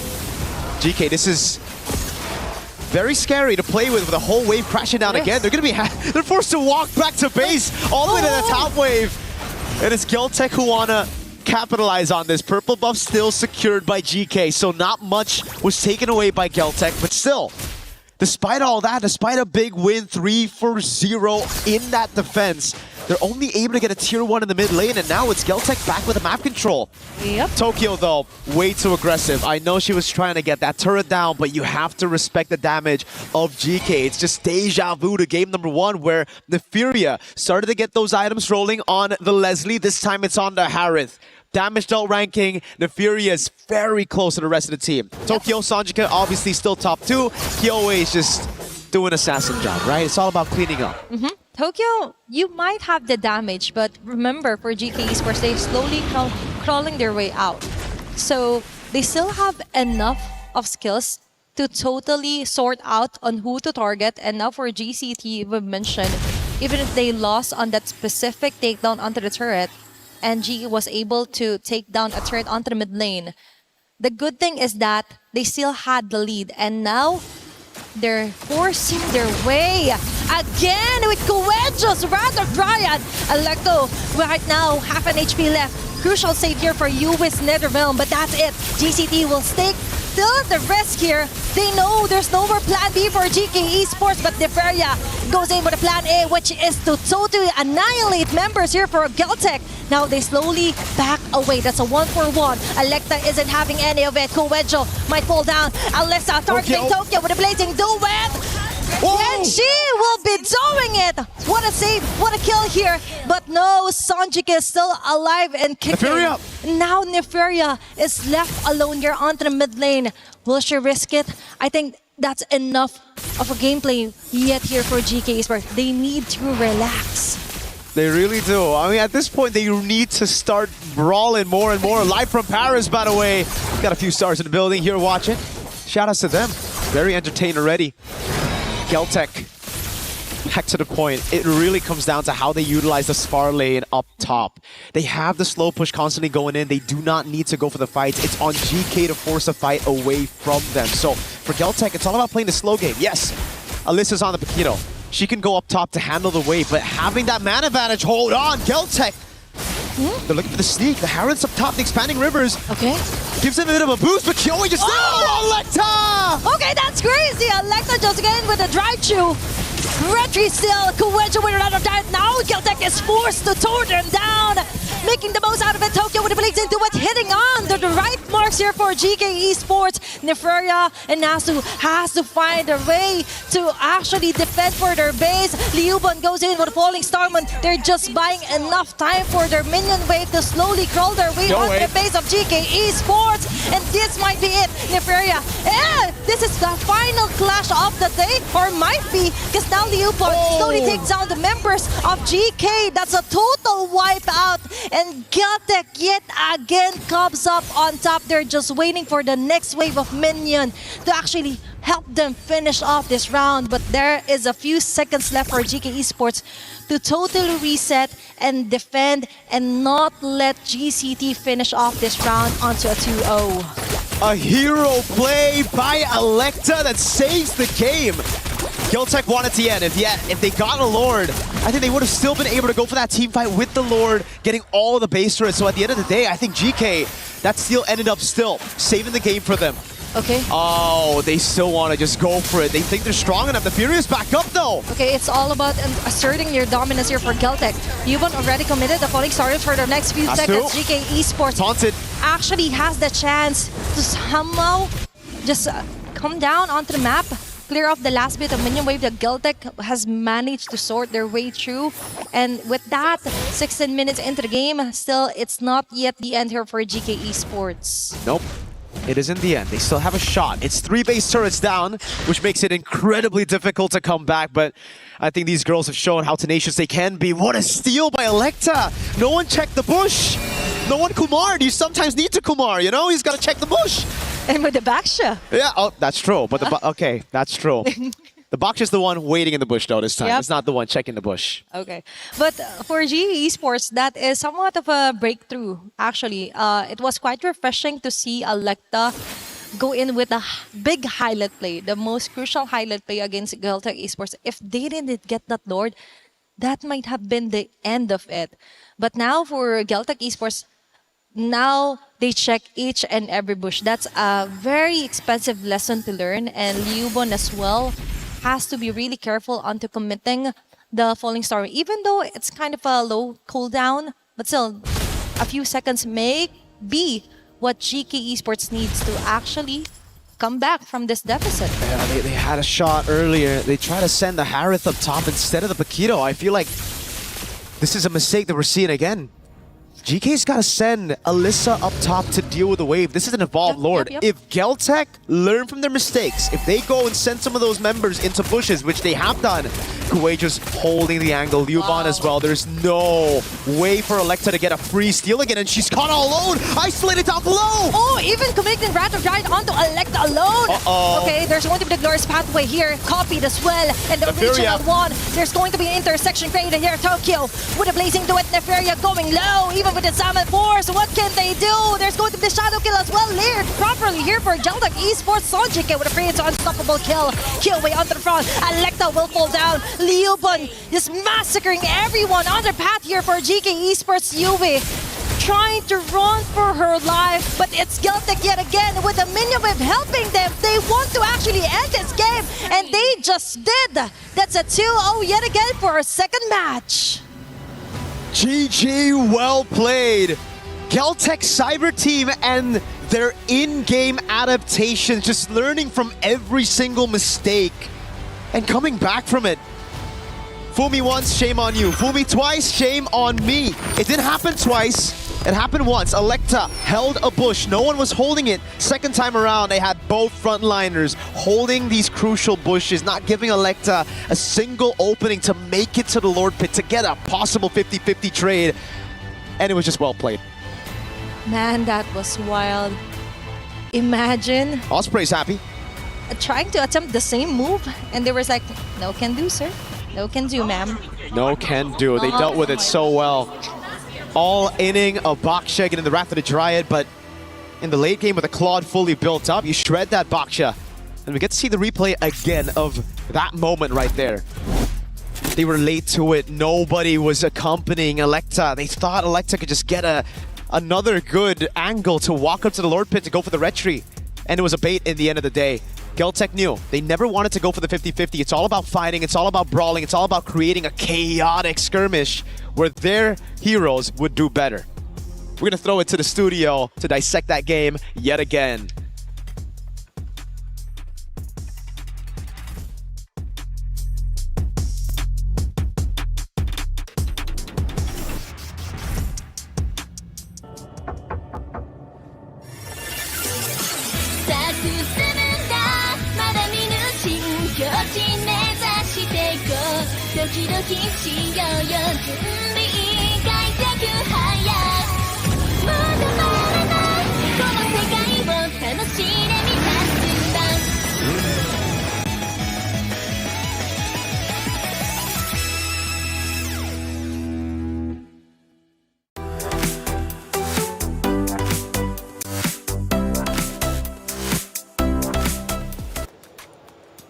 There it is, Geltec Cyber Team get the job done. 2-0. It's been 2-0s all day. We have yet to get a game 3, but the bracket continues to progress nonetheless. Our loser bracket is starting to look stacked as you would expect it, but we need to break down that series that ended in a 2-0. Geltec Cyber Team looking unstoppable. Hey, I'm Taylor Reflections Noble. Of course, we've got Eterna as well as Brigitte. Good to see you again.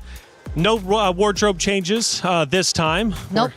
Not this time. Staying consistent. Maybe I'll throw one out there. Hey, it's been a good time, though. Another 2-0. Yes. Man, Geltic, I mean, just out of this world, playing very well. But I got to think, as I'm learning, it came down to the hero selections both times. I think they just got the leg up in both of the hero selections. I agree. And despite it being a 2-0 this time around, this was one of the longer games that we've seen so far, right? 18, 19-minute game. And we did see some trade backs coming through between both teams. And Geeky seemed to have a little bit more of a footing, especially because of the changes to the heroes. Nefuria on the Harith is something that we do need to consider, despite them losing that one, because as soon as I saw that Holy Crystal come through, the team fights looked very, very different. Yeah, that just proved how flexible Nefuria was actually on a gold lane. She could either pick the meta Harith Claude options or might as well go for the more unorthodox picks, which are yet to be as successful in this case, because we haven't seen like the likes of the Irithel or not even the Leslie actually get some wins today. So it hasn't been working out for those who have been trying picks who are a bit too out of the meta. But at least this time, it's a much closer fight, I agree. It could have gone both ways, because even that last sandwich play, I think that we saw where we got to see Nefuria actually trying to wrap around the other members of GCT and try to use a Zaman Frost from behind. It also could have went their way. It just so happened that they were, or at least for GCT, their targeting was very, very on point. They got to burst down the necessary heroes before that team fight actually even favored PK. Well, we had a lot of great moments. Let's break down at least two of them, starting with moment number one that may have turned the tides a little bit, but maybe not so much. We take a look at it, Eterna. What are we looking at? I think they went in a little bit too deep here. Obviously, Kyoe is an interesting sort of player because she's really aggressive. Normally, we do see that the Hayabusa goes in for finishers instead, but this time, we see that she initiates a lot. And in regards to this is what I was talking about, right? Nefuria hitting her power spike, ultimately able to turn that game completely around, that team fight completely around, and so they were unable to end it there. And then they needed to respect the timings a little bit more coming in from Geltec, but in the end, Geltec still did come out on top. Yes, they did, and they also came on top because this moment here, Bree, walk me through it, because clearly Geltec, right, Cyber Team coming out, proving why they deserve to be moving forward. If I'm not mistaken, was this the drive-by? It wasn't the drive-by. All right, so this was one of the latter and quote-unquote messier team fights that our casters were actually pointing out, simply because of, again, I think there was a slight miscoordination in regards to that particular team fight, because it came to a point where they just had to individually do what they can to at least get trades or clean up after what was initially the unsuccessful result of the team fight. Because I think it happened a couple times, especially on Alyssa. Alyssa, a lot of times on the Paquito, had to come in quite late, understandably so. There is a way around the Paquito wherein you just opt for the late entries, especially if you're building around damage and just trying to go for cleanups. But in this scenario, against a lineup who had equally the same, if not better mobility overall, because again, you were trying to chase up against the Hayabusa, a Valentina who had dashes herself, and even then Esmeralda, it wasn't as easy of a task for Alyssa. It felt like she had too much to accomplish by herself, and it's not like she could just completely rely on the high loss either. It was a very, I think, an individual assignment that Alyssa had to do as the EXP lane, as the Paquito. Yeah, I felt game one was just a blowout, right? I mean, it was Geltec Cyber Team doing incredibly well from the very start, getting the early kills, getting the two turtles, ultimately going to the Lord, and then winning the round. But then I didn't look at game number two, and honestly, I felt Geeky played a little bit better. You know, a little bit of a longer round, showed a bit more life, which is positive heading into the loser bracket. Absolutely. It should give them a little bit more confidence, and obviously something that they can take away from this game for them to learn in their next match ahead. It's an interesting notion to look at them this particular game, because obviously we do see a little bit more confidence coming in from Electa, especially with the drive-by that she was able to get. That Lord Steal really came into clutch, prolonged their lives in this game just a little bit longer. But again, Electa on the Baxia. We've seen a few Baxias today. It still begs the question, is Baxia still a viable pick in this current meta? We've seen the Bucks kind of fall short when it comes down to the rotations, despite Electa being able to get that retribution down. Yeah. The best thing we can say about the Bucks right now is that it's still reliable. Yeah. But will it get you to the places you want it the way that the Baxia used to do? Because the rotations aren't as fast. The clear isn't as great. And when you lose that early game in this current meta, it feels like it's very hard to come back. Yeah, the emotions running high on the stage. How could they not? After all, you're on one of the biggest stages. It's MWI, and everybody on that stage wants to win. And man, just it hurts me sometimes to see the anguish, the pain in the ladies' faces across the board, right, whenever it comes to EWC, because when you lose, you are that much closer to having your key crushed. It's not a guarantee, though. Again, this is double elimination. There is a loser bracket. And these ladies can absolutely come back, and they are going to fight to do so. We'll be watching their matches, I believe, tomorrow or the next day after that. We've got 5 days here in the Allianz Vault after all.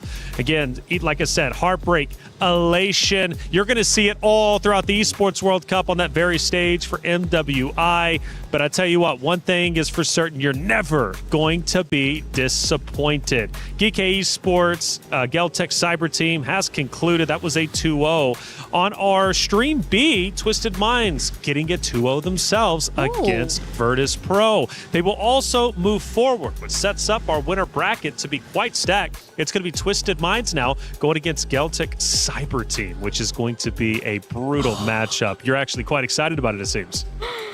If you asked us who we would be predicting for, I think we will take a bit of time before we get to decide. Okay. I think we need to review. Oh, well, we get to see it in person now. Oh, that's I was great. about to That's say, great. Yeah. I think I would really need to review what exactly happened in that. What? Oh, What? man.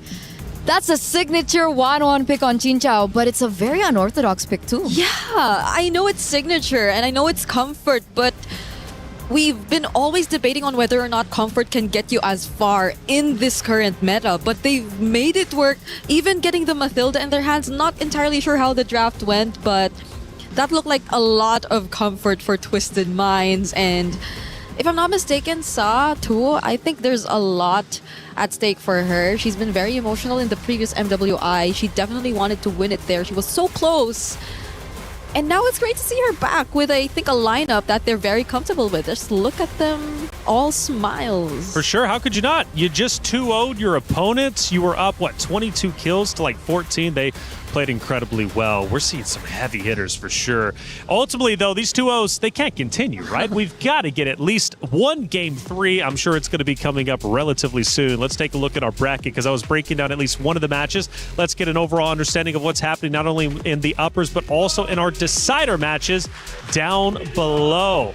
We've watched now all the opening matches, basically. We move forward now. Geltech Cyber Team going against Twisted Minds. It's going to be Seda Esports versus Team Ray Young. The drums are out.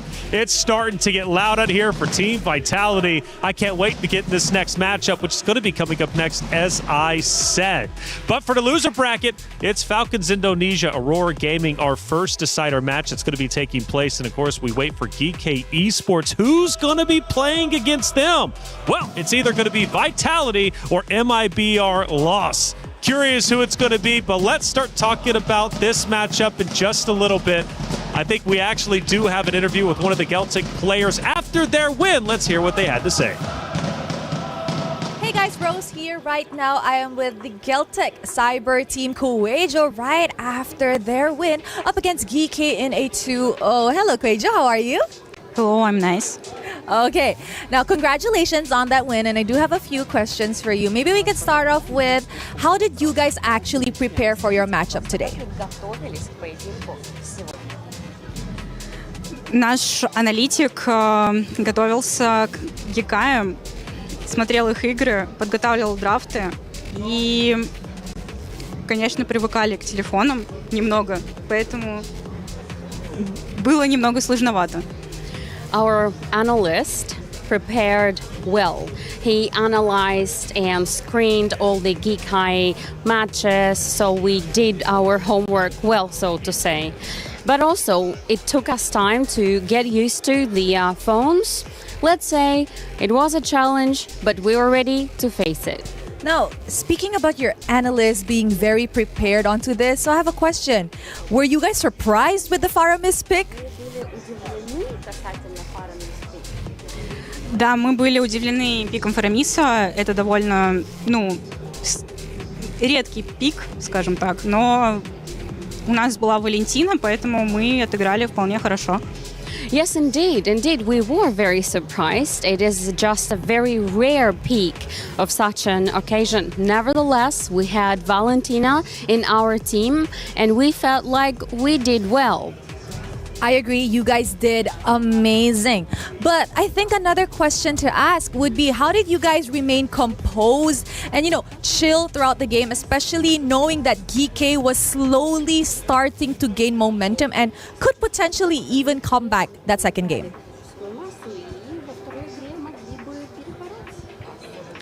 Мы понимали наши ошибки, то есть мы их совершали, и мы сразу понимали, где мы ошиблись, поэтому мы просто обсудили план, что нам нужно сделать на лорде самом, на объекте, и сделали его, убили всех и закончили просто игру.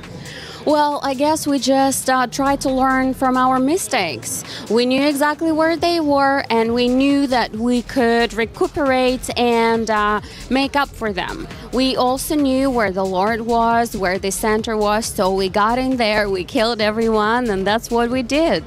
I love it. Very, very self-aware. And you know what? Last question. Tomorrow, you guys will be meeting Twisted Mind, who also just won in a 2-0 sweep over at Stream B. Are you guys ready for that? Мы готовы, будем стараться изо всех сил и попытаемся показать хороший результат. We are so ready. We will do our best to win, and we will try to demonstrate the best results we can. I love it. So much girl empowerment over here at MWI. Thank you very much, Kuejo. Thank you. Thank you. And that is it for the winner's interview. With that, let us show it back to you guys. We're there. For every click, every clutch, every respawn. We were there for the years of grind, and we're here. Now, the proud founding partner of EWC, powering the biggest event in gaming, shoulder to shoulder with the world's best, making history. Greatness deserves a stage. Lenovo Legion, reach your impossible.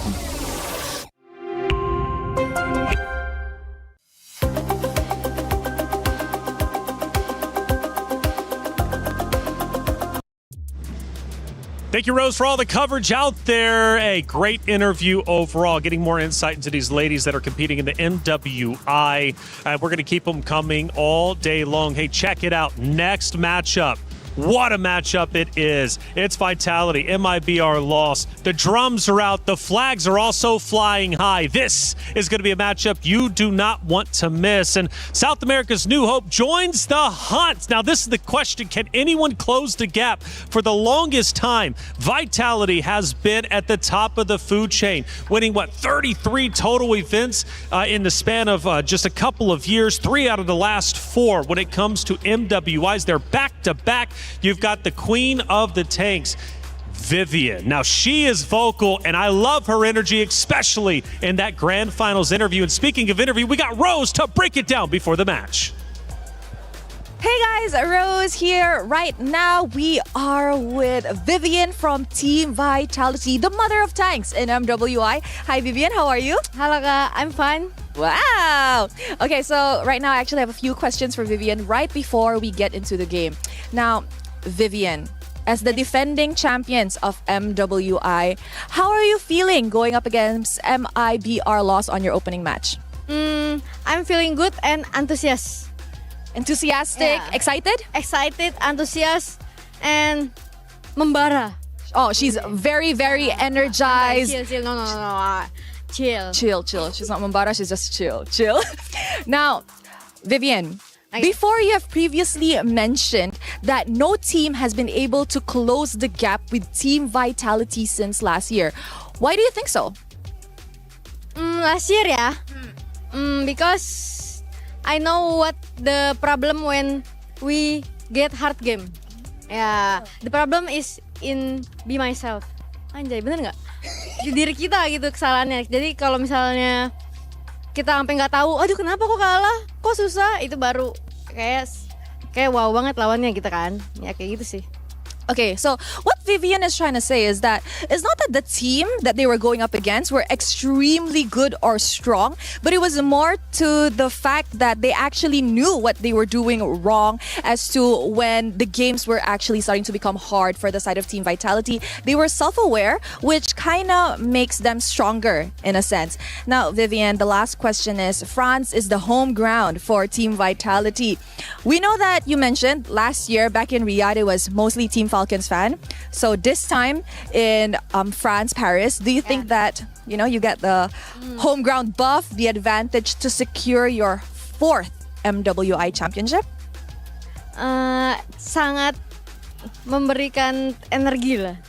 Terus ya berharap semoga penonton Vitality-nya juga banyak gitu. Jadi belum tahu juga kan pertama kali. Cuma kita tahu ini di Perancis pasti supporternya lebih banyak daripada waktu di Riyadh kan. Kayak gitu.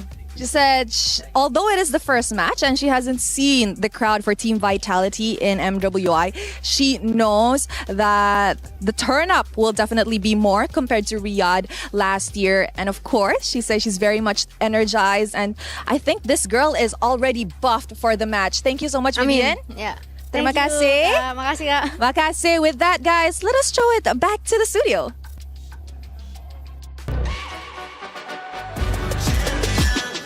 This ain't no regular thing. I came for the ring, you know what I mean. You see my name in the lights, better get right, I'm champion.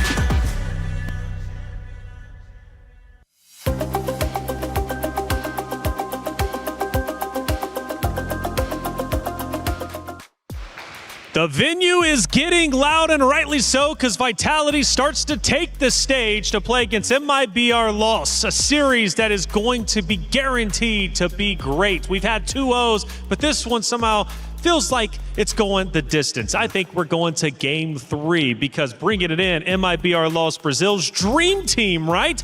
They're not going down without a fight. They're empowered by the returning player of La La Land. That's a major thing that's coming through, right? Yeah. It's one of the major stories for MIBR Loss. The fact that La La Land is returning, she's definitely a staple when it comes down to international female MLBB. And other than that, I would say for Mikiari, this is a huge deal, right? She's on her redemption arc. We've seen her with STMN Girls back in 2024. She was a part of Corinthians as well in 2025. And the thing that really hurts me the most is the fact that we got a fun fact in that she wanted to quit after that. Oh, that's tough. Yeah, it is. And hopefully this becomes a much better experience for her, because it's not just her who's returning since 2024. That's also La La Land, who's also last seen during MWI 2024. I believe she was part of DreamMax Girls. And I think that's another staple name in terms of the international organizations you commonly see when it comes to the world stage. But this time around, they're under a different banner and they're with different teammates who I feel have already established their chemistry in a sense, because their gameplay reflected some really good aggression, but it's not being reckless for the sake of it. So I think that's one thing we have to look forward to, because whether or not they achieve that is going to be a challenge up against Vitality. Yeah, to piggyback off that, High OB is the one we're watching out for. Loves the aggression, loves the scrimmages, right? Getting up close and personal. Now, that was something we did witness with Falcons Indonesia. It ended up backfiring. They were taking the fights. They were aggressive in the face of Seda, but hey, it didn't pay off. And you're absolutely right. For Vitality, they're probably going to be ready for that. Now, Vitality, of course, as I mentioned before, back-to-back champions. 3 out of the last 4 MWIs they have won. 33 events with the majority of this roster have been won. I mean, they are a powerhouse team. You got Vivian, of course. By the way, love Vivian's energy. I really do. Every interview, she's always chill, super cool, right? But vicious out there on the battlefield, the mother of tanks, okay? So she's going to be bringing the energy and bringing the heat in this series for sure. Now, fun fact, looking towards the future, we could have a potential rematch with Na'Vi, the 2024 Grand Final rematch, or it could be Galaxy Phoenix if both of those teams end up making it through all the way. Let's start taking a look at our hero selection. All right, here we go. It's looking to be a bit different this time. the Paquito gets taken out alongside the Freya, but the Akai is respected for Vival. I think when it comes to Team Vitality, it's just so tough to run out of options when it comes to hero pool, so might as well just go for the very standard and safe bans on the blue side if you know that they are on the red side.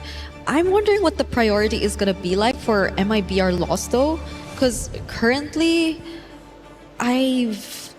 based on what we've been seeing, there have been very, I think, few instances wherein we see like mid lane, so it's more on the jungle gold that's prioritized right now. Because the problem is the mid laners get banned in the first phase, right? Eve, that's exactly on cue, by the way. Eve, Jushin gets no time at all. The only time we see the Jushin is 0% win rate so far, so that's only 1 out of 1. Not really sure how things are going for the Jushin, especially after the nerfs towards her range of her second skill or the Lantern Flare. So we'll see exactly how this pans out. Do we expect something along the lines of another Jushin ban, or do we think that maybe the Claude will be respected in that regard? I think Marcel was one of the heroes that we usually see being banned out, coming out in the first phase, and the Marcel does come through here. MIBR lost this time around are going to be on blue side, so now they have the chance to pick up something for themselves early on.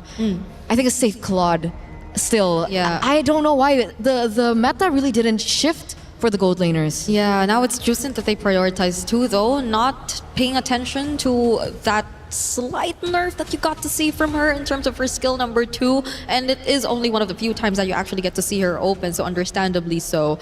Pandina is likely also having other options still under her belt, because she's been playing MLBB since 2016, but she's very new to the professional scene, that's for sure. But then you can't take away the fact that she's been playing this game for so long, for multiple years. She's been through how many seasons now? 2016 was the first year that MLBB came out. Who would have thought? Who would have thought? And we're all the way here. So quick response coming from Vitality. They are going to go for the throat here, going for the meta picks. Atlas, again, another hero that we've seen still being so popular.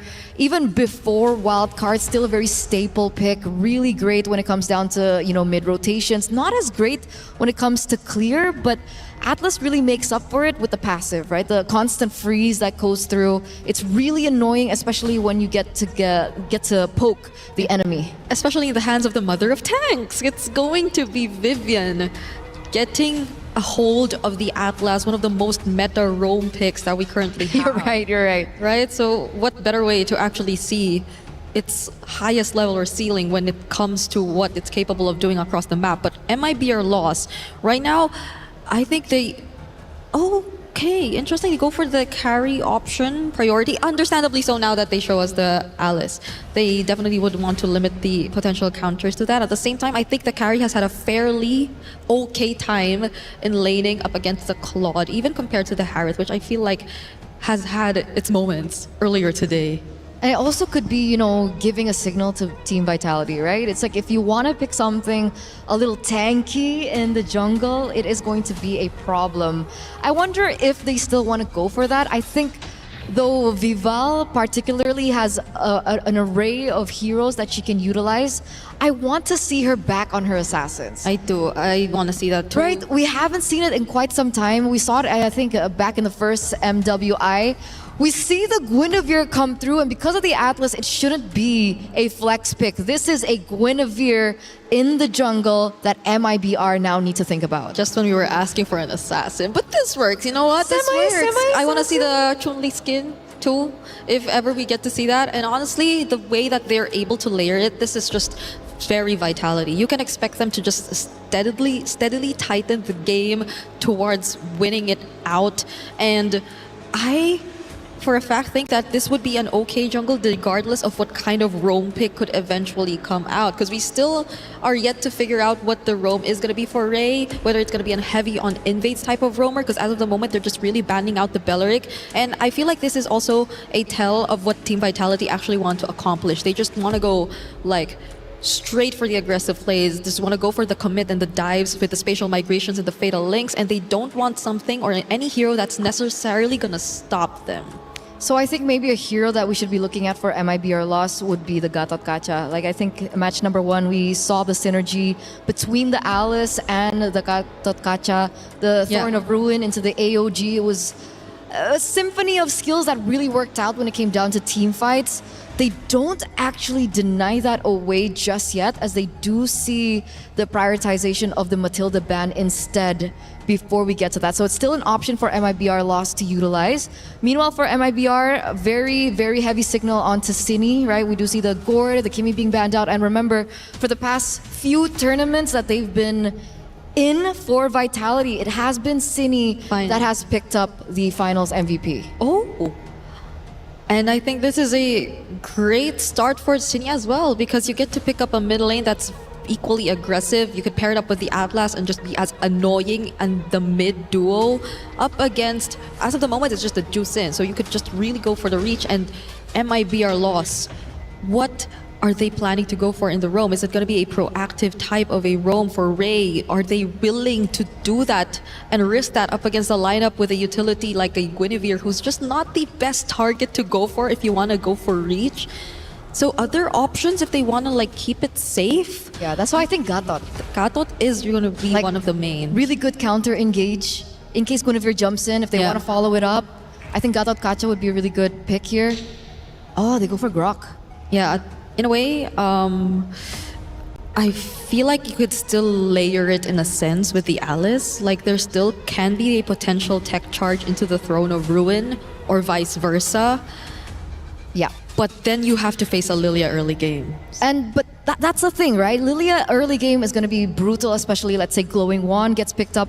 But the thing is, they needed someone to be able to clear the mid, right? Jushin against Lilia, it's really difficult because of the lack of range now for the Jushin. So with the Grok being there, it should help facilitate if they want to go for early rotations. Suyo into Lilia, however, is also something that we do need to consider. Again, Suyo in the early game especially, not as great against magic damage. So that's another thing that we need to consider, but they top it off with the Lapu Lapu pick. Yeah, for the first time, I think we're not seeing an Esmeralda in this game, even though it was left open, and even though there have been instances wherein, well, fairly enough, they've been safe enough to not pick direct heroes that could just get countered out by the Esmeralda overall. So I think this is going to be a switch up for the series between Team Vitality and MIBR loss, but early game presence and threat is definitely looking to favor Team Vitality this time around.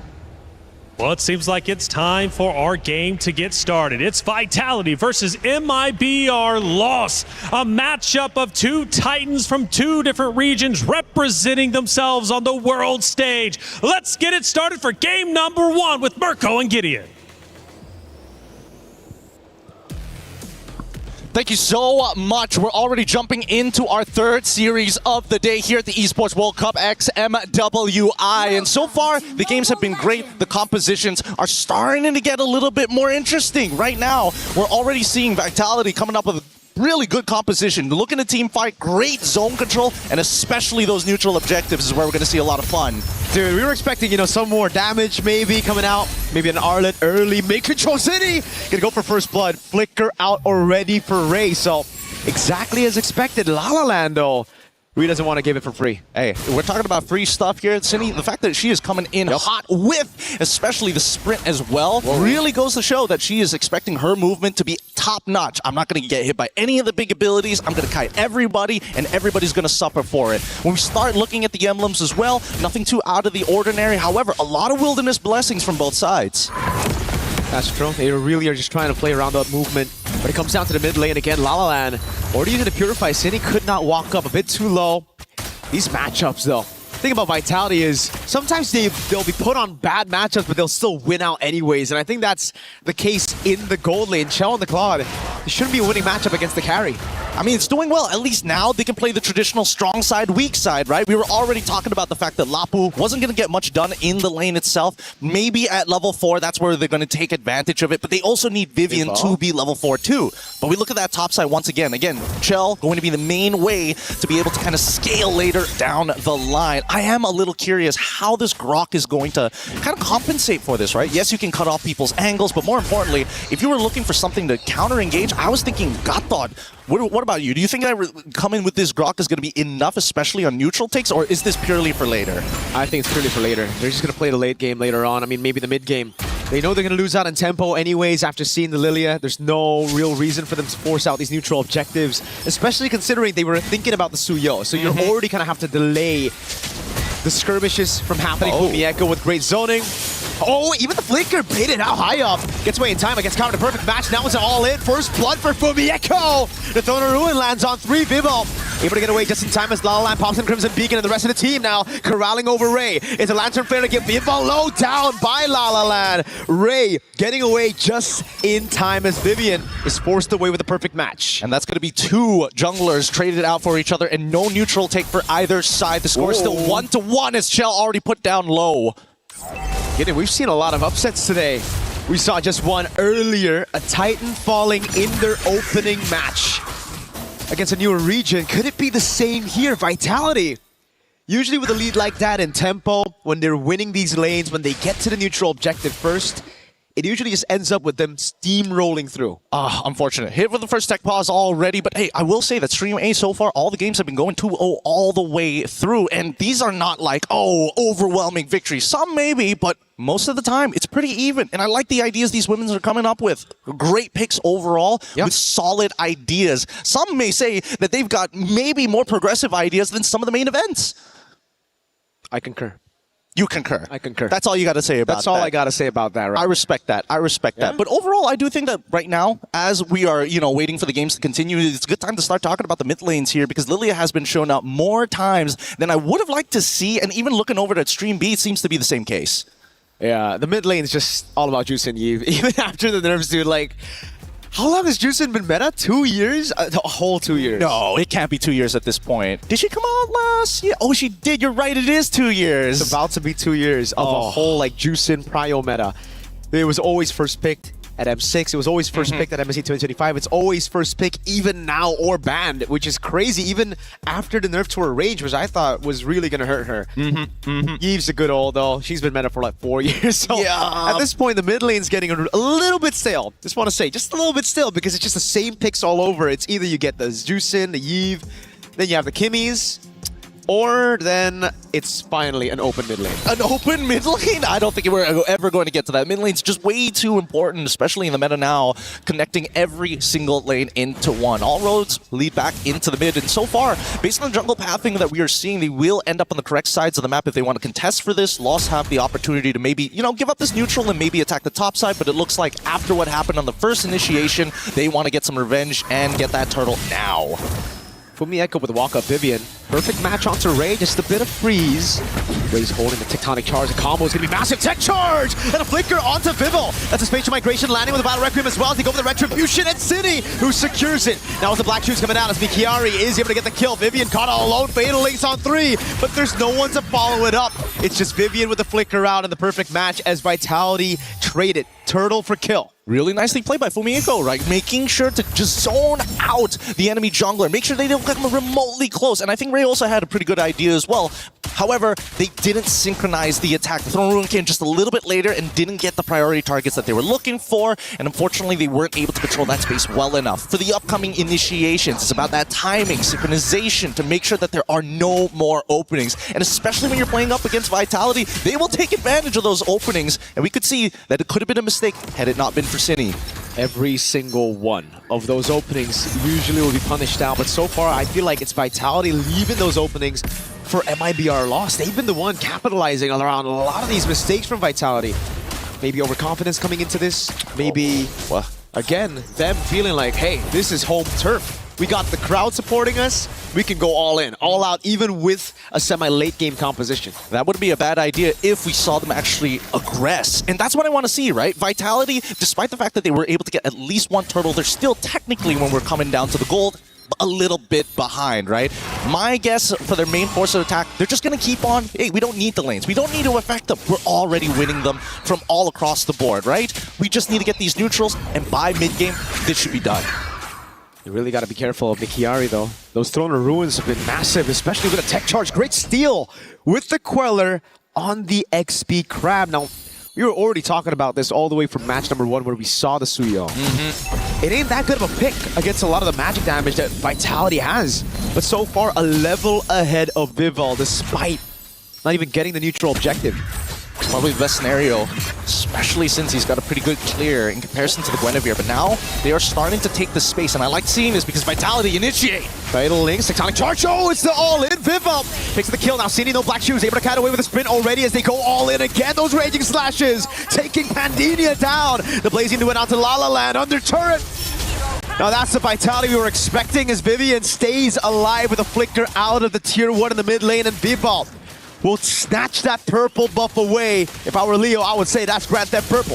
That's class. That is real class coming out from Vitality. Again, great initiation, but most importantly, the fact that he understood what needed to be done. We're not only going to raid, but most importantly, we're going to put the enemy behind. All right, sure, you're already level 8, 1 ahead. Look now, 2-2, already 1 level ahead, and now looking to go even further with their advantage.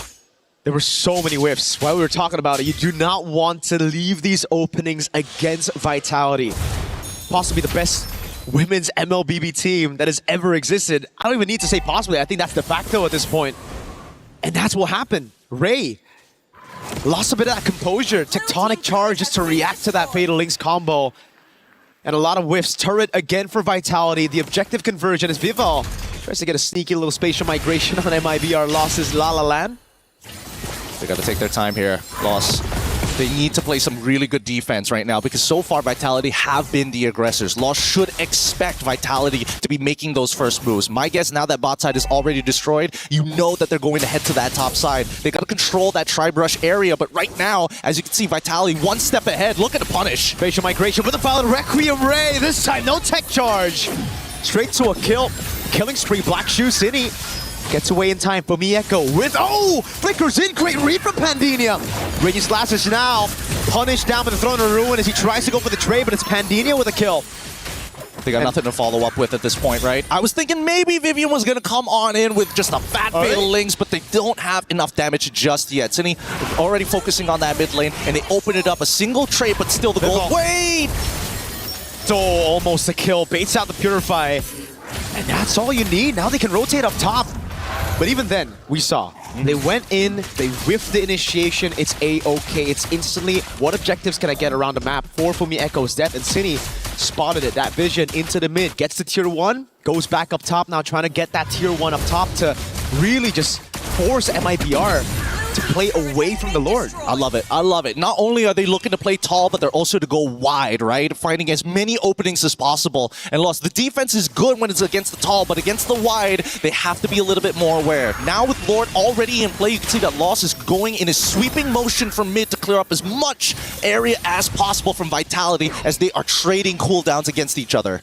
Vitality first onto the neutral objective. The story of the game so far. 2 turtles. We didn't get to see 3. It was such a delayed turtle 1 that we only get to see 2 turtles this game, and they're blitzing it. No response from a MIBR loss. I think at this point they know they've lost the tempo. They're just going to play it safe and look for the defense against this Lord. It's understandable. It's 22.5k to 25.9k with a 3.3k lead coming in from Vitality's side. They're already half of a component against MIBR's loss. At least for Medina, she'll be able to break that tier 1 off top side. And look at the coverage coming in from Alice, from Mikari as well, to ensure she's not going to get flanked. It's going to be traded though, however. Chell's onto the bottom lane, tier 2. Conceal from Ray. Vivian opens up with a perfect match, zones them away from this tier 2, and it'll be free. Throwing a ruin to the flanker. Onto Vival, tech charge as well. Everything thrown onto Vival. The Val Requiem gets surrounded, space migration as well. Vivian goes in for the Fatal Links. That was high up, taken low, but not down just yet. Cini takes her down with the Black Shoes, gets away. Vivian, a sliver of HP, taken out by Pandinia. As Fumi Echo looks to go for the tier 2 up top. And a tier 2 in the mid lane, dealt with by the Lord and Cini. Now it's Chell with his own onto La La Land. It's all on Pandinia to clear this one out. They're going to definitely lose their holy shielding here. They're trying to delay as much as they can, stagger these waves. Losing mid inhibitor isn't the worst, but they want to protect those sides to ensure that the next Lord is actually contestable. For now, the second Lord empowered minions are going to come in, and Vitality, they could try and force something here. I think it's just going to be the base turret in mid. That should be it. They can look for more, but also Vivian doesn't have the fatal links, is not in position. We get a quick check on the equipment again. Real nice here from Vitality's side. Now, Winter Crown already complete, as well as the concentrated energy from Vival, now looking to get into more tankier items later down the line. Suyo, however, does not have the War Axe. So again, probably why we see once Suyo gets hit, hey, I gotta back out, and I just have to say no to the fight entirely. I can't heal back up in time to re-engage. I honestly feel like the Sky Piercer is a big... it's honestly like it's a nerf. It's a nerf? A lot of times... Hey. You would prefer 2 swords. No, it's a A, yes. But also, this is very relatable. I do really well, I go 5-0, then I get the Sky Piercer and I start dying, you know? Not a single kill after that. And I think that's pretty relatable for a lot of Suyos out there. The curse is real. The curse is real, whether men's or women's. Both are real tough to deal with. But at the same time, right, there's a couple of members that it makes a little bit of sense to get a Sky Piercer. For example, like Cine, right? You catch him before the black shoes. Even if you don't have that many stacks, it's possible. It's just tough, though, now, right? Because you don't have the War Axe. You can't stay in the fight like you mentioned. And there's just so much going on for Vitality. They can play the long game with the damage coming in from the Lilia and the Claude. And for MIBR Loss, it really comes down to that cycle of skill. They have consistent damage, but not enough to deal with Vitality's consistent DPS coming at you. And look at the setup. Just crisp clean by Vitality, as we just expected from them. Bottom lane slow push. They don't give MIBR Loss a chance to deal with it up until the Lord spawns. 10 seconds. They are utilizing Expanding Rivers, taking control of the entire map. Chell, not even willing to give up on those stacks. She wants to keep it at 5 all around, so that she can go for this. That's an all into the back. Vivian walking up as well. Ruin. Oh, they go for the damage, but Pendina is already down. Now the blazing duet by Chell. Spatial migration combo. City's putting the glooms down. At 12 minutes, you'd usually see Lord 2, but Vitality want to go to game 2 with a lead here. Only a cannon minute and they'll brute force their way into match point. And there you have it. Game 1 already falling into the hands of Vitality. That is what you see, a world-class series being played here itself. MIBR Lost, they got to work on that early game. They cannot let Vitality get back in a position like that. I think the early game was the best version of MIBR Lost we've seen in this game. It was just the mid and late game converting on those objectives after getting the initial lead that was kind of questionable. Vitality, once they got into the mid game, it really felt like they were the ones taking the proactive moves, and MIBR took a step back. It was that tier 1 up top side. Once they lost and unlocked the Claude, it was going to be problem after problem after problem after that. Ideally, maybe they had a way to shut that down, but I was thinking it had to be one simple mistake. Just Lilia and Claude just standing too close to each other, and both of them getting engaged upon. That was the only way. That was the only way, and Vitality closed the doors on that opportunity straight up. They saw the vision, they knew where they were weak, and they covered it up straight away. It's kind of like that interview that we had with Vivian. She said, we learned from our mistakes. Yes, we had some vulnerable performances, but after that, we just learned no one's strong. We're just making mistakes. And I like the self-awareness, right? Because it really goes to show they are taking it more serious than a majority of people. And ideally, hopefully, enough of our competitors are ready to match that type of energy. I certainly hope so, man. MWI last year was a blast. We got to see crazy upsets, and we've already opened up with a massive one today. Feels like a continuation. With that being said, we're going to be throwing it over to our quick break. When we come back, more MLBB action.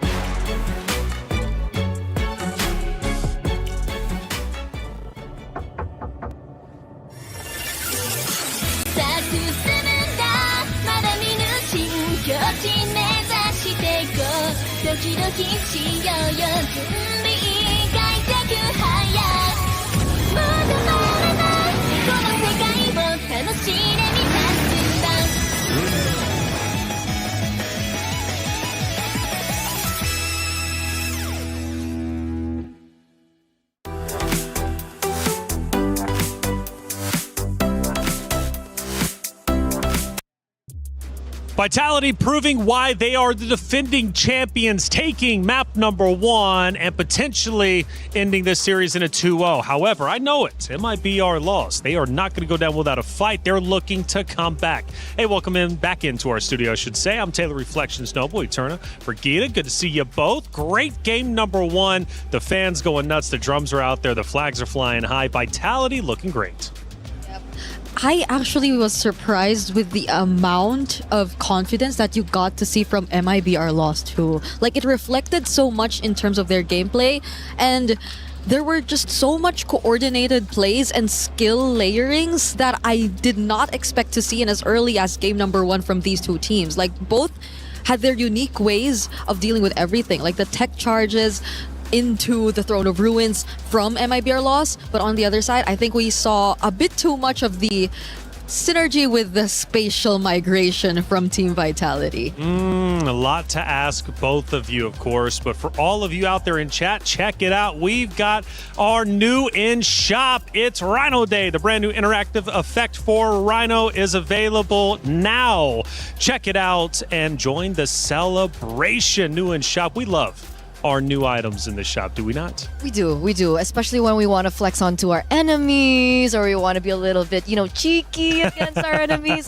We love those stickers to, give out more emotion. That's right. It's Rhino Day. Check it out. Let's talk about our first highlight, though, because there was plenty of them throughout this map. Number 1, of course, between Vitality, MIBR, Lost. Bree, what are we looking at? Oh, this was the first one. I was talking about that fatal links into the spatial migration, which I think set up everything that happened afterwards in this fight. Because if not for that early pickup that we got to see towards Pandina, I don't think they would have proceeded with this fight because it was a bit of a 50-50 still. There were still some moments wherein we really got to see MIBR Lost really clap back, and it's great that they started that way. I hope they still don't lose hope and carry that over to game number 2 because they had a really good start up against Vitality in that game. By the way, that was, I think, you mentioned about the confidence coming in from MIBR Loss, and that's when we saw the early game be a little bit kind of shaky for Vitality. But that was really the moment. That was like 5 minutes, 6 minutes in of the turnaround where they finally were able to find their momentum back and,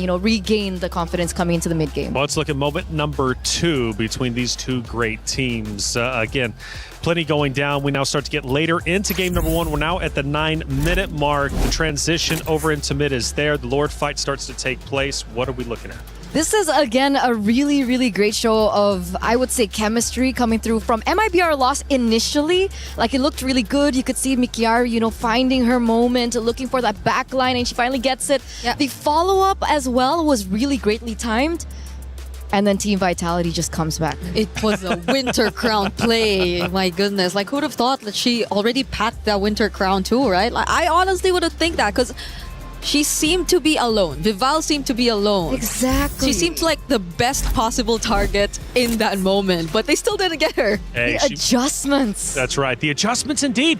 And that's something Vitality is so good at. And even with the interview with Rose with Vivian, it was like, look, when things get tough, we know how to adjust. And Vivian recognizes that, sees it for sure. It smiles on the side of Vitality, and for good reason. They continue to win. But some good moments for MIBR Lost. Still in good spirits despite taking the loss in game number 1. They're going to be just fine hopping into map number 2. After all, it was a great game. It did go the distance, and I'm not losing hope in our Brazilian team of MIBR Lost. Let's see what they can do in map number 2. Now, coming into this, the narrative was MIBR Lost tends to be quite aggressive. They love the skirmishes. They like pushing fights and engagements. Yeah. Did we see a lot of that from them here?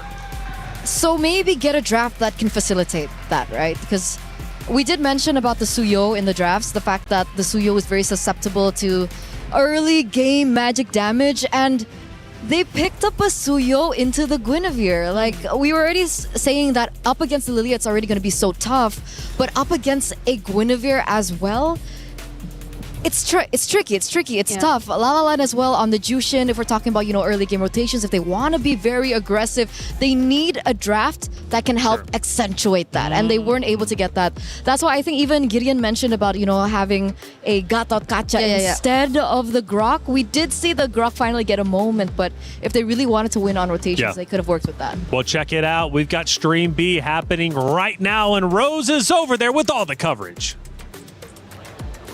Hey guys, Rose here, live to you from Stream B, and as of now, an upset and a shock has just occurred after Galaxy Phoenix actually managed to take Game 1 from Na'Vi in a 14-minute game. Now, as we prepare and enter Game 2, I wonder what will actually happen. Will Na'Vi be able to bounce back and fix the mistakes that has occurred in Game 1, or will Galaxy Phoenix continue surprising and shocking the world? That is it from us from Stream B. Throwing it back to you guys. To move. Not trapped at a desk in one singular posture for 12 hours a day. It's time your chair evolved. This is Secret Lab Titan Evo. Ergonomically engineered for you. Gamers, hybrid workers, artists. Backing your every move.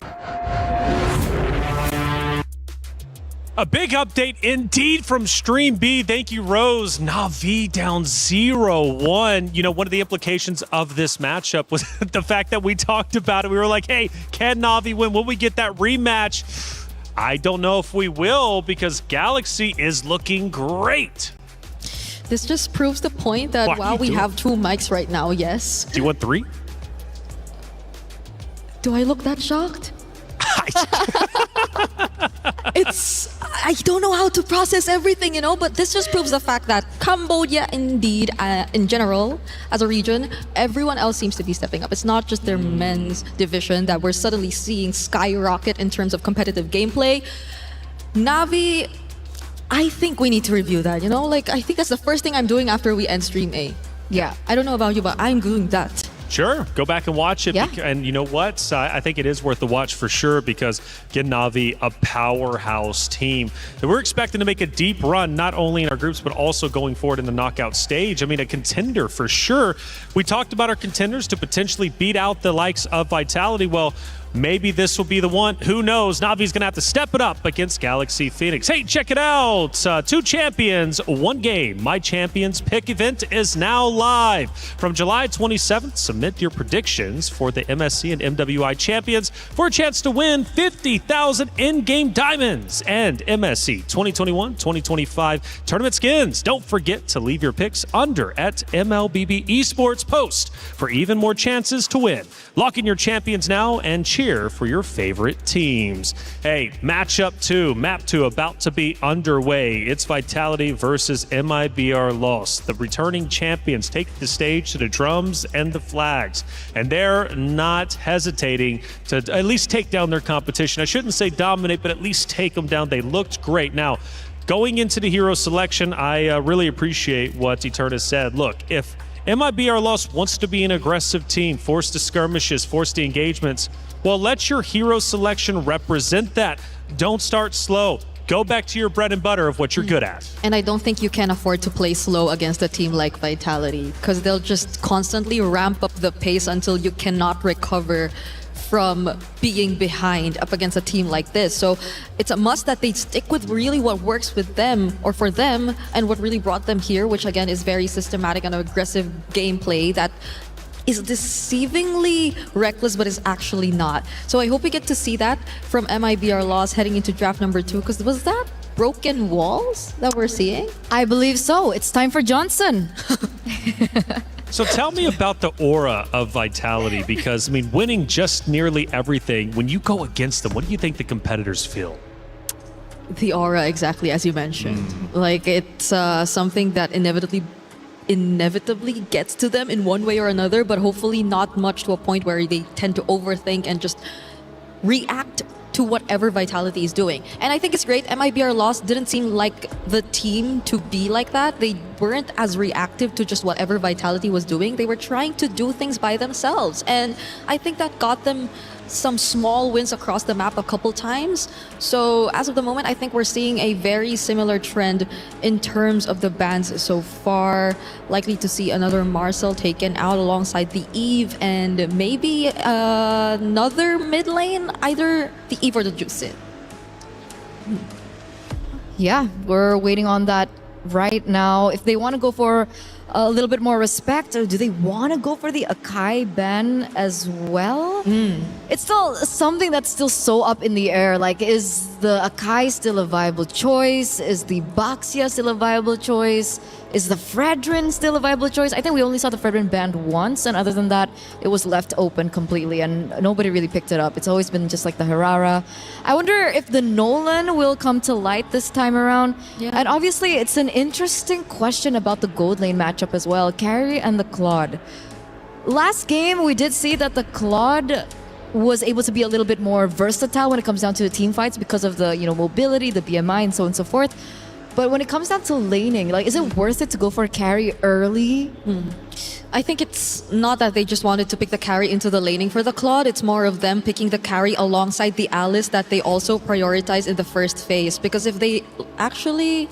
No, actually, it's not that they had to do that too. Because I believe Claude was actually first pick, right? It was Zushin, Atlas, Claude, and then the carry pick. Right. Wait, so they got the Juicin first, and then the Atlas Claude was revealed already, right? So they didn't necessarily have to do that. So yes, I think that was the mindset. So it's not really more of a safe option for them. I don't know if it had something to do with comfort, because again, there were multiple other gold lane options still available, like the Harith, like the Harith for Pandina. But let's see if there are some certain adjustments that come into play this time. Because again, the Esmeralda was never really touched upon in game number 1. Not sure if they have it in their kit or if it was just something they disregarded because of the nature of their lineup. But as of the moment, Vitality has no Atlas to prioritize, and the Akai you mentioned. Wow. It's a power pick. It is. It's a hero that we saw last year, actually, at MWI. One of the heroes that really gained popularity. And obviously, Team Vitality were one of the teams to be able to utilize it properly as well, especially in the hands of Vival. Now, is this a flex pick is what I'm wondering. Because there's also a Mathilda that's still available if they wanted to like pair it up with the Akai in case that it does get left open for them. Because MIBR loss, I think that was one of the bans that Vitality actually used against them in the previous game. But that was towards second phase because there were a lot of other priorities first. And speaking of, the Claude is also still available. Oh, they go Kimmy Grok this time for their first 2 picks. I'm so used to seeing like the prio of a Kimmy Gatot in terms of like the combo in mid, but now it seems like MIBR Lost just really want to stick with the Grok, I guess. At this point, I think it's comfort. Yeah. Right? Either comfort or power, but either or they're prioritizing the Grok once again in a situation where it perhaps doesn't need it just yet. But now we know a little bit more about MIBR Lost, so that says something. And of course, the Kimmy is a strong pick considering that the... Wait a second. Yiv and Jushin are still up and they go Kimmy. So that's also quite peculiar. And they don't consider it for Team Vitality either. So they just lock in the Valentina, which obviously, as a response to the Grok, will be one of the better options in the mid lane. And the Claude we earlier mentioned for MIBR Loss is now taken by Vitality. It seems like slowly we're getting to understand what the comforts are and what the priorities are for MIBR Loss. It's not like they really are after the most meta in the gold lane, even if they're given the opportunity. They're more comfortable with the likes of the Grok and another Suyo game, which they're seeing right now. And this time around, it's not as bad, I think, right? I mean, the Suyo does farm quick, right? And this time it's up against a Valentina. So depending on how Cine plays it, it also will share how much of a threat that magic damage will actually give over. I'm still wondering if this Akai is flex. Yeah. Let's leave it to later. We're going to the bans now. And Bellaric does get banned, so they are assuming as well that this Akai is still going jungle. Yeah, and they might as well want to just force it there if they want it to be like a more expected matchup. Because of course the Suyo into the Akai, kind of tricky, but the Suyo is known for just finding ways around heroes with really heavy crowd control. Yeah. So especially in terms of objectives, because I feel like MIBR Loss, also based on game number 1, is the type of team to just confidently take on these objective fights. They're not necessarily just like backing off or settling for trades. But the Esmeralda finally gets taken out. Ooh, what could this mean? And Arthur actually does too. That's actually a really good call, I think, for MIBR Loss. just really recognizing the power of the displacement coming from the Akai and how it synergizes well with the Arlet. It's again another thing that we saw from MWI 2025. Yeah, what could be the option for Fumi Echo this time if they took out the Esmeralda? Because the Paquito's gone, Freya's gone too. If they want Scepter, they can go for something like, you know, the Terizla. Or they want another Alice. That could also be possible. Because I think that backline would be... Oh, they ban it out themselves. Because backline, I think, remains a question mark for Team Vitality at this point. Not unless they just really want to go from front to back. And they're a very systematic team, so it's not surprising if they just want to stick with that. And it's also a respect ban coming in from Vitality, right? Yeah. We saw the Alice earlier on in the hands of Mikiari. Exceptional work, by the way. Being able to, you know, look for opportunities. What if it's like a damage XP lane that they're considering for Team Vitality? I mean, right now it's Uranus in the EXP lane. Do they really want to go damage? Oh. Okay. Against the Uranus. They can't afford to. Do they want to go dead lane? Do they want to go Benedetta in the EXP lane for Fumi Echo? Because we're looking at the Roam XP, and these two picks really set so much of how like the game is gonna pan out for Team Vitality rotation-wise. Okay, a bit of both worlds. Lapu Lapu gets locked in for the EXP lane, but Vivian, or is it Vivian? It should be. Should be Vivian. There's like do they go CC again? I mean, they can go for something like a little bit more, you know, show Matilda. Right. There you go. You mentioned Matilda earlier on. Good call. It does come through now for the Akai. I forgot it was open. Like, I thought by second phase they would have already taken it out. But yeah, MIB are lost, looking to lock in their last... Whoa! Against an Akai lineup too. Plus a Valentina. Lunox has Shred. Yeah. Definitely a little bit more versatile when it comes down to the mid laners. The big question is, will she be able to get the itemization fast enough? Because I think that's always been the problem with the Lunox, right? Early game, the damage really isn't there, but she does have a lot of tools in her kit to deny a lot of the offenses that could potentially come from Vitality. Plus the positioning. How tricky could it possibly be going up against this lineup from Team Vitality? Well, it's never easy to go against Team Vitality. It might be our loss. Let's see if they can get the job done. Forza game number 3. Let's head into game 2. Mirko, Gideon, take it away. Thank you so much, Reflections. We now move into match point in our series. Right now, Vitality is looking to close things out, but MIBR Loss has this one opportunity to extend it to a game 3, and they're doing it with comfort picks.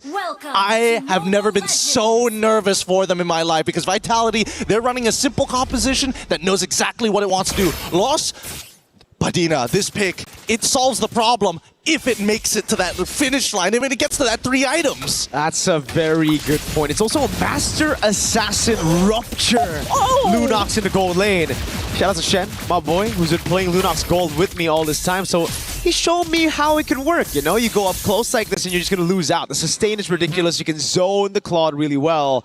So we'll just see how it actually works out later on, because it's all about rotating as Lunox, right? You're not really just there for the lane all the time. You need to rotate, you need to try to just burst this Akai down, and it's a pretty good answer, I guess, if we're looking at the Mathilda too, right? You just don't want to... I mean, speaking of the lane, it's really good against the Claude. Yeah, it's just one of those few heroes that actually is useful because of its iframes, right? There's so many engagement tools from the side of Vitality that it feels very easy to fall into these traps. But now that you have iframes to work with, you can actually start playing that push and pull with Vitality. You can start baiting them out, like similarly to game number 1. I like how they're playing this instantly. The instant adaptation from game 1. Vitality had the tempo all throughout. Mid, top, bottom. Now it's MIBR lost with Mikiari rotating, cutting waves already. Gonna be able to rotate into neutral objective 1 first. And it's all about poking the Akai. Getting her to use the heavy spin before the neutral objective is gonna be massive. Well, fortunately for Mikiari, not enough. But now, instantly, first blood onto Vivian. Ray finds the catch. There it is. It's all through tempo. They have the tempo even in the jungle when it comes to clear for the Suyo. Even from level 3, you're already up ahead. You can go and look for those fights. Fumi Echo gets level 4. Mikiari a bit slow to it because of the XP crab. But she finally gets it, and now it's all about the poke onto Vival. Traction pulse lands. Vival gets away. That's going to be the bravest fighter used up by Fumi Echo. Goes to the flicker as well. The tech charge by City. A bit whiff there as Fumi Echo goes to the Raging Slash, but Vival is still on a solo kill down below. Pantinia getting a kill. So it's a 1 for 0 at the end of the day. A turtle for a kill on Chell. Oh, unfortunate indeed. They need to make sure that Chell is going to be able to scale well into this game, but Padina, again, great job here. They did lose both of their flickers. There is another opportunity as they go straight into the heavy spin. This is a solo play for the Akai. City walks up, gets a splash of damage, and I guess it's all just calculated. La La Land trying to go for the trade, circling Eagle. Good peel by Vivian. The mother attacks. That's La La Land with the flicker in forward. He's gonna have to regret that from Echo with the walk-up Bravest Spider. La La Land down. A stun lands on Mikiari, who still has the Purify. A bit more damage down on her as he moves back under tier 1. At least Mikari is here to actually help the wave. Padina is going to be able to pick up the gold, but again, what an aggressive play here. Not only from Vitality, but the eagerness of La La Land to try and secure and get these trades back. So far, it's 2-2. We're kind of dead even, but at the same time, Vitality is still maintaining a pretty good gold lead despite everything that has happened in the early stages of the game. 2-2. We can look at that lead. It's just a sign of an elite team always. When the game looks so close, but yet you're still able to hold a gold lead.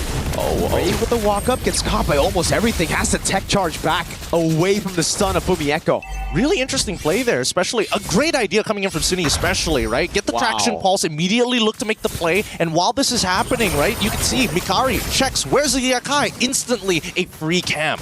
We got that sister buff down below as well. Great rotation by Sunny. Relieving a bit of pressure. Vival, though, she's been out farming the Suyo. So is the utility jungle even dead? I think this proves that it's not, or maybe Vival is just too quick with it with the Matilda. Maybe it's a little bit of the Matilda, but I definitely think it's when it comes down to having those buffs, right? The extra gold is definitely important for a lot of these assassins, but at the same time, you just don't need as much. Oh, wait a minute. Are they could look to turn. That's a lot of damage. Wait a second. Blade Surge down on a heavy spin. Good traction pulse appeal, but Fumieko dives under turret. The Raging Slash is enough. Two-man stun.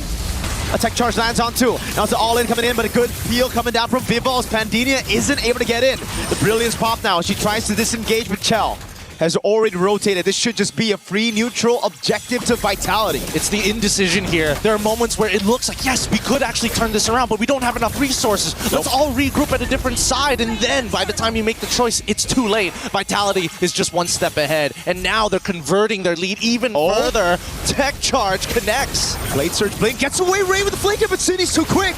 Fumieko in the midst of it all. Two-man stun. Raging Slashes. Killing spree and another for a double under the tier 2. Now Vivian with a circling Eagle, City with a splash of damage. That's a Suyo down. Mikiari next to the chopping block as Chell picks up the turret down below. A splash of damage, Vivian with a body slam.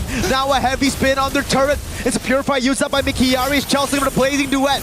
She's gonna have to wait. Pandinia splashed down by City. City is playing out of her mind. A creative play with the IMU and the tech charge to follow it up. They still are unable to break this mid-tier 1. Even Vivian in the middle of that fight was proxying the mid-wave to try and break it open. Vitality are covering every single one of their bases, and Lost, unfortunately, can't see the bigger picture. With a Mathilda and expanding rivers, these rotations are coming at MIB are a loss.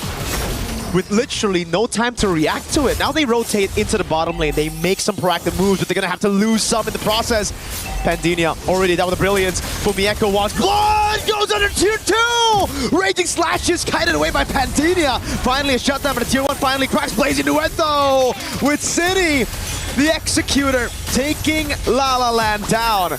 No more damage from Mikiari and Ray. They're just gonna have to back away. The synergy is looking really good from Vitality. Every single one of the members look like independent strongholds. And unfortunately for Lost, they need that command. They need this is the final call. And because of that time, Vitality, this 4.3k has been looking really good for them, but a majority of that lead is actually leaning onto Fumieko 4-1-1, and as well as Vivian 0-1-8. That was a big shutdown. That was a big one given over by Fumieko. It was a very unnecessary dive as well, but it looked really cool, right? I mean, did. It's style points, especially here with all the Vitality fans. Luckily, though, it's Mikiari who got the kill. Whoa, Circling Eagle coming out now onto La La Land, but they're, again, is this a punish finally? Nope, it's a stun, Raging Slashes as well. Just a bit of fun that they're doing right now. Good immobilization. Fumieko instantly with the response to body block the shots from La La Land. They get tempo down below, but Vitality have all the control to just get this for free. Absolutely no chance for Hayab to walk or rather even blink towards the Chell with a BMI forward. Oh, they're feeling it, Gideon. Oh yeah, they're getting real disrespectful and they're going even further beyond, right? Look on the opposite side of the map as Mikari is trying to make sure to get some kind of space for her team to kind of open up this map even more. And they've already netted the bottom tier 1. They're now looking for the mid tier 2 at the same time. This should give enough time for the jungler to actually clear that bottom side here, unless... Does Lost have enough wave clear? They should have, right? I mean, if they proxy one of the waves, then maybe, but it's starting to look a little tough. Uh-oh, Brilliance used up. Traction Pulse lands on Vival. Fumieko sent bound down below to clear out the wave against Mikiari. She's gonna have to deal with another wave, and this gives tempo over to MIBR Lost. A flank from Mikiari. Not much you can do though, not a lot of initiation tools.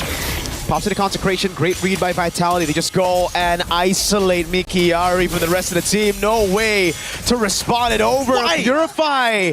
And still, it's Vitality with the kill. Vitality with the kill, but more impressively, at the end of it all, I mean, Vitality, they've got some great... Oh, the tech charge from City catches 3! Uh-oh, tech charge back. Hayab gets her first kill of the game. A Queller.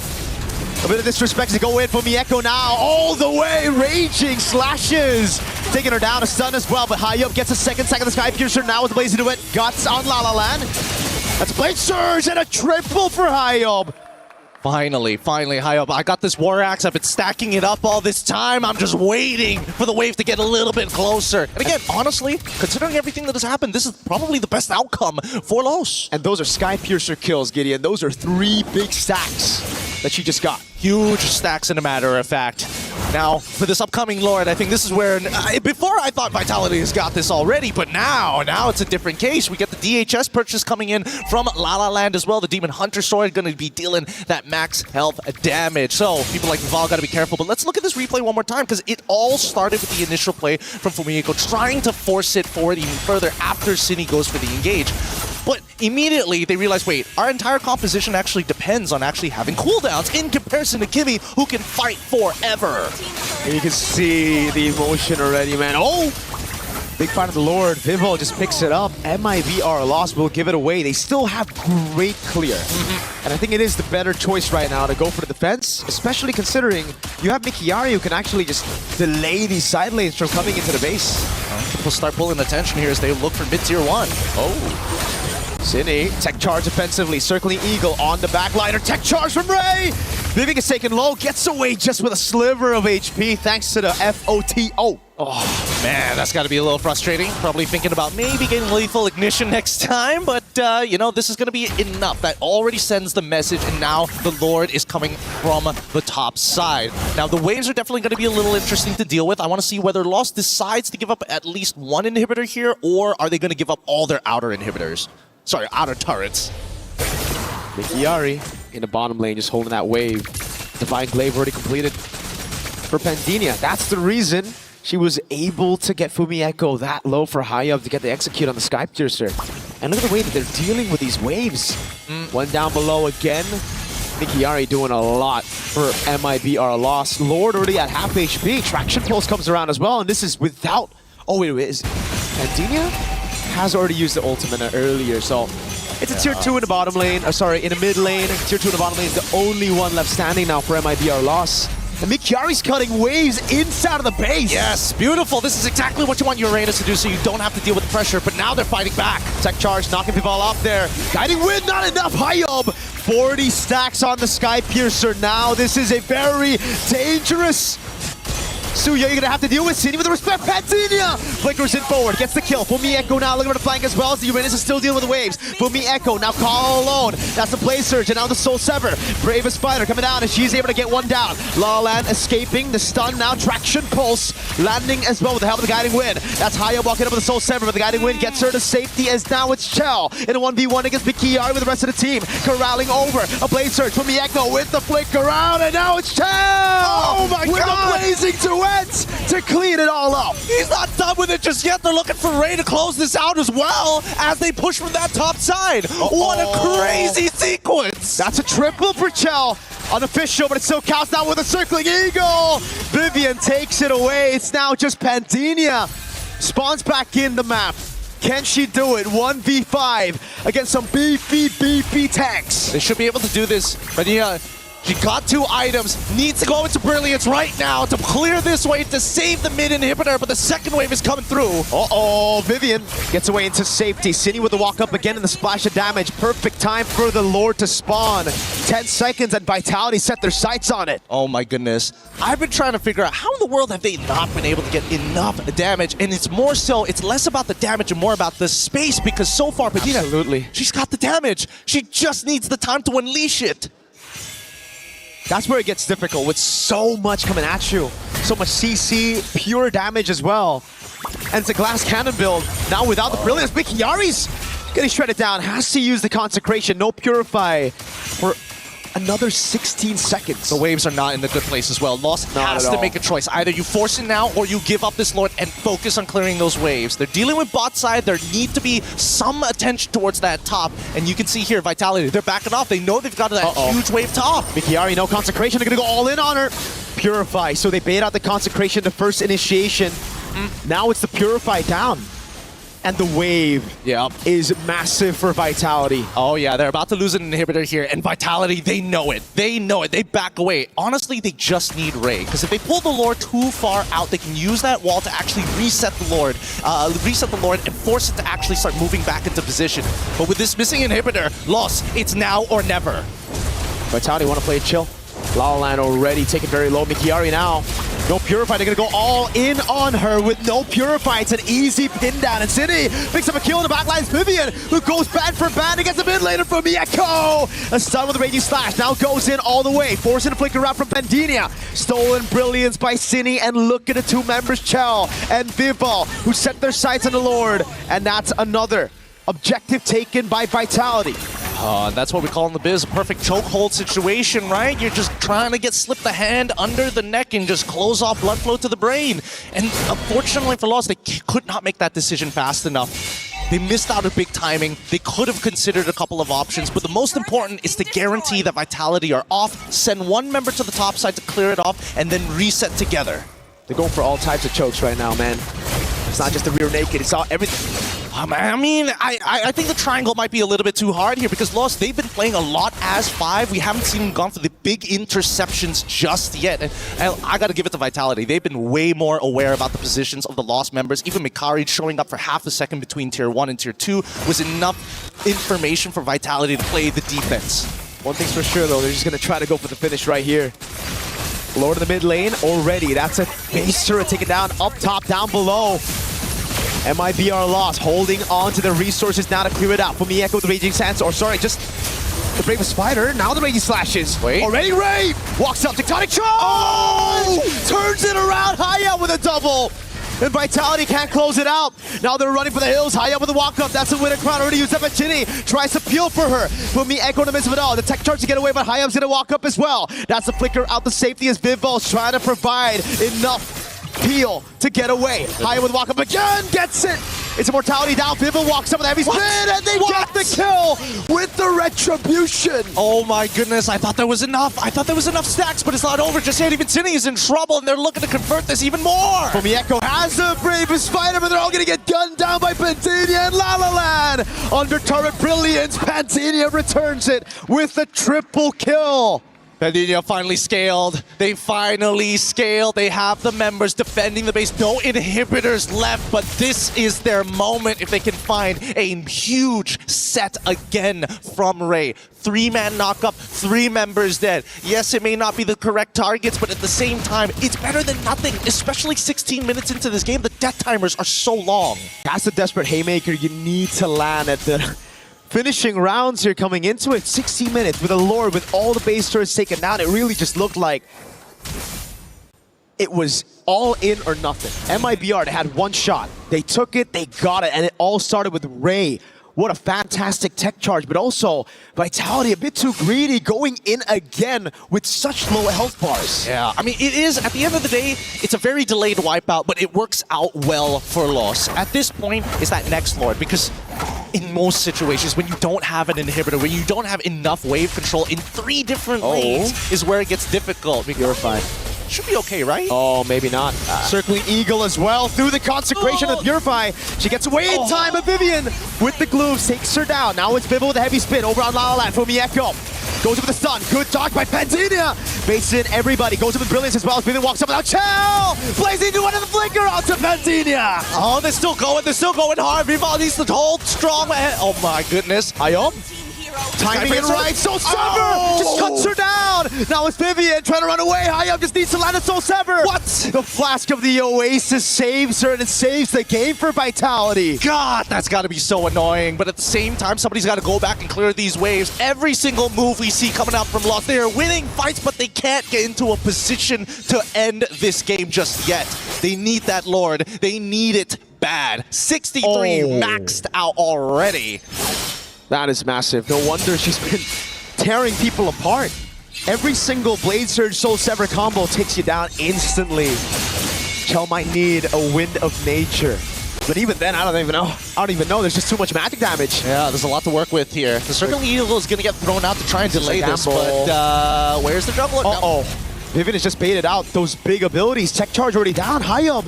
Oh no, 24,000 HP on the Lord. Vivo will take control of it, and they don't have the waves to play around it. Oh no, they just didn't have enough damage. They didn't have enough sustained damage to do this. Fumieko instantly with the zone. Hayam's gonna have to choose. She chooses to back away. That's a heavy spin that confirms it. City caught in the bad spot. Is able to splash the damage, and that's Hayam with a walk up. Forces out the flicker. The evolved Lordo taken by Vitality. Oh my goodness. Is there a world they could have got it? I felt like they could have potentially forced it, or they should have just 50-50'd, I think, at that point. I don't know. It's either, I would say that the safest option probably would to be, you know, find a pick, stagger the entire team for the side of Vitality, and then maybe 50-50. Now they find Vivian and they're looking for more. Mikari, you can't afford to die here. Vitality. Evolved Lord of Vivian opening up bushes she shouldn't have to. This gives MIBR Loss a big chance to come back again. 30,000 HP on the Lord. It gives you damage reduction, but you've only got 4 members. We gotta wait for to see whether or not this tech charge is gonna hit 3 members like last time. And the setup is already here as Mikari is ready to open up the map to follow the rest of the team. Fumieko with a flicker out. Tech charge! Ray! Turns it all around again. Vivo, gets caught by the wall. Pins her down to Brilliance now. So good. So good. These tech charges have been so great from right after the early ones where it's like, I'm assuming just, you know, getting used to it, getting comfortable on that stage. Now we're seeing a real game in the late game. This is a stalemate. Gideon. The fights are just going to Vitality, the neutral objectives because of the heavy spin, but it almost seems like the Lords don't matter. They clear it so quick. I agree. The Lords kind of don't matter, but at the same time, really, what they want is just the Lord-empowered minions and the Lord itself, and even the damage reduction. If they get hit like that, there's really not much you can really do about this. I think that even from the POV of City, who's supposed to kind of control the Grok, that anti-CC in the middle of that tech charge, you can't stop it once it's been unleashed. Chell. It should be okay here. Hell of a poke. I mean, it's one hell of a poke, but at least... Wait, do they have the Guardian Helmet? Let me just double check here on the item list. And it looks like despite being full build, no Guardian Helmet here. Might need to consider that, but at the same time, anybody could just explode out of nowhere, right? There's just no vision to play across this map, and that's forcing Los to stick really close to each other. Mikari has no clue right now that Vival and City is there, and now the interception! This is greedy. Mikiari has the Purify and the Consecration, but no one's there around to save her for now.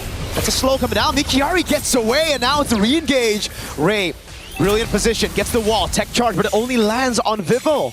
Oh, they were trying to force something out here. Look at the wave down below, Gideon. Vitality want to keep them here. Yep, again, this is the same rear naked chokehold that Vitality will put you in when you have a scenario where you don't have your side inhibitors and the Lord available. It's atypical. Oh, wait, here. The minions are doing a lot of damage. Oh, it's not going to end the game at the very least.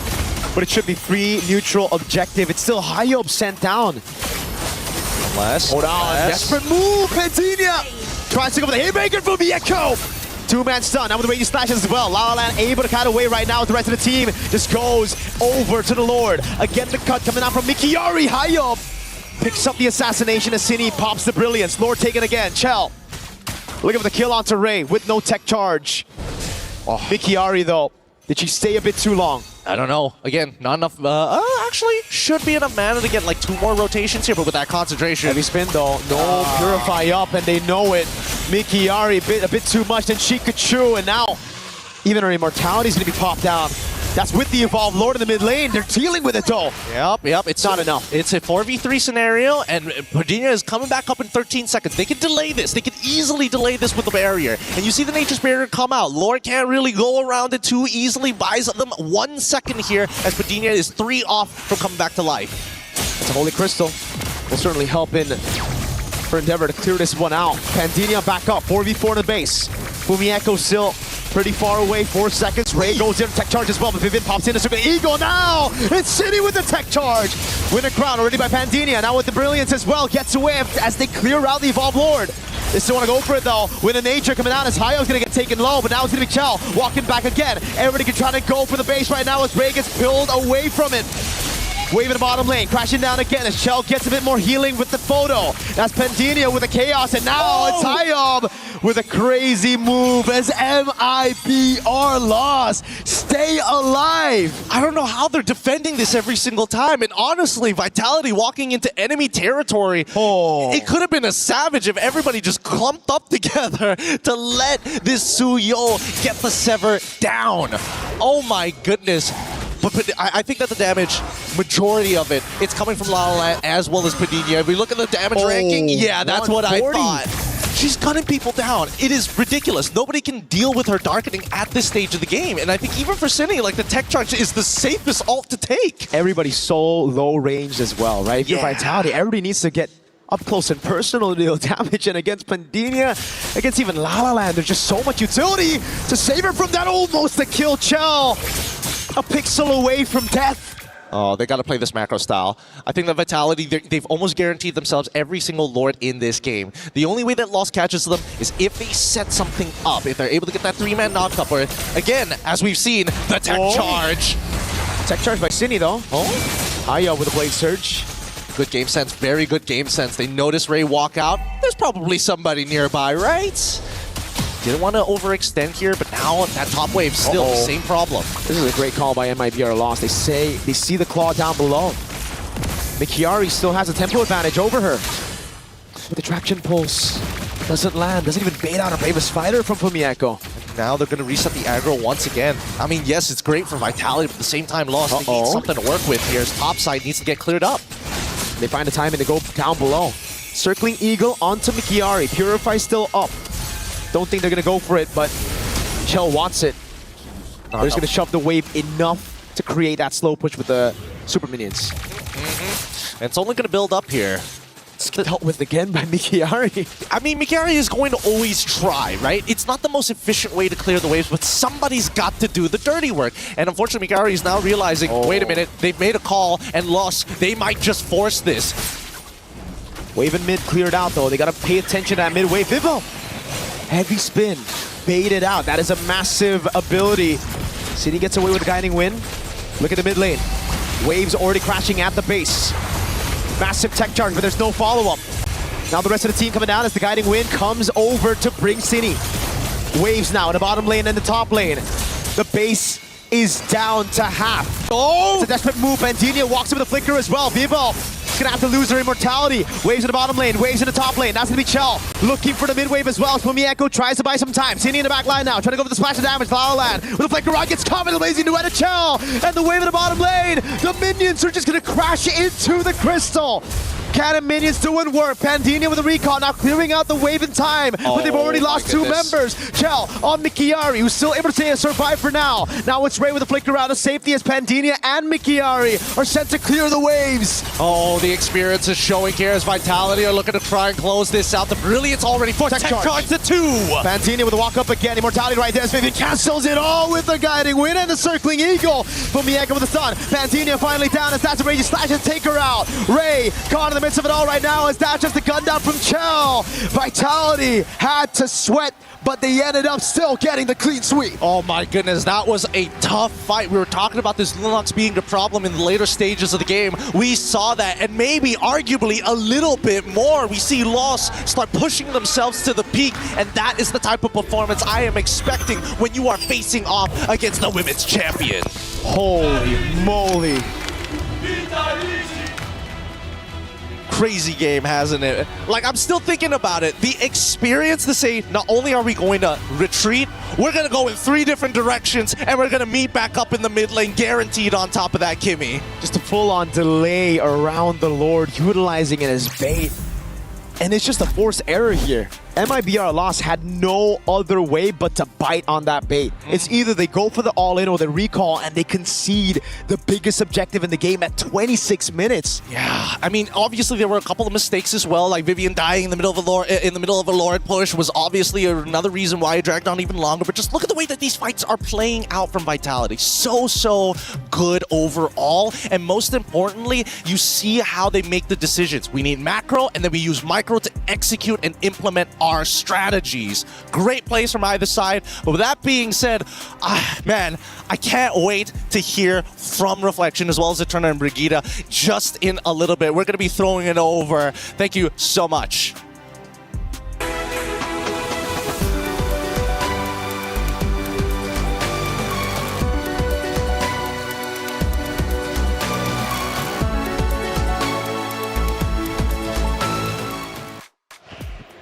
What a series.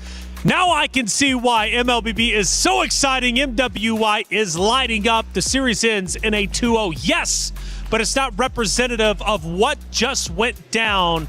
It was incredible. Let's talk about it, ladies, because my goodness, a 26-minute match. I think it took 6, 7, maybe 8 pushes on the base in order to finally get the win for Vitality. There's so much to unpack. Yeah, because he said 6, 7 pushes to the base. Stop it. Oh, I didn't even know. So we've had our moments today. Okay? We've had our moments, man. But I'm still having a moment. You actually, I can't believe you still have a voice, Brie, because you were screaming I know. each and every defense. I don't know if I was screaming at the game or the fact that Navi lost 0-2. Well, that's true. That is something we also have to talk about as Two well. things were happening earlier. At the same time. At the same time. What a series, though, that just unfolded. I mean, MIBR lost. Yes, they did take an L. They will move down. However, did they look great defending and truly showcased resilience, composure, and the sheer willpower to not give up. Unbelievably impressed. So many great moments. I would love to take a look at a couple of them, man, because I don't even know where to start, quite honestly, because going back, again, you know, I'm thinking it's over with. They're pushing the base. It seems done with, but Brie, let's go back to the 4-minute mark. What are we looking at? This is the 4-minute work where I think it was still a bit close between both MIBR Loss and Vitality. Like, you could see how, I think this was the first few minutes where, honestly, I feel like this was enough to show us why they were very comfortable with the Grok. Yes. The setups with the Grok were exceptional. I think this was enough reason for us to just shut up whenever they prioritize the Grok and not say anything. We finally understand what the hype around the Grok was for, right? Because in game number 1, maybe they were adapting, right? Like the adaptations were coming through, you know, maybe they're getting used to the stage, the audience as well. I mean, everyone was cheering for Vitality. It's definitely gonna like hit you mentally a little. So we finally get to see that impeccable charge there, and it really was over and over and over again. Yeah, let's take a look at moment number 2. Let's see where we land. I'm pretty sure we're going to have a ton of highlights. 26 minutes to gain them. We now double the time. We're up to 8 minutes and 40 seconds. And Eterna, we start to look at, again, another great team fight, another great moment where Vitality starts to push MIBR back. Yeah, this is like one of those moments where Team Vitality are just looking for some highlights. Sure. All right? You're all just trying to pad the stats. Like, I understand that. They definitely didn't need to dive that deep. I think there were so many moments, especially in the early game and the mid game, where Fumi Echo went a little bit too deep behind enemy lines. So I felt like in the early game, there was a little bit of disrespect from the team. Like Okay, there from were so many Vitality. pushes that they didn't really have to go for, and then it ultimately gave so many leads over back to MIBR loss. But obviously, we can't deny the craziness coming in from MIBR loss from them as well, because they were able to capitalize over the mistakes of Vitality. Well, I'm hearing this next highlight is long, Bree. Let's take a look at it, because this has to be the push and pull fight for the base. We're now at 11 minutes, and this isn't going to be, I don't think, the base fight just yet, but we're definitely getting up to it. And we do have a couple of solos breaking away from Vitality, but it is going to be MIBR starting to take hold, to push in on them. But either way, Bree, it's a scrappy fight for sure. Who ends up taking it? Well, it was, and in a way, something Fumi Echo was a bit warranted to do because Vivian was there. It was very evident that there would be some follow-up, and it was not just Vivian, honestly. It was a highlight for Chell. Because I think Chell, for the longest time, because of just how well MIBR Lost were able to play even the long fights, weren't really able to just allow Chell to shine. But in this particular moment, the entrance was just perfect. This was an unofficial maniac, if only Vivian didn't steal away the 4th kill, but that was 4 kills you could definitely hand over to Chell. Yeah, Duchel was, especially towards the beginning, middle, and even towards the late, we were like, or at least the commentators were screaming her name, man, because she was going ballistic for sure. But then I think we get deeper and deeper into the MIBR matchup, and then obviously the base is pushed forward. And you know what? And then it reaches a point where now I start to hear the narrative shift, okay? Pendinia, for example, an integral portion, or an integral player, I should say, protecting the base. Hayab also. Hayab was lighting it up. I want to say around the 18-minute mark to the 20-something minute mark. She was going insane. 2 players that we did highlight in the very beginning, and man, for good reason. That is the beauty of having a Sky Piercer, right? Suyo, in particular, you usually see 2 different kind of builds, right? One with Sky Piercer, one without. And usually, when you're on a roll in the early game, you pick up the Sky Piercer to kind of end the game as soon as possible. But in this retrospect, they kind of used the Sky Piercer in an opposite way. Yeah. They were kind of in a 50-50 matchup, but then they picked up the Sky Piercer, and that really turned that game around. And I think it's wise, because MIBR loss, I guess it kinda occurred to them that why is there a bit of disrespect in terms of like the last few team fights? And they knew that they could take advantage of this opportunity where Vitality tends to overextend. And truly enough, they did get a lot of kills off of these overextensions. So Brie, if you don't mind, talk to me about that overextension. Is it Na'Vi just feeling on top of the world, nothing or nobody can beat us? Are they maybe getting a bit too loose? Or is that just their play style and then they kind of figured out, you know what, this isn't working, let's go ahead and readjust? It is somewhat of their playstyle, but at the same time, a bit too much of their aggression, because it's very understandable if you want to keep the aggression, especially if you're playing with such a significant lead. But at that moment, it felt like they completely lost track of the fact that there was a Lunox on the other side, of the fact that there was a scaling lineup too that you had to respect, and that the Hayab actually got in a lot of Sky Piercer stacks on this Suyo. So there was scaling that you could just not disregard once you go up against this lineup of MIBR Lost, but Vitality played the latter portions of the game as if that was non-existent. So I think it was a slight miscalculation too on their end, which fortunately they actually did resolve, and they started to, I think it started to eventually get to them. But now, as the casters mentioned too, a lot of the experience and veterancy also showed up during those last few crucial team fights. Okay, gotcha. Well, it seems like, man, Vitality still looking like the most dominant team out there. Don't know if they're going to get beat. I was even looking at chat a couple times. No, I shouldn't. I was looking at chat a couple times, and they were saying, man, they are looking great. They definitely are the best. But from what I'm hearing, we got an interview set up with the winners of Vitality. Let's hear what they had to say. Hey guys, Cindy here with me. Congratulations on that win. Thank you. Ooh, now I gotta ask you. It's not the usual dominating win coming from the side of Team Vitality. What happened today? What do you think about your performance? Well, maybe because we don't have a lot of data about them, so the Lunox is a bit unexpected. And painful. Very painful. Very painful. Now, Sini, you've mentioned the Lunox, and we all know coming into MWI this time, we have a new patch, a new hot fix being played. So I gotta ask you, what do you think about the current mid lane meta? Ooh, I think I like the current mid lane more. Because, I don't know, a lot of heroes that I like are being used now. So, let's see. Will you play Lunox? I might be. That is fun. I haven't seen Lunox in the pro scene. Honestly, it's been a hot minute. And of course, did you know that over at Stream B, Galaxy Phoenix just 2-0'd Navi? You just told me. That is crazy. That was really surprising. You weren't expecting that, right? No. So if I'm not mistaken, your next opponent could be Galaxy Phoenix coming from Cambodia. Once again, a team that is lesser known, lesser active, which means lesser data. So how are you guys preparing for that? Well, maybe just watch the games that just happened and learn from that. Do you think they will take you guys on a surprise tomorrow? Hopefully not. I want to play it safe. You want to play it safe. You know what? Thanks, Cindy. Congratulations on today's win. With that, let's right back to you guys.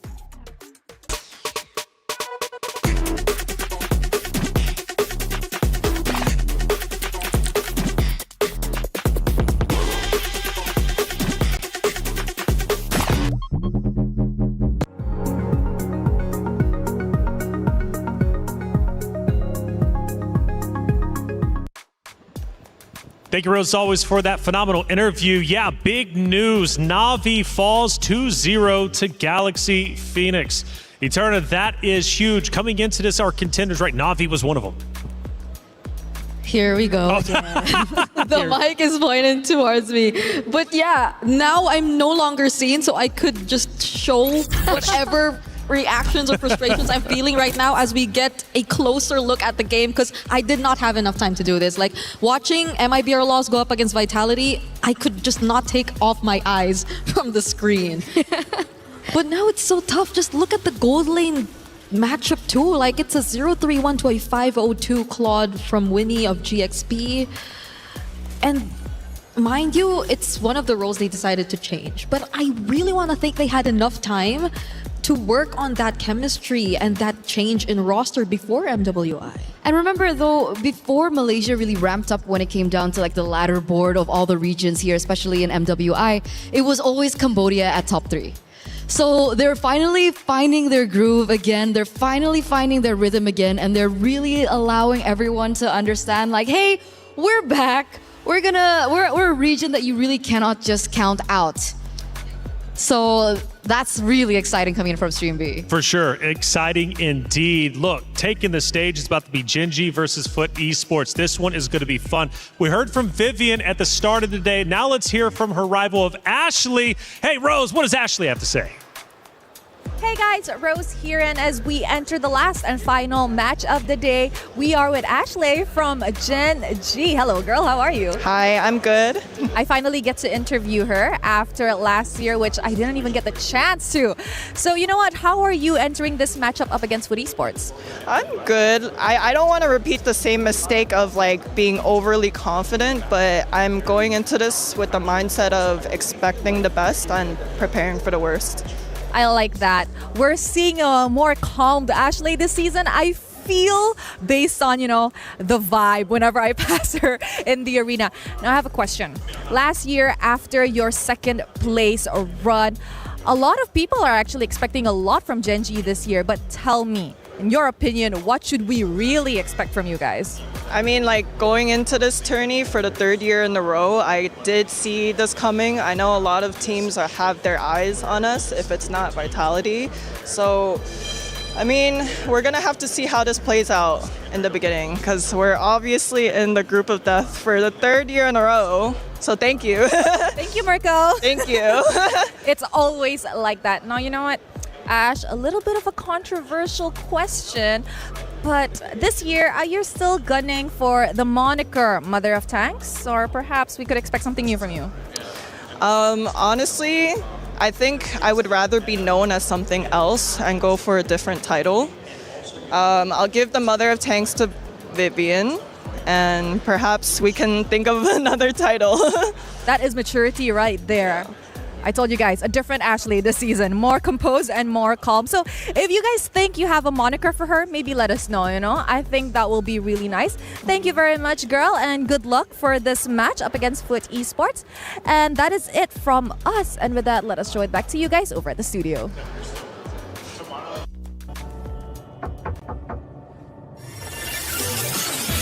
進んだまだ見ぬ新境地ねキドキしようよ準備快適早まだまだないこの世界を楽しんでみた順番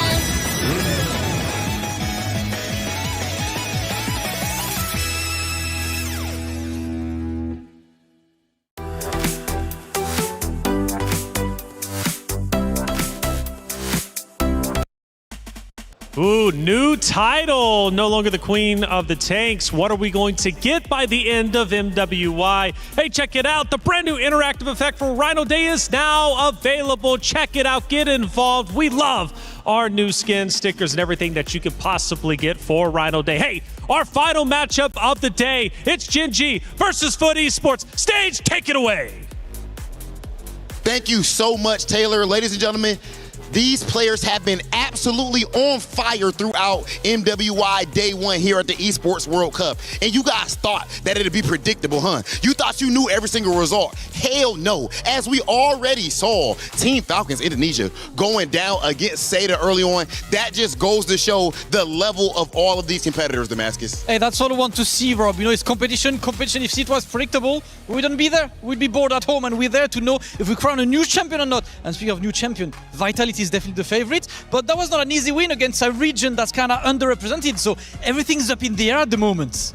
That is absolutely right. Now, guys, those were just the first 3 matches. Next up, what we'll be seeing is 2 teams with international stage experience. And of course, both with a shiny new upgrade in the jungler department. Over on one hand, this is the first North American team to have ever made it to a grand final, period. And over on the other, that would be hosting our M8 over at Istanbul. And this will be the time for our women of Turkey to shine. National pride is on the line. Let's get to it. Back to you at the studio. Hey, thank you for setting the stage right. All right, it's Gen G Esports, Foot Esports going against each other. Our final match of the day. Winner stays in upper, of course, for the others. Well, they drop down, forced to protect their key. And the way they do that is by winning through the lower matches. It's not easy, but it's never easy being a champion, is it? So Gen G joins it, are in a roster. Now, this roster ended up inheriting the core roster, of course, who finished up the runner-up last year's tournament. So the revenge tour is very real. They want to beat Vitality if they can. And by the way, 2 champions, 1 game. My Champions Pick event is now live. From July 27th, submit your predictions for the MSC and MWI champions for a chance to win 50,000 in-game diamonds and MSC 2021 to 2025 tournament skins. Don't forget to leave your picks under @MLBB Esports Post for even more chances to win. Lock in your champions now and cheer for your favorite teams. North America, an underrepresented region. Gen G comes in. What do we think about their chances? That's the beautiful thing about this region, right? Because last year they came in as underdogs, eventually evolved into dark horses. Yeah. And somehow, some way, coming into this year, they are now contenders. Yep. It truly is a unimaginable storyline, I would say, for the North American region. And people call Gen G Esports now the North American dream. So can they keep that dream alive? That's going to be one of the main stories that we get through for Gen G. And like you mentioned, it was Gen G now was Gaming Gladiators before. So it was with Rui now, who, interestingly enough, I don't have as much info on because she wasn't playing in the qualifiers. Yeah, and that's mainly because she came in for MWI specifically. Now it's I think one of their most significant changes as well, because again, Rui, if there's anything we know that's not part of the qualifiers, it's the fact that she was part of Terror Queens last year's 3rd place. And this, I would say, maybe people would consider to raise the ceiling in terms of how Gen G could really play a lot more explosive games because of the hero pool that's associated to Rui. And she's very, or I'd say she's one of those junglers who really specializes in a lot of versatile junglers or assassin heroes as well. So I think that adds another layer to what we can expect from Genji. Yeah, from Indonesia as well. Very talented region, right? So we're expecting her to be very good. This Genji roster looks stacked. And, Eterna, I really like the story that you laid out, right? Last year, not really taken seriously, turned into dark horses, and then a contender for the championship. And Ashley was a big reason for that. We just heard from her. She's in good spirits, feeling great. What makes Ashley such a good comparison to Vitality? Why is she the one that made such a narrative for Gaming Gladiators last year? Because, the whole thing about Gaming Gladiators last year was the fact that we always thought of Ashley as the mother of the team. She's very mothering. Gotcha. Right? But unfortunately, the title of Mother of Tanks was already taken by Vivian. So that's how the whole rivalry began. But all in all, she is still one of the most important figures of the team then. And she is still the same person now. Still the backbone of Genji, as well as Arya, I would say. Yeah, and it shows up a lot in terms of her personality and how she's able to carry the team and their aura in general. Because for one to be the quote-unquote mother or the leader, she just definitely has to be the first one to show up. And a lot of times, even in their previous appearances, you just really feel that confidence from her. And every single time, or especially last year, you really got to see them get the value out of it as they really claimed the title of Dark Horse.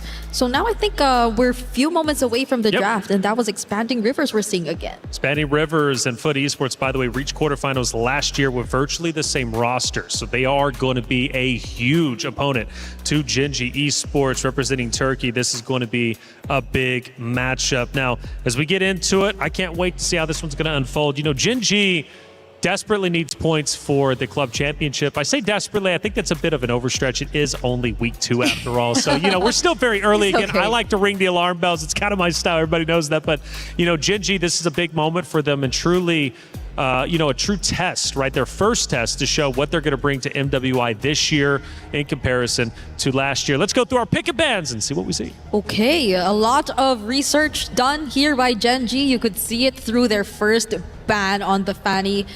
Foot Esports, Kujo is one of those Fanny specialists. If we could really just count between our fingers the number of Fanny specialists who are actually part of this tournament right now. She has very high mastery of this hero and used it in the previous qualifiers. Now they're taking it away from her. Interesting though is even the Hanabi. So I guess this is really Genji showing up and making sure that they've done their homework. On the other side, though, it feels pretty standard for Foot. It seems as if they've stuck with the more common red side bans. That's the beautiful thing about being on red side and blue side, right? Blue side, you can get away with a lot more, I would say, respect bans as compared to the meta bans, because then it becomes, housekeeping for red side, because obviously GG or Genji will be the ones with first pick. So interestingly, I saw that emotion that you had on your face, Brig. Selena banned as well. So definitely a lot more information that Coach Rexvin has as well when it comes down to the drafts. Understanding how Foot works. And by the way, we're going into this matchup and we forgot to mention it's basically the same story for both of these teams. Oh. New junglers. Oh, right.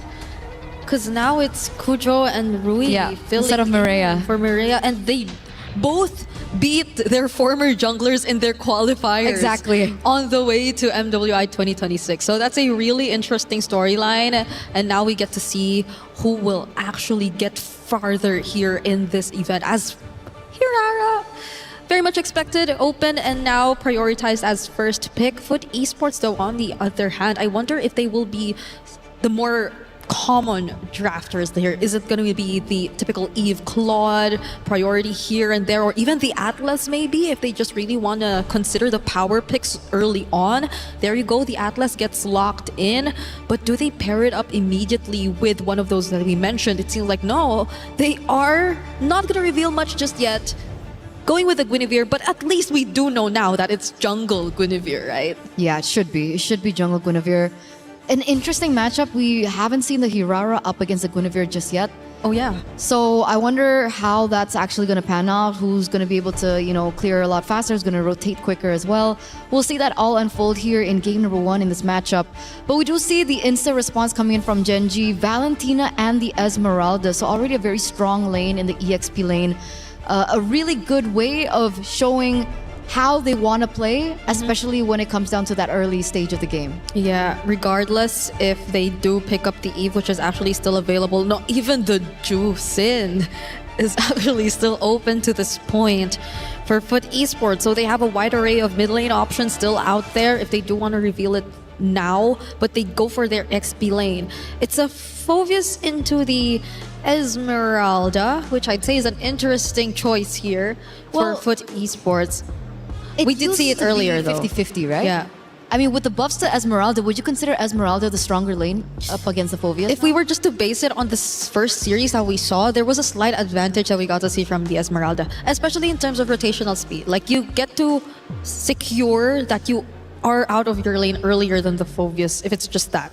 But at the same time, if we're looking at the amount of, or the dashes so far, it's mostly on the Valentina and Herrera. So I guess it's really that's prioritized here for this Phoveus pickup.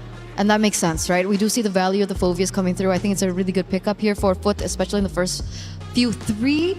We're coming into the second phase of the drafts now, and we do see that the Gourd gets priority banned. So you did mention that they're trying to slim down the options of the mid laners, but what do we have left? Lilia was also a really interesting option. It did work out, a really good clear, especially in the early game. If you want to go for fast rotations, you can go for that. Zetian is still a hero that really has not surfaced. Yeah, I understand why they also took out the likes of the Gourd. You definitely would want a bit more burst damage to come in from Foot Esports, just so you could layer those setups better, because you already have the potential combination of the spatial migration and the fatal links.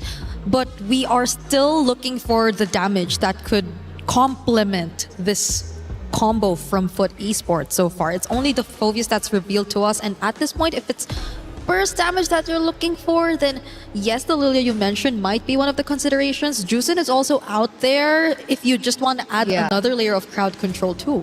Do you feel that the Lilia's burst though? Yeah. Especially early game, it feels like a lot less bursty than something that you would imagine, something like the Farsa, who's a little bit heavier when it comes to hard burst. Plus, I don't know if you want to hand over the black shoes to the Valentina as easily, because that's just going to be another escape tool that they could really utilize if the Valentina just wants to play all aggressive throughout. So I think they're taking their time for this mid lane pick, but they do end up showing us their gold lane first. It's a Harith into a potential Claude, because the Claude is still open at this point. Should be. Panda would probably consider that. Oh, I remember Panda from last year. I think one of the heroes that I still remember from her was the Granger. Unfortunately, the Granger is not as meta, but I do remember her picking up the Claude, if I'm not mistaken, and I think she was one of the standouts from Gaming Gladiators. So it is definitely a matchup that we are looking forward to, as well as it's going to be the Minotaur, which is very classic Ashley, by the way. And then the carry comes through. Okay, well, yep.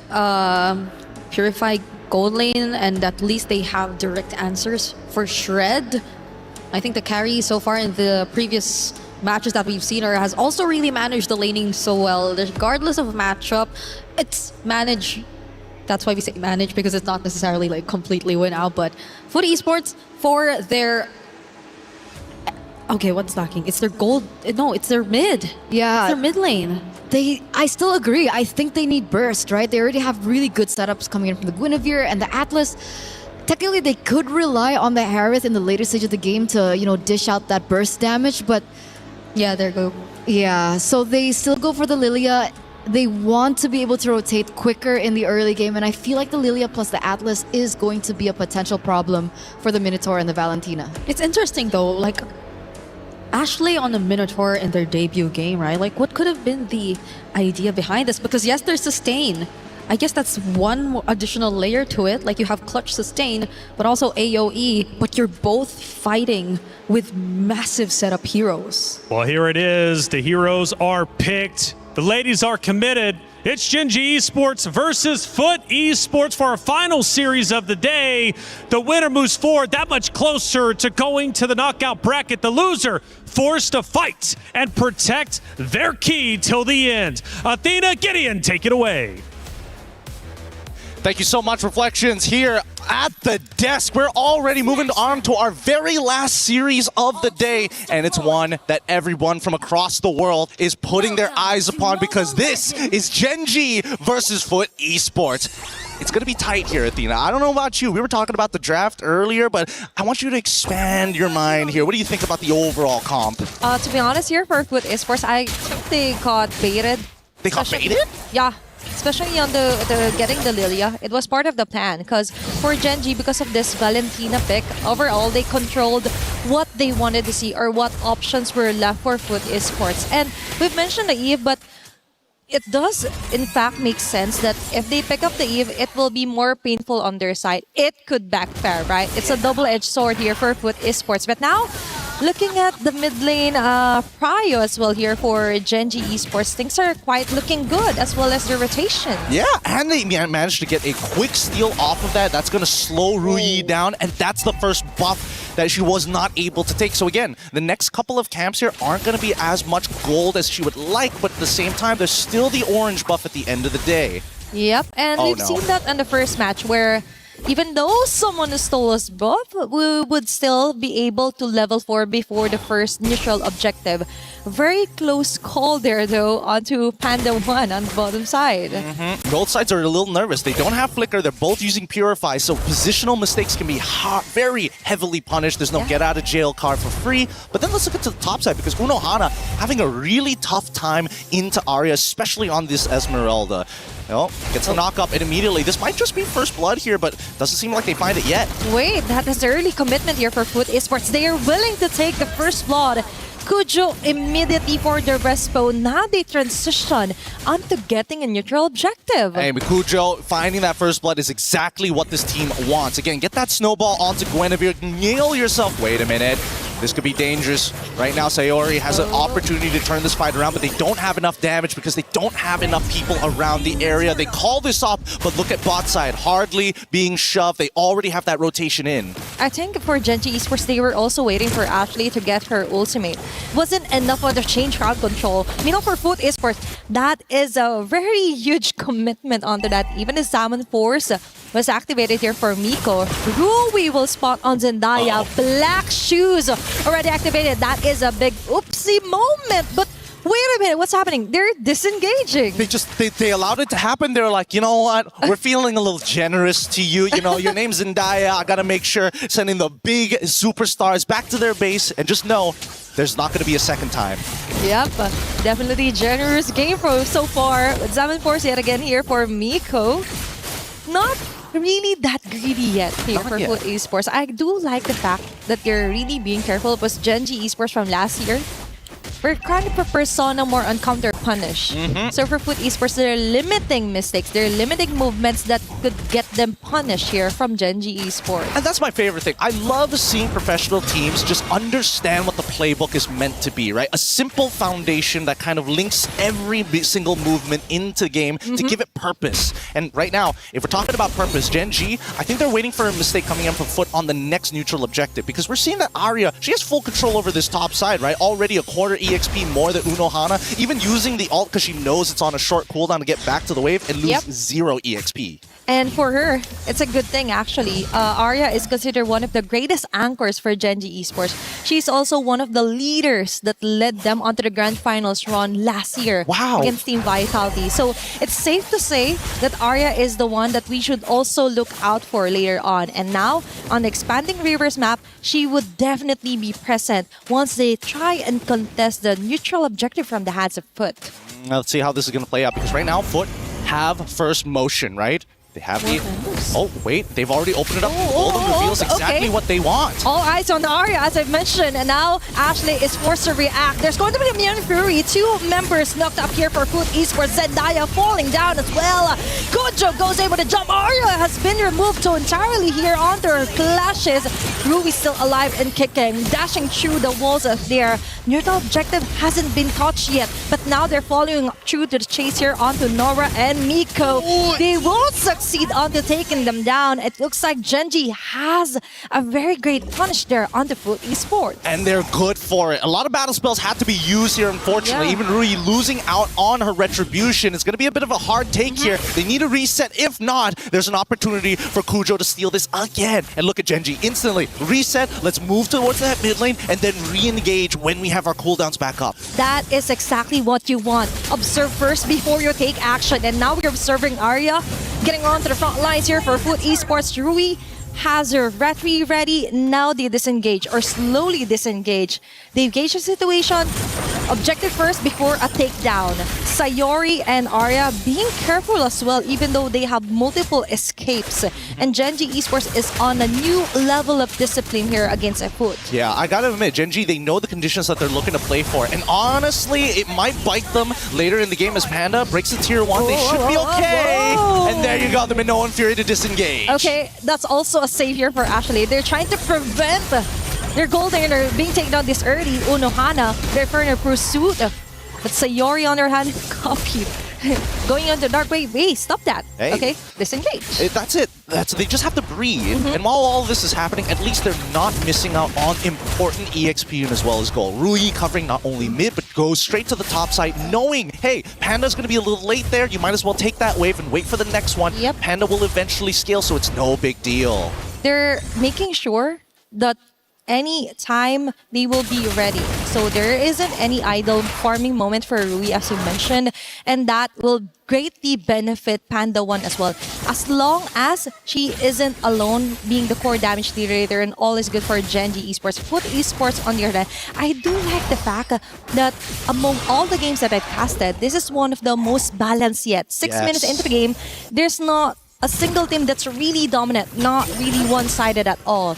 We see Foot Esports still trying to gauge a situation before they act on it. I feel like, again, both sides are being very respectful of each other, right? We haven't seen them really force too hard in a lot of these scenarios, and I think that at least for Gen G's side, it's very clear what they're trying to do. But Foot, on the other hand, I think it's a lot harder to determine what the play should be. As the dive commences, Unohana is in trouble. Okay, even though the Minion crew will miss out, Arya with a follow-up. Oh, Falling Star Moon will miss out. But most of the members of Foot Esports are ready to rumble. Okay, Frigid Bread already activated. But now they slowly back away. That's the strength of Genji Esports. They know when to stop. That's a huge discipline right here. The objective, leave it be. They just want things to be chill. They're just waiting for the perfect moment. If ever anyone overstays their welcome, they go for the punish. Nora as well with Frigid Bread. Arya is stoking up a lot of shields here on the Foot Esports. Sayori with the last hit. Miko on your hand, focusing on to getting the turrets. But they're getting the numbers rolling here for Genji Esports. 2 members down for a turret in exchange. I think for Genji Esports, that is more fruitful. That's 2 members down, and they're looking for a third. The Black Shoes comes out just in time, but Zendaya, no way, hold this time. Arya takes him out, and now what used to be just 2 has turned into 3. Don't turn it into 4. Mako is going to try and play this out, but doesn't have vision. Gets flickered on and tries to get out. Okay. She will successfully back up, but Ashley on the other hand, I think that was so much of a overstaying on their part. It was a scramble. Yeah. But still. They still managed to make it work. Yeah. And at the end of it all, Kujo is still deathless. 2-0-0, now completing the Genius Wand. Zendaya, again, it's very difficult for her to maintain that position, especially when Flicker is on cooldown. But with all of these big cooldowns already down. And I would like to say the same for Gen G, but really, I think Arya is really fine with it. Even if she doesn't have to use her Purify and dies for it, the rest of the team is capable of cleaning up the mess. She's willing. Actually, she's willing to sacrifice her time as long as other lanes remain untouched, right? And that's the thing. She's keeping Miko at bay just so Sayori and other members of Genji Esports could just have the time of their life, not really realizing that it greatly benefits Genji Esports. Without the Harriet, the damage output just isn't enough for immediate takedown here for Foot Esports. And Arya knows that as well. Now they target even under the tower. They go in, Nora even with the fatal lace will go down. Unohara as well. Double kill here for Panda 1 under the turret. It's kind of a bit of greedy, but Rui will take that kill as well. Double kill. Will she make it a triple kill? No, sir. No can do. Miko slowly backs away. That's 4 members down here for Foot Esports. Calculated, controlled, and most importantly, Rui playing a hot game. Good iframe dodge at the end of it. There should be a Lord take, an instant conversion for the side of Genji. And finally, we see a tangible lead, right? Before this, this 5K was like, okay, sure, it started off pretty slow. They had a bit of a 4K lead, but now underneath the turret, utilizing their third item power spike to make sure that they can ram right through. And that's what Rui was looking for. Give me that third item, I guarantee you somebody's gonna go down. And definitely, we've seen it close on action here for Genji Esports. This is what we're talking about. The Genji Esports wants to take it another step further. From dark horse to contender, now they're one of the strongest teams that has a target painted on their back. Now they're back for vengeance. And Foot Esports is the one on the line right now. Oh my goodness. Okay, Arya is capitalizing all the shields that she's absorbing here from Foot Esports. She will get away. Deathless as well here for Genji Esports. Lord will actually be able to pop off those holy shields. Let's see. Okay, it's going to set foot. That indeed is a great advantage now for Genji Esports. Now they slowly transition onto getting a turret. A great move and disciplined action here for them. Yep, I need to see Genji really press the advantage here. They know for a fact that Nora doesn't have the fatal link, so they go for it! Oh, Ashley yet again with a powerful set of a Minnow Fury. Foot Esports on the other hand, scrambling to get onto a kill. Shutdown here for Kujo, but on the other hand, it's going to be a trade-off for her life. Rui onto the base. They still have a way to go, and that is onto the walls, jumping out and down here for Genji Esports. That is too much to handle here for Foot. And that's the clip, especially for Ashley, for the argument for the mother of tanks. Truly, literally tanking the turrets. They're looking for a second one. And Rui, once again, thanks to the help of her team, able to dodge everything. Can she make it out with 1 HP? She can. Does. Okay. Oh, just a simple breather, and just notice that Foot, they're not happy that Genji knocked on their door, broke at least one of the doorknobs, and said, hey, we're not going to pay for this. We're walking away. That took a lot of guts as well for Genji Esports. They have the confidence, they have the skills to back it up. It's all about making the noise with their actions as well. Very swaggy move for Rui as well. So I think the trade-off was really worth it. I was actually concerned because so far here for Genji Esports, for the longest time, I've seen them more of kind of like capitalizing on counter punishments. And now they're the ones leading the charge.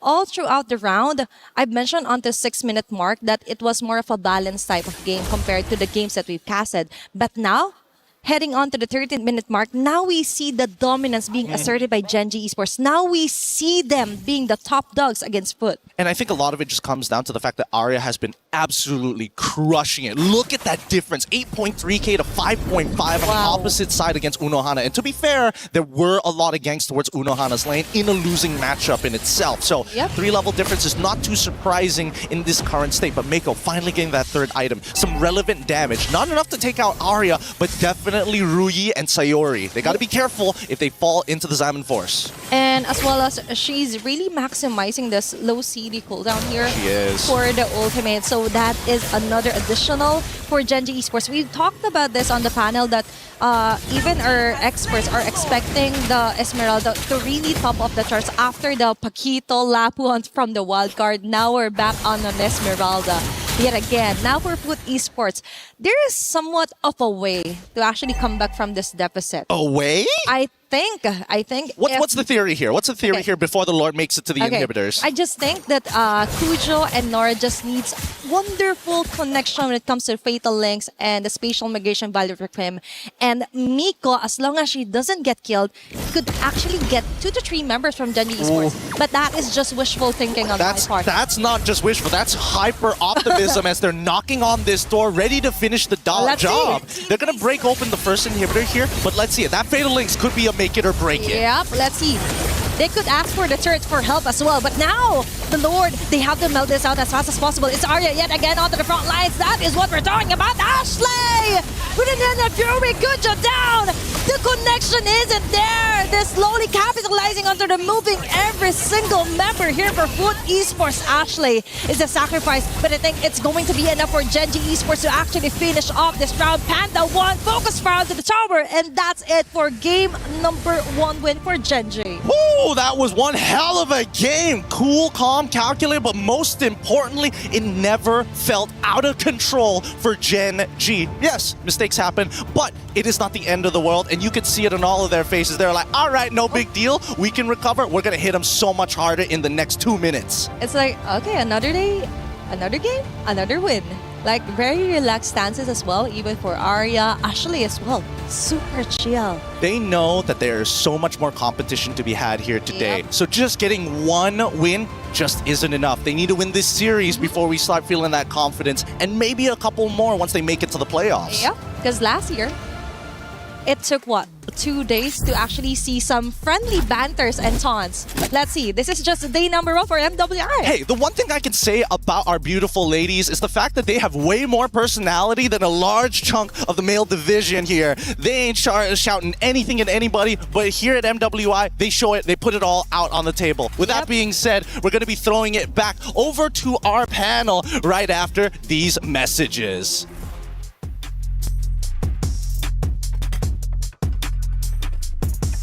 Is in our DNA. Whenever we let it out, it becomes our superpower. Now imagine an entire city being built to supercharge it. Kadir City, powered by play. Hey, welcome back everybody to our studio. I'm Taylor Reflection Snowball, joined by Eterna Brigida. Look, what a match it was. Gen G, though, pulling out, going big. The story behind them, second place last year. They're looking to go even further. They want to defeat whoever's in grand finals. Vitality doesn't matter. This is just one of those series, but they're looking great and quite honestly, pretty much cruise through that round number 1. Yeah, and again, you were asking why is Ashley considered a contender for Mother of Tanks? She shows exactly That's right. why. Right? She posted one of her signature heroes from back in the day, the Minotaur, and I completely forgot how it worked, right? When the Minotaur showed up, we had like a little bit of a discussion about it. We were a little confused as well.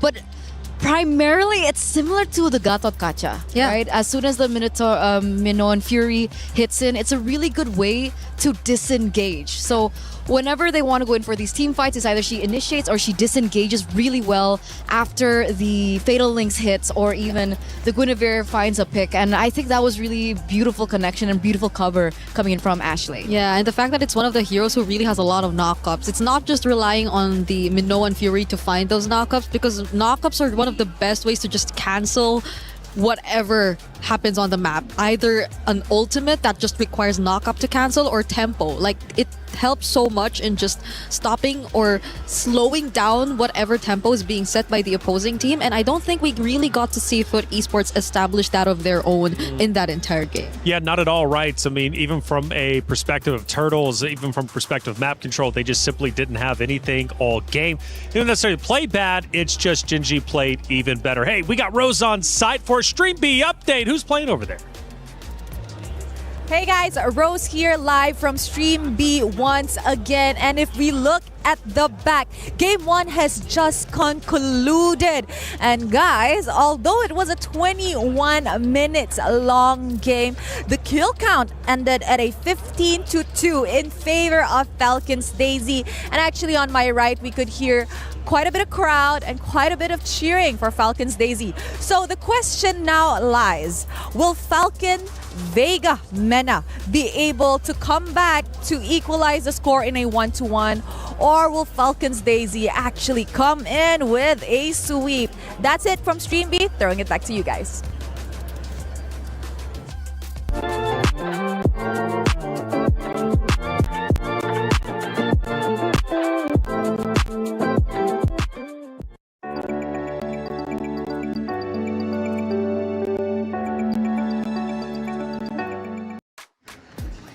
Thank you, Rose, for the update over there on Stream B. It's actually a massive update. So Falcons Mena currently down 0-1, where Falcon Daisies are up. Now, Falcon Daisies not attached to Falcons. Now, the thing about Falcons is we watched Falcons Indonesia lose a little bit earlier. They're 0-1, of course, still losers bracket, so they have a chance to come back.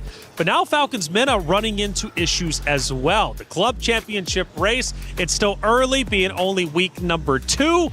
But man, Falcons cannot catch a break. Yeah, it's gonna be a very sad day for Team Falcons if ever Team Falcons Mena end up losing as well. So, and I doubt we want to end the day with all sweeps, you know? So hopefully we do get to see a game number 3 happen in Stream B, or maybe even here, you know? I wouldn't mind closing out the day with a game number 3 in our hands. I love that. I love that. It would show them the more competitive things are, but why has it been sweeps? Did we expect this? I don't think we expected this. I didn't. I mean, come on. Well, then again, it's kind of hit or miss, right? This early on in the groups, you know, some of the matchups might be a little bit overpowered towards one side versus the other, but all 2-0s? That's crazy. Granted, we're not done just yet. Stream B is still playing it out. We're also still having our series here between Gen G Esports and Foot Esports. So very much a case where we could, in fact, go to a game 3. We start to look at some of our highlights from, of course, this first map between Gen G Esports, Foot Esports. And you can tell by the stats. I mean, Gen G just dominating there on the left-hand side, not only when it comes to gold towers, but also, of course, even turtles, right? I mean, they never slowed down. Foot Esports, why couldn't they get a foot in the game? I mean, if you were Nora, who do you really go after, right? Like, who do you try to set up if, as an Atlas, you want either Panda 1, Sayori, but both are on Purify?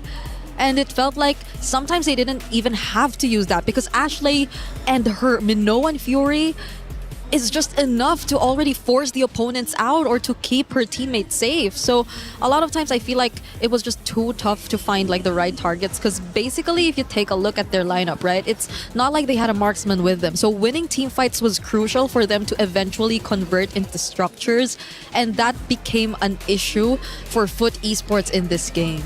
Yeah, there definitely was an argument to be made that for sure, it was a little bit more difficult, I would say, right, for Foot to execute their composition. Yeah. Because technically, you have the Guinevere, you also have the Atlas, and you should be able to utilize the layering of skills to kind of bait out the Purifies. Yeah.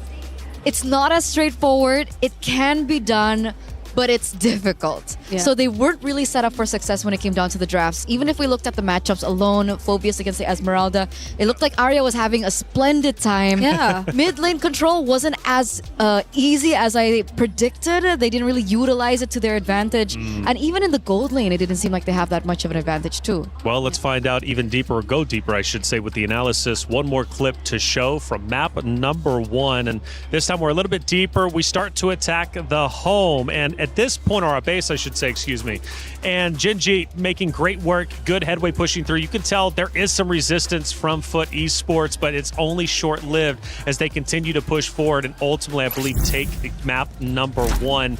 Again, it wasn't really a long map number 1, was it? I mean, like around 14, 15 minutes. Gen G just simply dominating until the very end. They had control from start to finish. You know, I would have loved to have seen Foot Esports come back and develop maybe some type of a comeback, but it didn't happen. Good news is, though, we have a fresh map about to be before us, a fresh opportunity for them to potentially fight back. I mean, after all, Turkish representation, Foot Esports has a lot of pride behind them, especially regionally based, but they're going against Gen G, such a Titan roster. Again, second place from last year. Yeah. It was never going to be easy, but if I learned anything from that MIBR loss comeback against Vitality just a little bit ago, even though they didn't win that round, I know it's not over till it's over. Absolutely, absolutely. I mean, they technically had the drafts to do so as well, right? They had the Harith. I'm not really sure at that 14th point, did the Harith already get the power spike? It would be nice to get a little bit more insight into the itemization, but it required a lot. There was it was a specific winning condition that they had the Harith. They could actually still be able to take it to the late game, and I think Athena even mentioned it. But the gap was so far. It was a 10,000 gold deficit at that stage. So it was a very difficult to come back from situation if you were to look at it from the perspective of Foot Esports. And hopefully this time around, though, things get a bit more favorable for them if they do switch sides in the upcoming draft. Because earlier on, you also did mention a thing or two about the difference between a blue and a red side, but I feel like there won't be as much difference when it comes to the bans that are to come from Gen G, because they really feel like they did their homework. So much homework even. Barely a single meta ban that we saw from their side. They were all targeted specific bans towards the members of Foot Esports. That was the Fanny, that was the Selena, and if I'm not mistaken, one other ban which was the Hanabi, and that's, I think, not a ban you would really expect to see in the first place. Hanabi is one of the most vulnerable gold laners out there, and there's a reason why we, or more so now that the Esmeralda's been buffed up, right? Like, you would really wonder why the Hanabi was even an option, but it, again, we saw it in MIBR loss. It can happen again this time. Once you get a hold of your comforts, anything can happen. It's been fun today from the pick and bans, right? I think we've seen quite a bit of diversity, especially game number one. That kind of opened it up wide.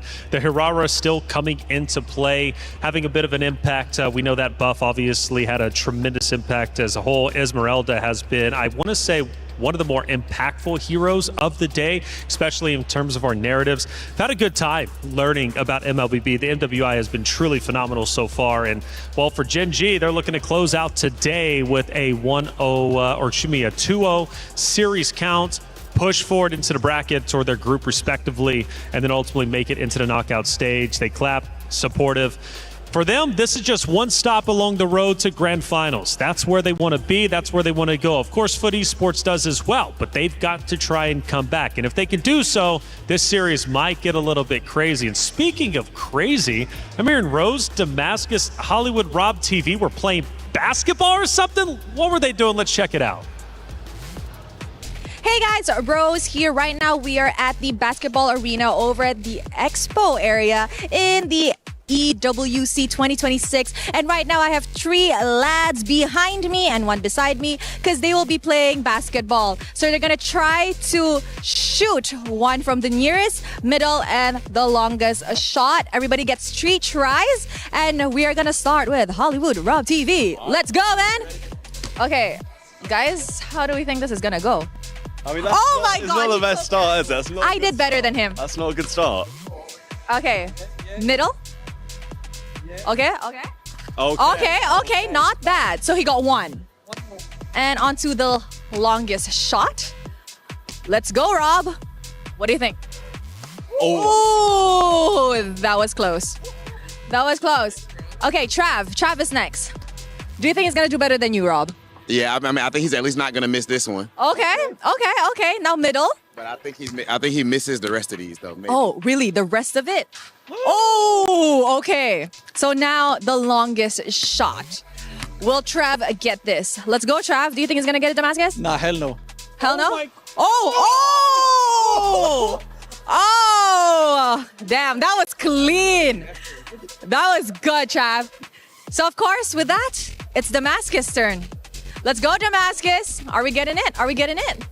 Do you think he's gonna beat your score? 3 out of 3. I mean, it's 1 for 3 so far, so he's not looking too bad. 1 for 3. On to the middle one. Let's go. Oh. Gotta hit it. All right. Onto the longest. Yeah. Can you do feet? I don't think you can do feet. Let's go, Damascus. Oh. That was close. So I think we have a winner. We have a winner, guys. It is Trav. Can I just say that the American of the group is losing?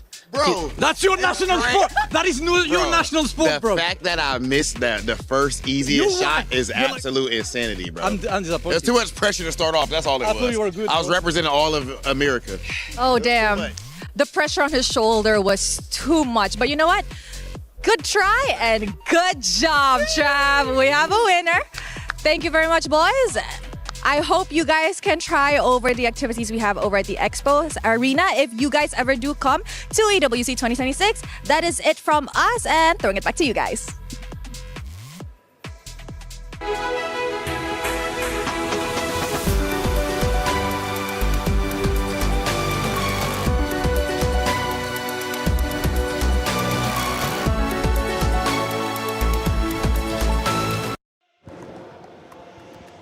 Bro, Rob, what are you doing, bro? You're embarrassing, dude. You let the Englishman beat you? That's not even his sport.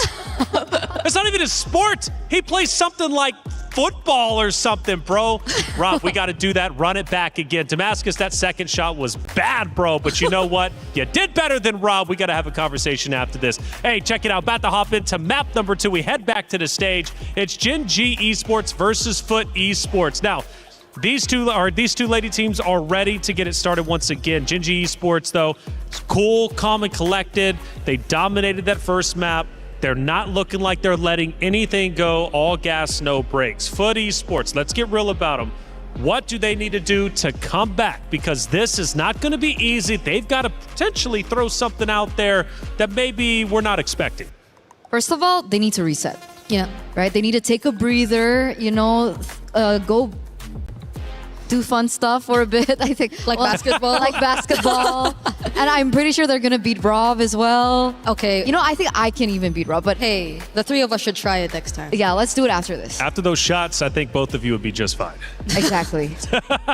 I hope he's hearing this. In all seriousness, they look kind of tense. Yes. Right? Yeah. We're looking at the stage right now and they look a little bit tense. So I hope they got the chance to reset even for, a few minutes backstage and they go back to the drawing board. But you did mention about side selection and we do see the change of sides. Is this the start of what Foot really needs? They left the Fanny open for Foot Esports. Hey, we haven't seen a Fanny game, even wildcards. Not at all, but the Freya seems to be a higher priority for Foot Esports, at least in this scenario. They want to keep it safe. They have to still check if it will indeed be feasible enough to bring out a Fanny in this scenario, because even then, it's such a comfort pick for Foot Esports for Kujo, but you cannot take away the fact that there could just be countless of counters to that specific hero. Gen Z, why did I say Gen Z? You're Gen Z. Oh, we're Gen Z. Gen G, right now.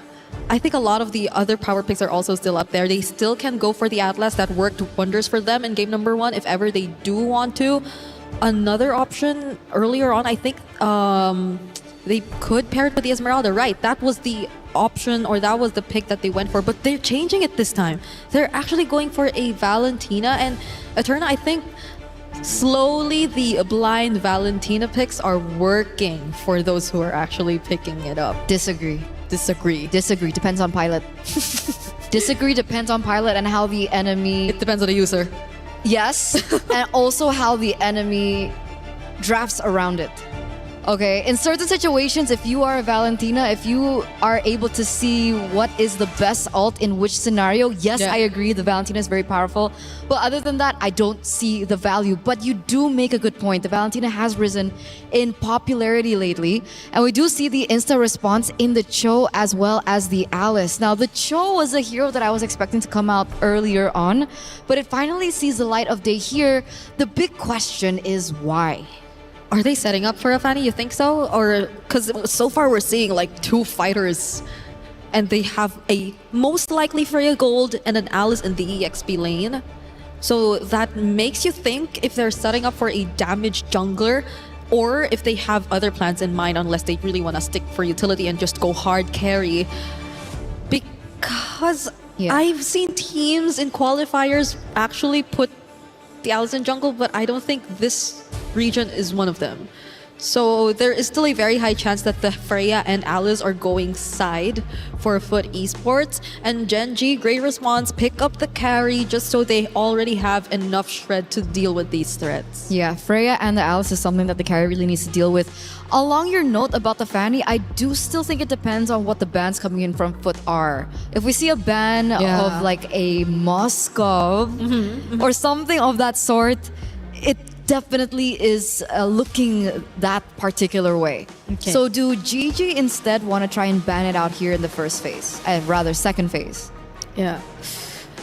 They're taking their time right now. We're seeing Gen G ban out their options first. There you go. So seeing the double fighter setup already revealed to us, they already took out one of the potential damaged junglers that are still up there, and that's the Yi Sun Shin. So in a way, they're also narrowing down the options. I'm not sure if Gen G themselves would also just rather take out the possibility of a Fanny all in all, but the way it's looking right now, it seems like it's really on the jungle target. And for Foot Esports, you also don't know what the jungler is for Gen G just yet. They take out the Belleric though, because even so, you also don't know what Ashley is actually gonna go for. Do they want to respect ban the Minotaur? Is my question. Minotaur into the Alice Freya. Okay, at this point, I think these first 3 picks that Foot Esports showed us are picks that would just not care about the Minotaur. Whatever happens, like they could just keep running through the Minotaur, so I guess they would probably not mind letting it through. What? Even the Ling gets taken out. They're diving deep. So they're going deep into the hero pool here. So they're really leaving the Fanny open. But we again cannot say for sure. It's a Belleric ban. Is a Belleric actually a counter to the Fanny, or is it like? Well, it's great for heroes that want to dive. So I'm thinking about heroes like Nolan. Yeah. Right? If they want to go for Nolan, it's not going to be as easy if the Belleric was on board, which is why they go for the ban towards it. Other than that, it's not related to the Belleric, but I still think the Hayabusa is also an option for them to pick up as well.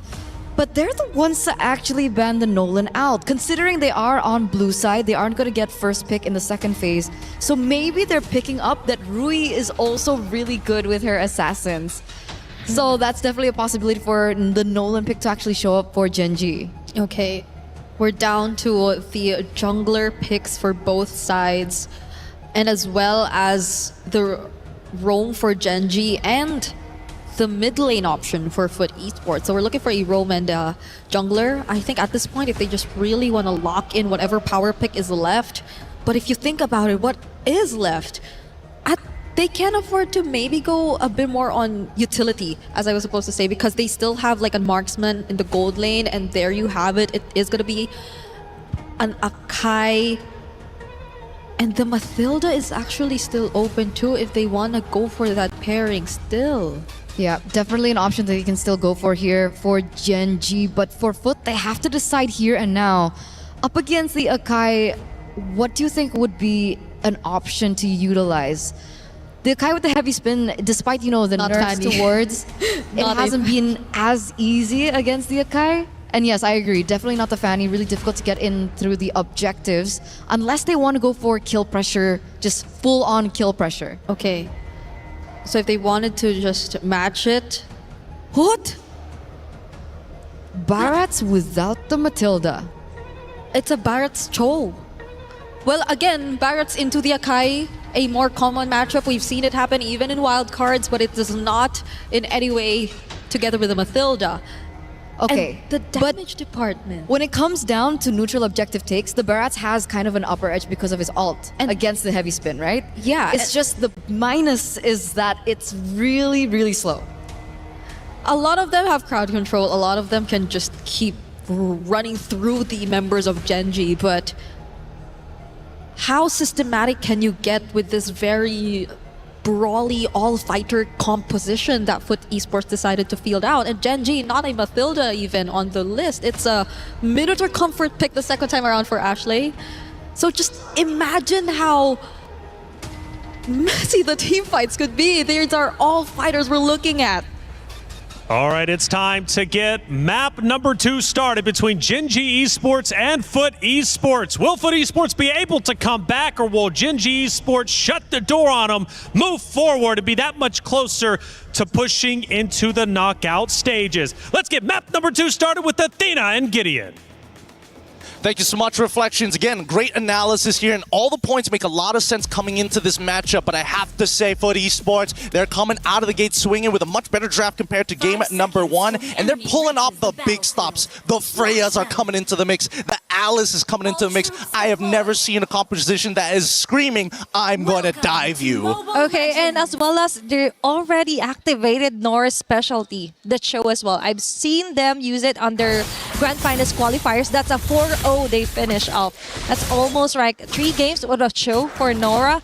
So for Foot Esports, they're taking in a lot of their specialty mechanics here just to try and ensure their survivability here onto their uppermost bracket of our tournament. Now for Gen G Esports, they're one step closer. The tricky part about this is that whoever wins this one will get most of the momentum. Let's check the emblem set as well. Yeah, the emblem sets, most of it, all really aggressive coming in from Foot. And I love this opening coming in from Foot Esports. They start on purple buff, immediately move over to Litho Wanderer because they have mid-Prio.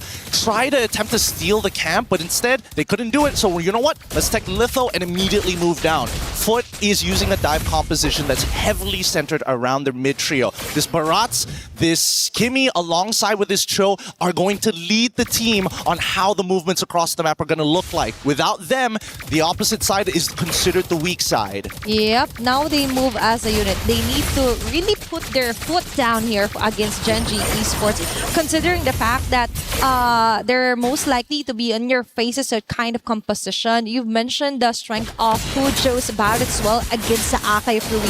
So we might see some interesting counterplays when it comes to objectives. Speaking of which, neutral objective will spawn in a few seconds, and now is the time for Foot Esports to actually engage or somehow negate the position for Gen.G Esports. Now that we're talking, it just happened to make sense. Gen.G Esports already foresaw that happening, or foresaw the plan here for Foot Esports. I don't think they foresaw it. I think it was just a miss on the body slam, unfortunately. I mean, Nora was in mid-animation, but now they need Ashley to be level 4. I think that Gen.G, now that Arya doesn't have a clear lead, they're going to be playing for picks, but we'll see. Okay, there's going to be a very here for Unohana, but get the turtle buff here for Gen.G. Meanwhile, the first blood as well, falling onto the hands of Gen.G. Arya trying to the shield just isn't enough. The continuous damage is there, but still they survive. Unohana being caught on the crossfire, even with the kiss begin, and they're trying to run away. That is just too much to handle. Gen.G did a perfect circle moment here against Foot Esports. First objective, then the kills, then Arya taking charge of everything. That's a 0-3 by the way for her Esmeralda. Oh my goodness, that was ridiculous. Like, again, this was technically a losing scenario for Gen.G's side. It was such a great engagement coming in from Unohana, already catching on to 4 of the members, with the composure from Rui to wait until the very last second to combine her heavy spin to break out of the crowd control and then get the retribution down, completely 180 the entire scenario. Now, not only did they win the team fight, they also get the turtle. And Gen.G, they're not scared to fight. Okay, now they commit the win here for Ashley. The team members caught on here with a Wave of Dragon connected onto Ashley. He likes that. She likes that attention. Now it alleviates some of those damages here for Gen.G Esports. There, the chase down is on Sayori, onto Zendaya. She will not survive with a chase down here for Gen.G Esports. Now they change targets. Unohana yet again. But still for Gen.G, is it worth it to take the time to actually torn it down? They're like, no, let's just focus on Nora and preventing them from really go with the freedom of just capitalizing farming up here on the map. Nico, other hand, has other plans here, chasing down Rui still. I think for Gen.G Esports, they could just commit on this one if they want to. They can commit a lot, actually, but I think Gen.G have bigger sights in mind, like the turtle that's about to spawn in about 6 seconds. Keep in mind, big battle spells are gone. Ashley can't just freely engage upon their targets. They will have to play a more defensive style, as we see the mid lane getting contested by Arya and Urohara. Alone early, force out that ult. Okay, Arya is doing a great job in preventing another repeat of what Unohana did. So now Unohana is forced to just regen some of her HP before actually committing onto any clashes here for Gen.G Esports. Unohana under the front, Crimson Lead activated. So let's see if they will be able to throw down Arya. But still, it's like a tickle onto her. Another! Sean the throwing onto team members, but the follow-up just isn't there yet. Now Miko jumped in. What a mistake on their part. There wasn't anyone for Foot Esports to actually tank some of those damages. She just dove straight into the line of fire of Gen.G Esports. This is starting to get a little uncomfortable. Gen.G, they don't have to do much to deal with this dive composition because they're so well suited to deal with the counter engages. Foot's execution needs to be crystal, needs to be perfect. No opportunities must be given over to Gen.G's side. That was too much of a risk here for Miko. For me, that was a question mark. Yeah, Unohana actually has a great vantage point with the Throne of Wind, but to jump inside the turtle pit with no one in the vicinity to help you tank up some of the damages, just wild here for Foot Esports. But still, for Gen G Esports, an early established lead compared to Game 1. Almost 6 minutes in, now they have 3K gold lead, and it's not stopping there. Even on the positioning, look at Arya. There's no woman here from Foot Esports that could stop this girl, and now they got their sights onto the mid lane. Kujos will with the Rockets will miss out most of the targets. Instead, she gets a lot of damage from Gen G Esports. I'm losing my mind here. Zendaya is getting zoned out from every little bit of EXP. She is literally 2 levels down on Sayori. And now we see the Throne of Ruin come down from Uruhara. It's a guaranteed kill here. It is. What can you even do? Plus the recall from Ashley. You gotta make sure you are putting your mark on your opponents right now. But Foot, I don't think it's completely over for them just yet. Mako has time to scale, but they need to rechange. They gotta change the way they think about this composition. Yep. Yes, it is a dive composition, but every composition needs one thing, and that's an anchor. Unfortunately, it's not Nora. Definitely not, because Arya is always on her face, right? And that isn't what you want if you want a new perspective here for Foot Esports. A way to do it is actually just focus on farming and slow down the face. You don't have to necessarily fight onto Gen G's clashes or attempts, but they have no choice. It's always Gen G here, Gen G there, and most of the time, even their jungle camps aren't safe from Gen G. Yeah, no, it's too late. It's too late to actually go for these forceful plays anymore. And yes, I do agree that they do need to actually... Oh no, they forced another Throne of Ruins, and now the Daytona's welcome. Okay. They've got most of the clashes well enough prepared, but now Gen G yet again with unstoppable here for Sayori. Chase down here onto Arya, onto Nora. They get plenty of very nice crowd controls here, but how about the layer? It's not really layering enough here for Foot Esports, and now Unohana. A sure kill yet again for Gen G Esports, and they're taking it onto the hands of Panda 1. Well-formed carry, 110 onto the kill score. It's only 8 minutes in the game, but now they're deep inside the inner turret as well here for Foot Esports. No one is safe here onto Arya. The jump yet again for Nora. We've mentioned she isn't the anchor that they need to face off against Gen G. She really isn't right now. I think the most... I don't want to make big assumptions, but in my mind, the ideal situation for Foot, Zendaya is your main anchor. You got to play around Zendaya. She is not exactly the most mobile once the hover packs are down. So that means everybody else either has to play for peel or counter engage. And unfortunately, Unohana is at a point in the game where really hard engaging into the back line may not necessarily be good unless you get a trade in ultimates from Gen G. In this case, it's got to be that Minoan Fury. Ashley has been doing a lot. Sayori as well. Doesn't really need to go above and beyond because Ashley's already doing so much work. Ruyi, in particular, very dangerous, but at the same time, she's playing selfishly. I'm only going to use my ult to either catch somebody or secure the neutrals because everybody else is doing their jobs. If it works, right? They're not literally changing anything. They just stick to what worked best, which is a kind of repeat of what Ashley and Sayori is doing. A bonus part is that Arya doesn't even have to be in the clashes because now for Gen G Esports, they want to take on another member here for Foot Esports. Turret on the other hand, Sayori falling down. That is the shutdown that they want, but at what cost? That was an instant double kill here for Gen G Esports. We mentioned Zendaya needs to take a better job at targeting members of Gen G Esports, but that doesn't mean that you have to necessarily sacrifice some of your front runners here for Foot Esports. Nah, it's that early game. It's because of all the damage she took in the early 2 mid stages of the game that she's so slow to actually scale up. She's 3 levels down at this point, 2 levels, and finally gets the Divine Glaive. But I gotta give it to Gen G. A lot of their setups are very high level here. They send their one member, they have the follow-up ready to go. They even know how to force scenarios underneath the turret while it is low, so it gives you a false sense of hope. Oh, we have a tower, but really it's just one auto away. Yep. And then Sayori actually is doing a great job onto what ultimate should be copied, right? Just to try and complement what Rui or Ashley, vice versa, could start off with a clash. Now they've got a Lord. That was a fairly easy Lord to take here for Gen G Esports because what matters is that no one from Foot Esports is safe to actually farm up most of the time the plan B is to just farm onto the other side of the map. But that isn't happening because every side of the map there's an Arya always taking charge. That's 5 women chasing her down.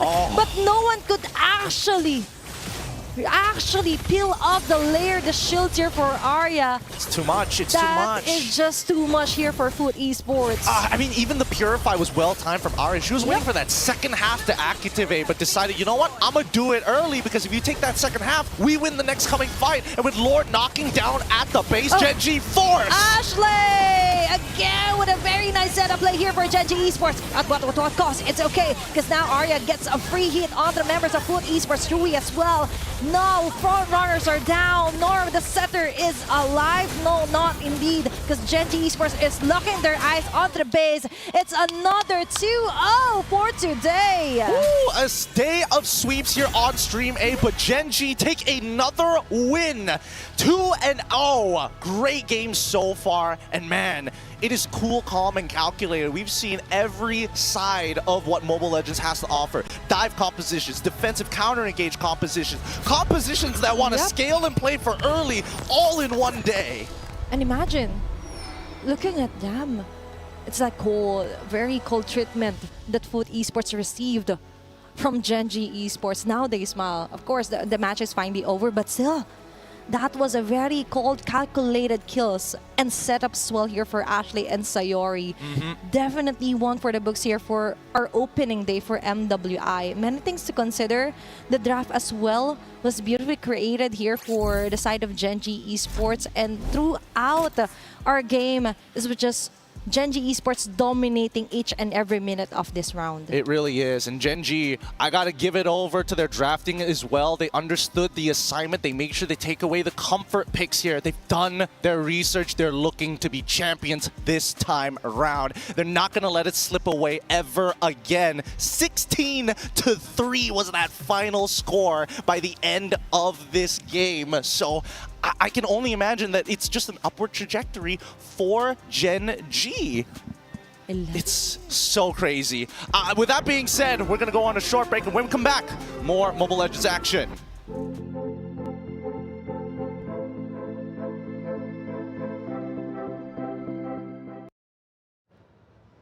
Another great series, but another 2-0. Gen G walks through Foot Esports, take the series with confidence, and you know what? They look great. They really do. Again, a team that got second place last year, looking to go even further. They went first. Total control. Very well done. Welcome back to our desk. I'm Taylor Reflections Noble. Got Eterna, Brigitte, Bree. Talk to me, man.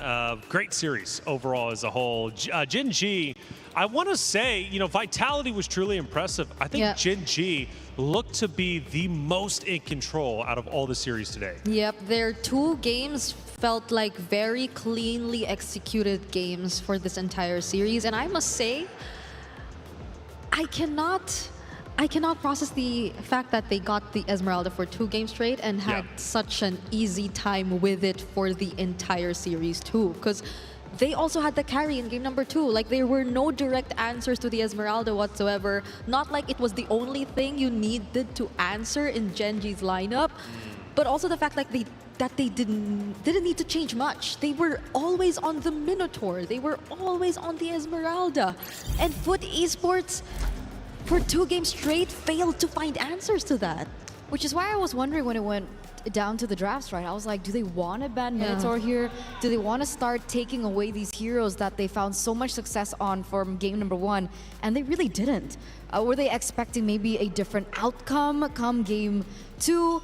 I'm not really sure what really happened, but obviously when it came down to the drafts, it wasn't really set up for Foot again, right? The Barats without the Matilda was already very difficult.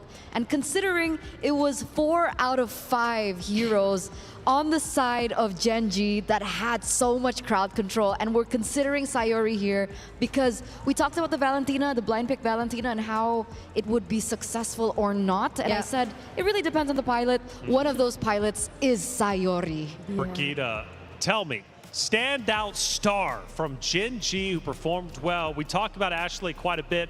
Did she show up like you expected her to? She did. But I think my standout would be the first face we got to see in this particular screen. That has to be none other than Arya. Apart from the fact that she did get her hands on the Esmeralda for 2 games straight, she just played it so efficiently to make sure that you get the most out of the buffs that these Esmeralda just recently got. So shields apart, I think there was even this one moment in game where I definitely thought she would have went down.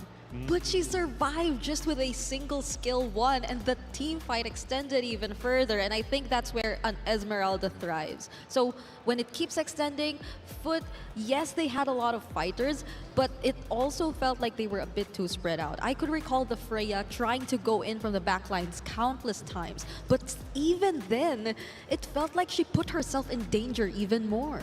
Well, Eterna, we have a couple of highlights. Let's walk through them, and it could even include of course, what Bree ended up saying, right? Getting away unscathed. I know it was a quick game. We start very early on in just 3 minutes. And we already see Ashley doing Ashley things, right? And we see the counter engage that we come to love from Gen G. The fact that they're able to layer the resources so well. We do see that first engage coming through, but the engages after that really just coalesce with one another, right? You see, Rui coming in as well with the hurricane dance. It's not called the hurricane dance anymore, isn't it? It's called the heavy spin. Man, I'm still stuck in 5 years ago. It's a hurricane dance. It's a new patch. It's a new patch. But again, sometimes you just feel surprised that the meta shifts so much that you just bring back a lot of the former picks, because even the Barretts, I guess it's because you saw the Barretts, right? And the Faramis. It's because you saw a lot of the old picks, the old meta picks that you suddenly thought you were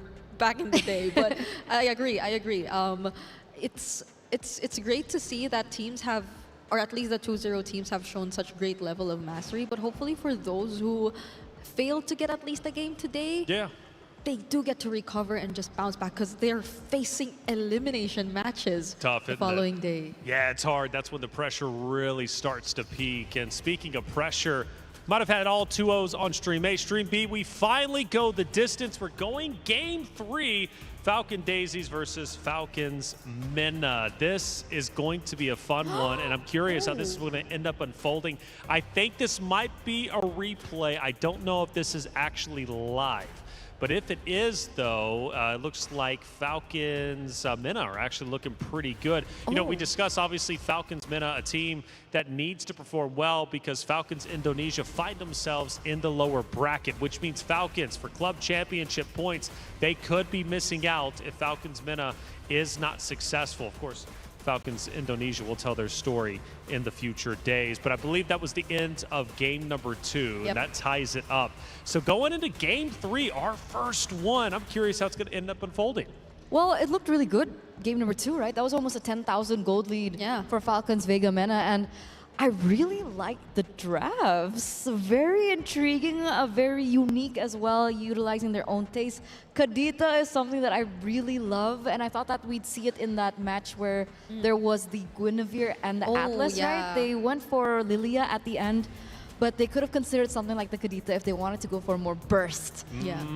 So we're seeing a lot more old picks come again. And MWI. Old is cool, okay? Brigida, old is cool. Old is gold. Old is gold. I like that better than cool. Brigida, let's take a look at some of our emotions from the players out on our stage, because, again, the emotions run high. I mean, how could they not, being on that stage, the fans watching you, plus you're playing, an NWI. Again, it brings elation, it brings joy, but sometimes it brings heartbreak. In this case, you get a little bit of everything.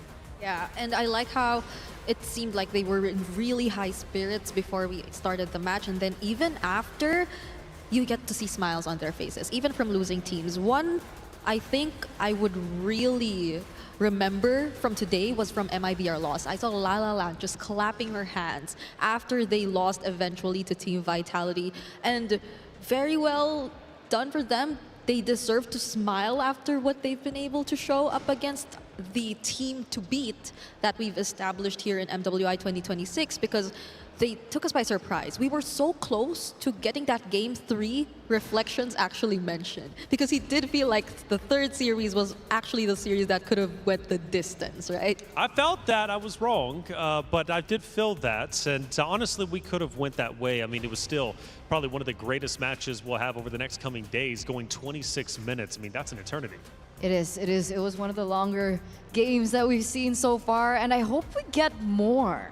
Right, because the longer the games go, it means that that's the closer things are getting as well when it comes down to the competition. And we've seen certain regions dominate here at MWI for so long. Finally seeing things level up and having that being like the growth and the entire landscape of things, it's really nice because like we've been following the female scene for so long, and we finally get to see a lot of these regions out there really develop. Absolutely, and speaking of developing Vitality, questions were, are they coming in as the champions we once knew, or are they going to be coming in a little bit lackluster, maybe weaker?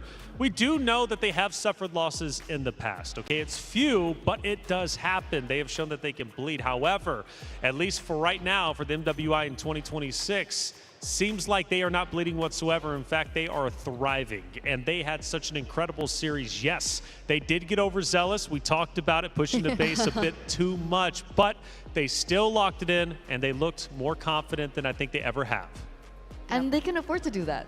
Yes, they can afford to do that, especially in the early stages, I think. As we get further and further, I think that's when things are going to get a little bit more competitive from Vitality, because they are going to start to properly execute their early game. Am I allowed to say that? Properly execute their early game? I get a feeling that it's okay because that's a Vitality thing, you know, like they've already proven and established how clean their executions are, how they've mastered the fundamentals, and it shows in their records, because I believe even in the previous MWI they barely dropped a single game, if not none. Oh wow, like that's they had a impressive perfect record, all games sweeps, all series ended in sweeps. And yes, it just really shows how dominant they are, but now that there are so many regions stepping up, I'm hoping to see less of sweeps, you know. It's the first day, I guess it's a bit forgivable, but as time goes by, as we get to the top few remaining teams, I can just sense that it'll be much closer than last year's MWI if we keep this trend going. Well, going back to Gen G, they just at least had a tremendous 2-0. Luckily, we had Rose to sit down with Panda to hear what she had to say after her win.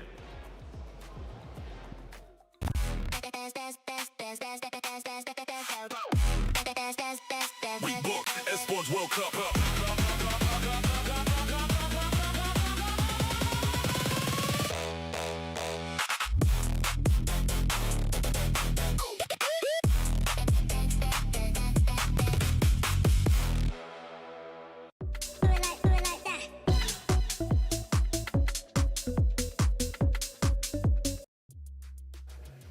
Hey guys, Rose here with Panda from Gen G, and they have just won Foot Esports on a 2-0. Congrats, girl. Thank you. Now, Panda, let's talk a little bit about you, because earlier on in the pre-match interview with Ashley, I mentioned that she looks more composed, more calm this year, more mature. What about you? Have you changed much since last year?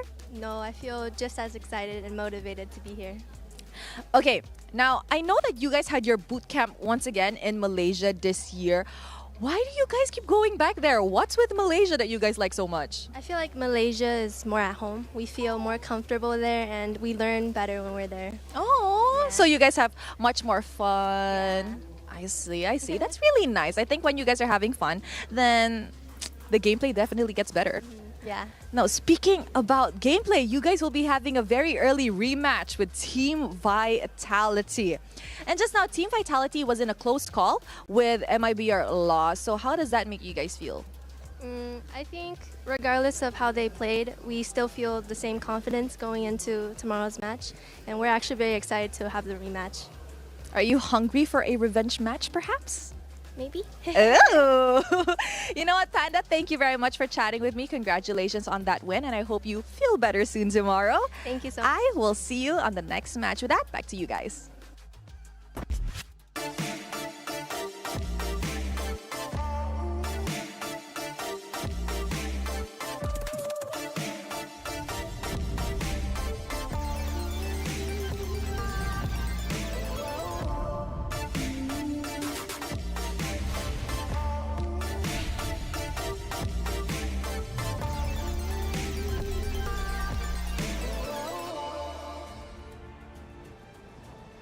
Thank you, Rose, for that great interview. Nice to hear Panda, giving us some insight, choosing to train in Malaysia because it just feels like home. That's where they feel they learn the best.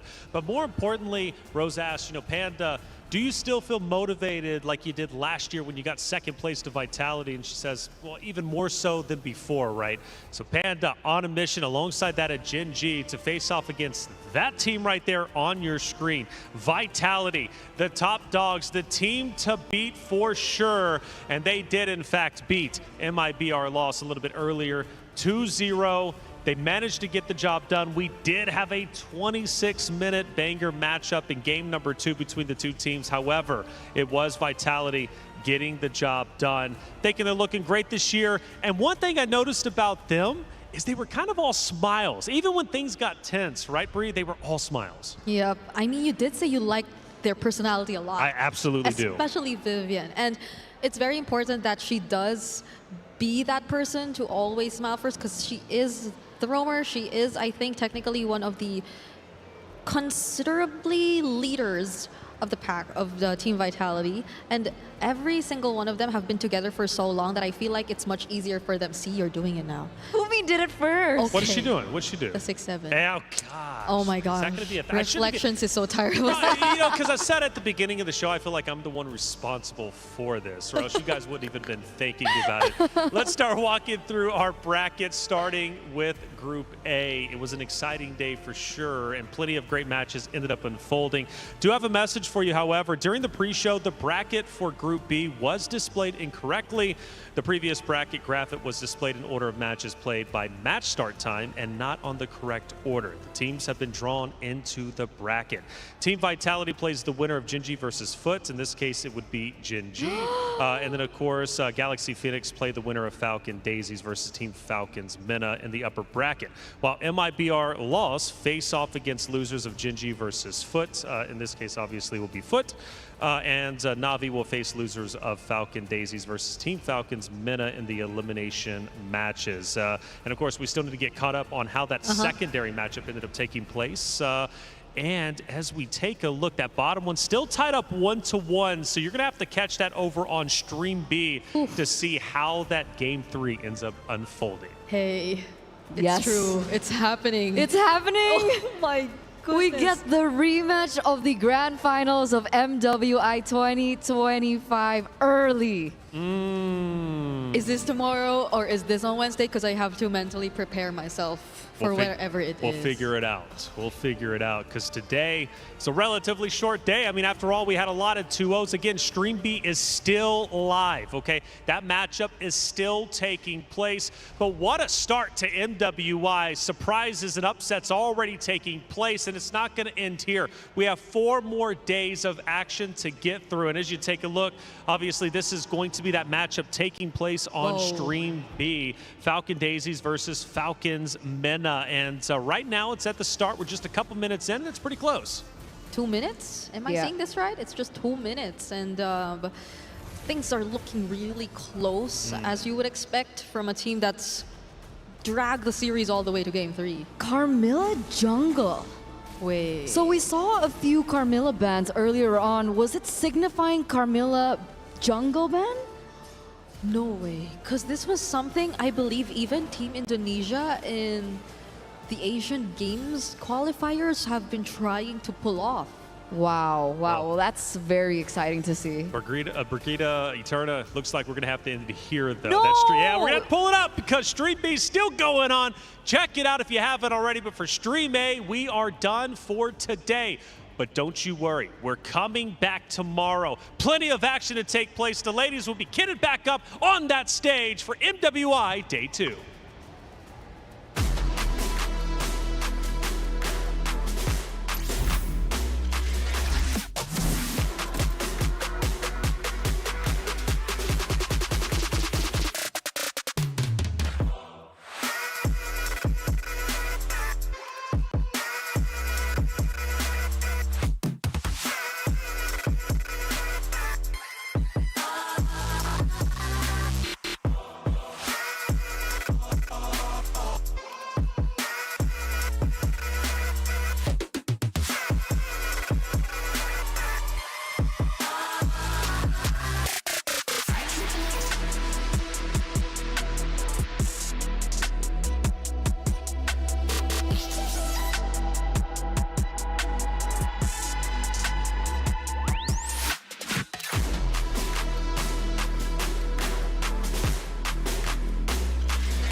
気しようよ準備外的早